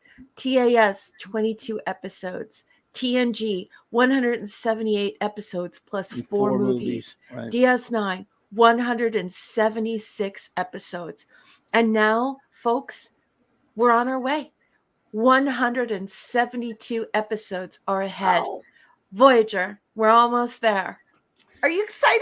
I'm excited. Are you excited? I mean, yeah, I'm excited. I'm excited to explore these episodes. Are you? Have Grace! you seen it yet? Hey, sweetheart. Jill, you haven't watched it before, or have you before? I have. I've watched Voyager and Enterprise the least out of all of. Okay, well, good. I've rewatched I got you. the ones we've already reviewed a bunch, so I'm super excited to be more knowledgeable in all of this. Wow, well, there you go. I haven't watched Voyager much. I have seen them all, but the one time I binged them, and not a few years back. So, yeah, I mean, it'll feel a little bit different. I mean, look, Enterprise, I've seen it a million times, but I've almost seen Enterprise as much as I've seen the original series. Not, almost, not quite, but so Kreese, 1984, good to see you there, sir. I can't believe that he's here. He's such a sweetheart. I'm so glad that you came. Absolutely. So JT Kirk has a review of the series overall that he just put in Deep Space Nine. Okay. At 12:58 CST. Yeah. And Admiral Teague is asking if The Cage counts as an episode or just a Star Trek story. Actually, you don't have to bother yourself with that when you're thinking about the numbers, Admiral Teague, because the Menagerie can be considered 1 or 2 episodes, as well as the fact that The Cage was not on offer until 1989. So it's okay to go with the official numbers. And the thing is that you could never nail down the true 735. The 735 is the official number. So that is the official amount of episodes and movies. But it's always important to remember that this is an international show. And so sometimes those numbers don't line up, right? Like some of the shows are busted up in different ways, depending upon what service you're watching and if it's on streaming and what country you're in. So when we're talking about the 735, we're talking about the official numbers, like 79 to get TOS over the threshold to syndication. There you go. The two-parters become messy sometimes, but it's I like the 735 rolls out really nice too. So well, it's the official number, so everyone should feel safe using that number because that's the official number. If you want to start mucking about with whether or not something is a 2-parter or a 1-parter, or like tonight's episode, for instance, it is officially 2 prod codes, but almost all over the world on the streaming services, it's now considered 1. So it's just best to go with the official production codes and the official numbers, because then you're always accurate. And I did question that number one time, and I added them up, and it does check out. Yes, it does. You're a math person. You math people. Yeah, you have to go with the official stuff. You have to go with the official stuff. Yes, sir. Let's see here. Where are we doing? Oh, all right. Let us get a move on here, folks. It's been moving here for a good while. Thank you all so much. We'll start with our my wonderful first officer, number one. Look at this. We had a few years ago. My goodness, it's almost Can you like believe it? 2.5 to more, almost years ago, whatever, that we made this. We started doing some shows together, and then we came up with this crazy idea, starting in 2021. To I don't know, I'm the dummy that came up with it, but I'd blame you if I could, but I can't. I gotta blame me. I gotta blame that. Let's review all of Trek, all of let's 66 through 05, and boy, are we crazy! But hey, it's been fun. I've had good episode, bad episode, whatever show you prefer. It's a lot of fun because we're hanging out with a lot of so many great friends here. It's grown and grown. At first, there wasn't that many of us, but it's grown into something amazing. Everyone here's just been fantastic tonight and every night. We'll see how this goes. For example, there are people that couldn't wait for us to do DS9. There may be some people that don't want us to do, that don't care and won't be here for Voyager. Yeah. I hope you all will be here for Voyager, folks. But hey, so it's not everyone's bag, which is fine, which is cool. We're gonna do it all. We're gonna stick to it and do it all. And it's all because of you. Number one, I wouldn't be able to do it. Wouldn't want to do it without you. And here we go. We've done. Well, we've got 2 more to do, and they're big chunks, but we're gonna get them. We're gonna get them. It's incredible. And I just want to say, like, I don't know, it's like 3 years ago now when you said, I've been watching your Twitter, and you really like Star Trek. You want to come hang out sometime? And that's when you were still on Blog Talk Radio. Mm-hmm. And I just want to say thank you for doing that. That's not something I would ever do, and I just think that you're really amazing. And imagine, like, I'm such an introvert. I could never meet anyone like that, and I would have missed out having you in my life. Oh my gosh, could you imagine if I wouldn't? Oh, I could never imagine not having you in my life. I love you right back so at you. much. Right back at you. Oh, ED, look at that. Oh, ED. Oh, you're too kind, my friend. Thank you so much. That's very generous of you, sir. He says, life events meant I stopped watching DS9 during season 4. I resolutely avoided spoilers and was looking forward to revisiting the show. Similarly, I stopped watching Voyager at the end of season 3. I hope Voy doesn't disappoint like DS9 did. Well, thank you so much for that, and I hope so. Incredibly flattering that ED decided to share this with us, boss. Yes, look, I'm just glad you're here watching it with us, buddy, and I hope you will continue to do so. I hope it doesn't let you down. If it does, though, well, we'll all be let down together. We'll have fun with it, and that's the important. People like to say you're too negative, you hate everything, and people like to throw that kind of stuff at you. I say I disagree. Sometimes, even if you do honestly dislike an episode or you're very critical of it, you still can do it in a positive way, in the sense that, yes, it sucks, in the sense that you're having fun, you joke around, you don't make it, you make lighthearted humor of it. You also allow the opposing opinions. That's very important. Others who do like it can speak out. And the thing is, but if you don't like it, you can still have fun talking about it, because conversation is fun. Geeks love to watch things, analyze them, read things and analyze them, and then and talk about it. That's what we do here.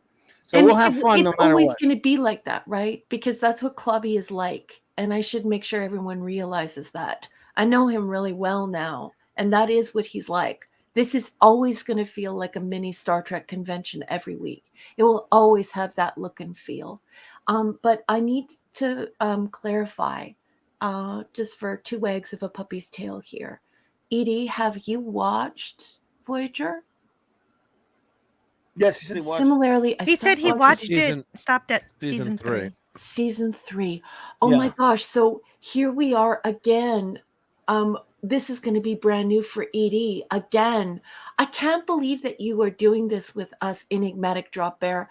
You are such a beautiful person. I love your reviews. I love all the work you put into your reviews. I love the way that you talk to people and the friendships that you've made here and the conversations you've created. You are such a wonderful person. And I am so excited to do the same thing with Voyager as we did with DS9. And I hope you have a riot, because you know what? You deserve it.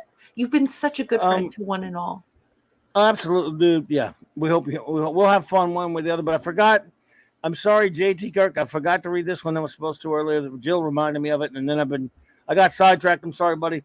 He said season 1 through 4 B plus, season 5 through 7 D. So many errors and wasted opportunities, but also some of the best characters of any series. As Trek, this show existed, but it never existed. Alan Moraine to DS9. Thank you so much. Deserves an Alan Moraine. That's a great review. Yep, you have earned it, sir. So anyway, where were I? Oh, I forgot. Well, yeah, ED. Oh, by the way, Kal-El said something. This interesting. He says, "I won't be here for Voyager, save for exactly one episode." Oh, I know which one. It's tantamount to reviewing the filth for me. Okay. But you all have fun reviewing the series. I'll be back for Enterprise. Okay, sweetheart. Hey, we're gonna miss you. We'll miss you here big time, buddy. But at least come visit me at some of my other shows. I hope you'll pop into the comics, Monday Night Marxy Comics Talk, and the Wild Card, and the Clubhouse. I hope. And the Geekery too. And the Geekery. There for Geekery and okay. Fortnite. Yep. Yeah, I hope we don't lose you completely, buddy. We understand there won't be as many people interested in this Voyager, but we committed ourselves to doing this. We're going to do it. But maybe stop by once in a while. Maybe you'll have a lot of fun. Even though it wouldn't be the same. Come by and hang out. The real soup. Yeah. Right, but anybody, by the way, if you're not into Voyager, it's still just pop in and hang out, Yeah. But I have fond memories of that series, but it's been a lot of people like it. 20 years since I watched. I have never rewatched it, so the thing I just remember is that you hear a billion people say a billion BS things about how you have to accept DS9 as being drama, that its purpose, that its central idea is drama. Well, I want people to be open-minded and to not jump to conclusions, and I want them to realize that we're going to see a return to some episodic work here, and that entering into Voyager, you really have to see it as science fantasy. It really is science fantasy. I do see it that way, and it does help a lot too with that framework. There you go. It does, doesn't it, Joe?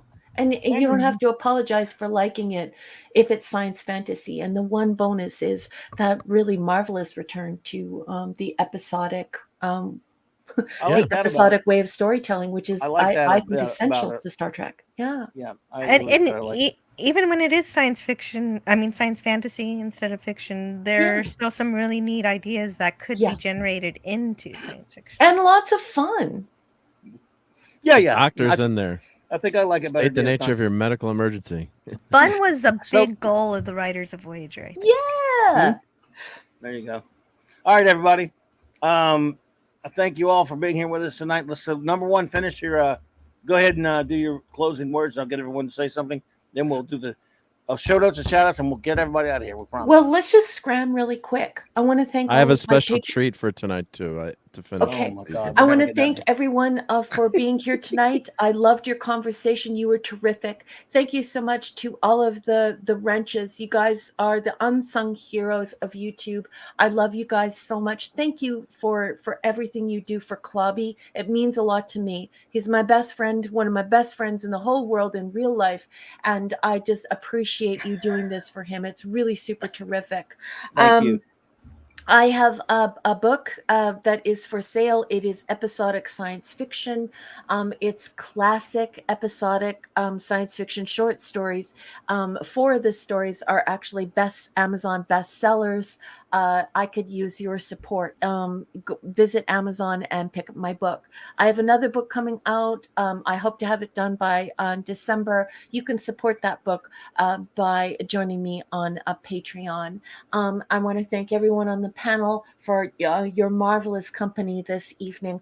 I enjoyed your company immensely. Thank you for your ideas, just for everything. Don't forget to follow Mark on Patreon. Jill has a channel, so hop on over there. And last but certainly not least, Clobby, I love you with all of my heart. Thank you so much for being such a generous host and for creating this environment, this space, this Saturday night mini Star Trek convention every Saturday night. I adore you, sweetheart. Mwah. Oh, thank you so much. Right back at you. Mark, what you got? What'd you say? Well, thank you so much, Rick. I have a special, we got to close out the season with a mashup, so I have a special 9-second video. Okay. So it's very quick. So it'll get me in trouble? Hopefully you like the. No, this is all clipped. It's all chopped up. That's only 9 seconds. But I think hopefully you guys will get a laugh out of this one. So everyone ready?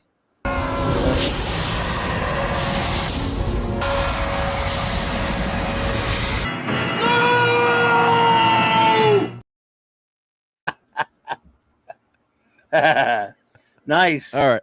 I got you to laugh. Thank All you. right. Oh, That's a goodness. My goodness. That's all I can think of when he's falling through the fires there. I'm thinking he's going to meet up with Lazarus and it's all going to be Oh, good. the Lazaruses. Oh, so funny.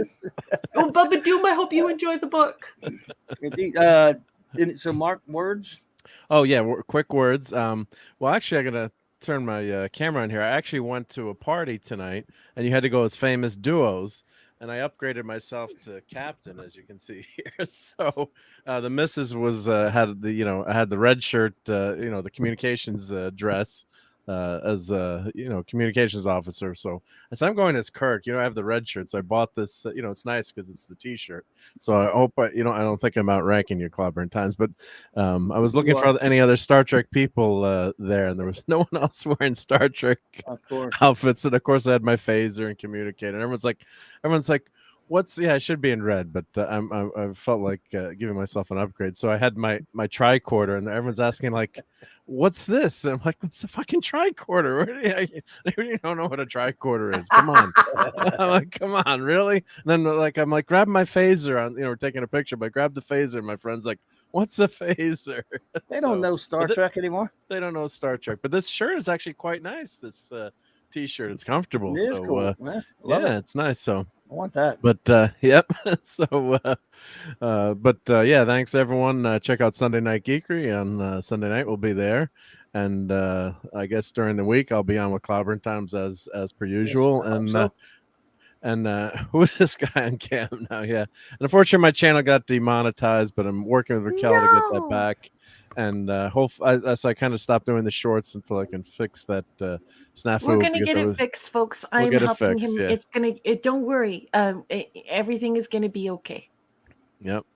So I appreciate your help, everyone. But yeah, that's why if you got a notification that your membership got paused. So, but yeah, we'll get it all fixed. We're gonna get it worked out. Yep. So check us out. Check all the gang out on Sunday Night Geekery, and yeah, looking forward. That's why you haven't seen as many videos from me, because I gotta fix the snafu with the algorithm. So, but we'll get it done. So, but thank you. Yeah, thanks for having me here. It's always fun to be here on Saturday Night Star Trek. It's not Saturday night unless you're hanging out the virtual Clobby convention, right? So, thanks everyone. Right. If I actually reviewed Voyager, Clobby would be demonetized by the end of the pilot episode. Wow, that's brutal. But you know what, dude? I'd read the review anyway. We'd love to have you here. Yes, I'd love to hear. That'd be hilarious. We want you hanging out here. Yes. Yeah. Wait a minute. You think you could be meaner than Raquel? Come on. No, I don't think so. We're old school Trekkies. Trust me. We're old school Trekkies. We're I'm Gen X. Clobby is, I think, barely Boomer. We are. Look, sticks and stones will break our bones, but names will never hurt us. You show up here, you say what you think, and yeah, it'll be a lot of fun. Yeah. Well, Fiona says that YouTube demonetized a bunch of channels by accident last week, so you probably didn't do anything wrong. They're just a bunch of jackasses. Eric says, Mark D with a C. Oh, demonetized. I thought you meant demonized. Funny, not funny. Yes, indeed. I demonize them all the time. Yeah. So, Jill, anything you have to say before we get out of here? Well, I'm excited that I might get some Raquel stories for Christmas, but also yes, I can't believe that I get to be here to talk about Star Trek with you, because hanging out here is one of the main reasons why I decided I wanted to talk about science fiction even more. So you're definitely one of my direct inspirations when I make my own live streams. And I thank you and Raquel, Mark, and all the chat and everyone. Wow. And I can't wait to see what's to come in the future, even after we finish all these episodes, because I know it's going to be great. Right. Well, thank you for everyone. Please, of course, it goes without saying, if you haven't already, so go to Jill's channel and subscribe. We have a link in my description below, and if anyone wants to put the link up there, Jill, you can put it up there. That's a Hold gift. I on. forgot you had the power. What's that? I do. What number one? Oh, just as I have to do something very important for Kal-El. Just 2 wags of a puppy's tail here. Just Okay. wait. Thank you, Mark. Here we go. Kal-El, are you listening, sweetheart? Mm-hmm. So I assume he is. No, he likes that.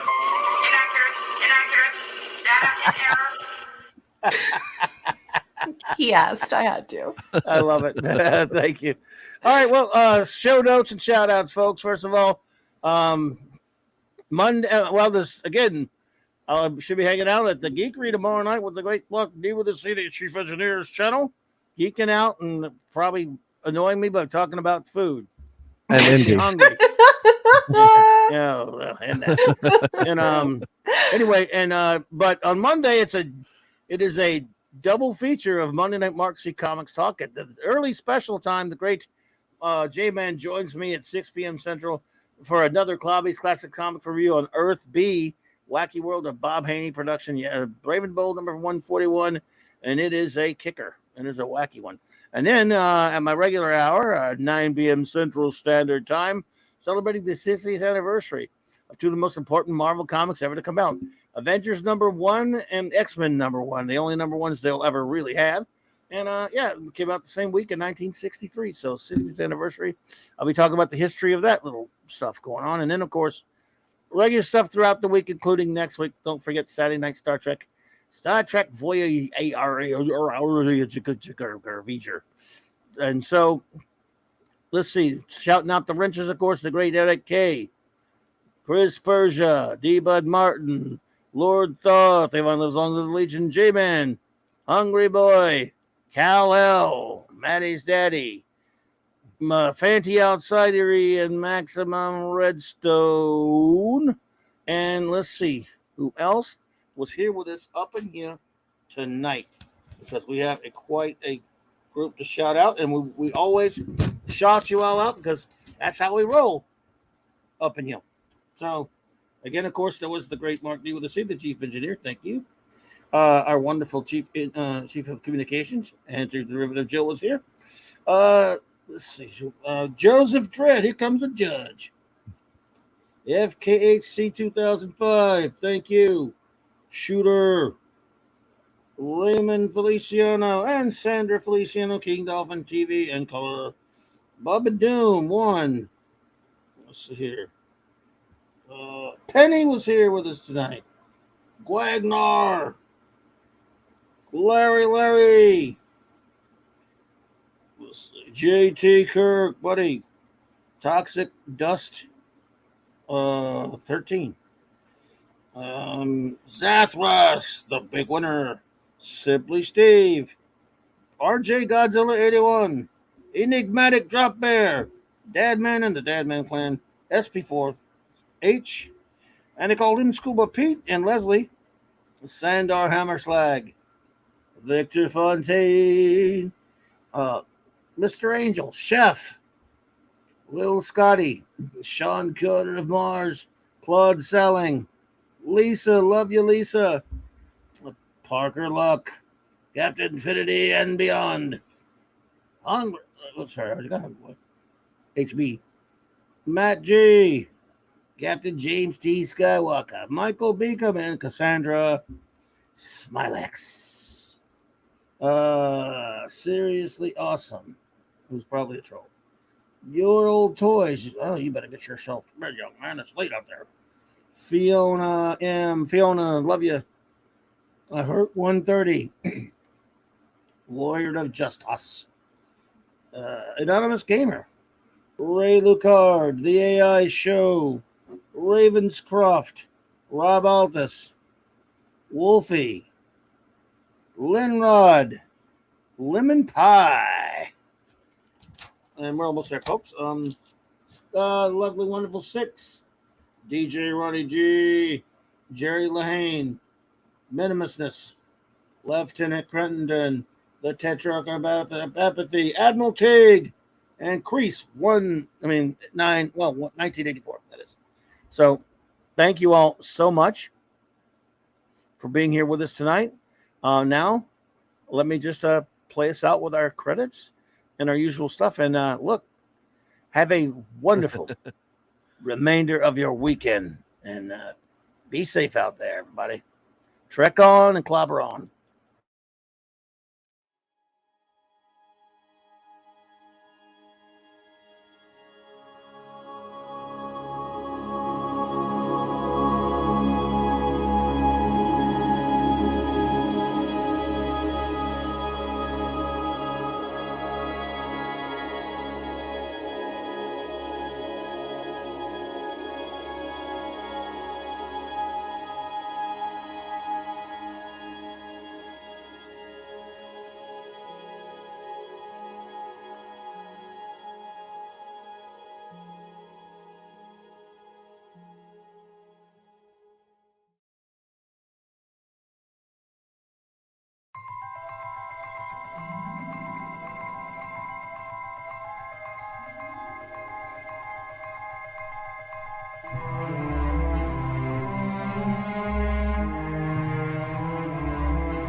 I don't care how many Cardassians you have to kill, find tomorrow.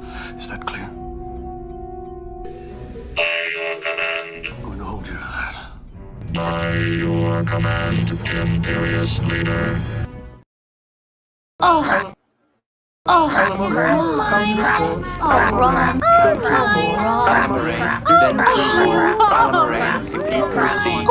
Ron. You cover.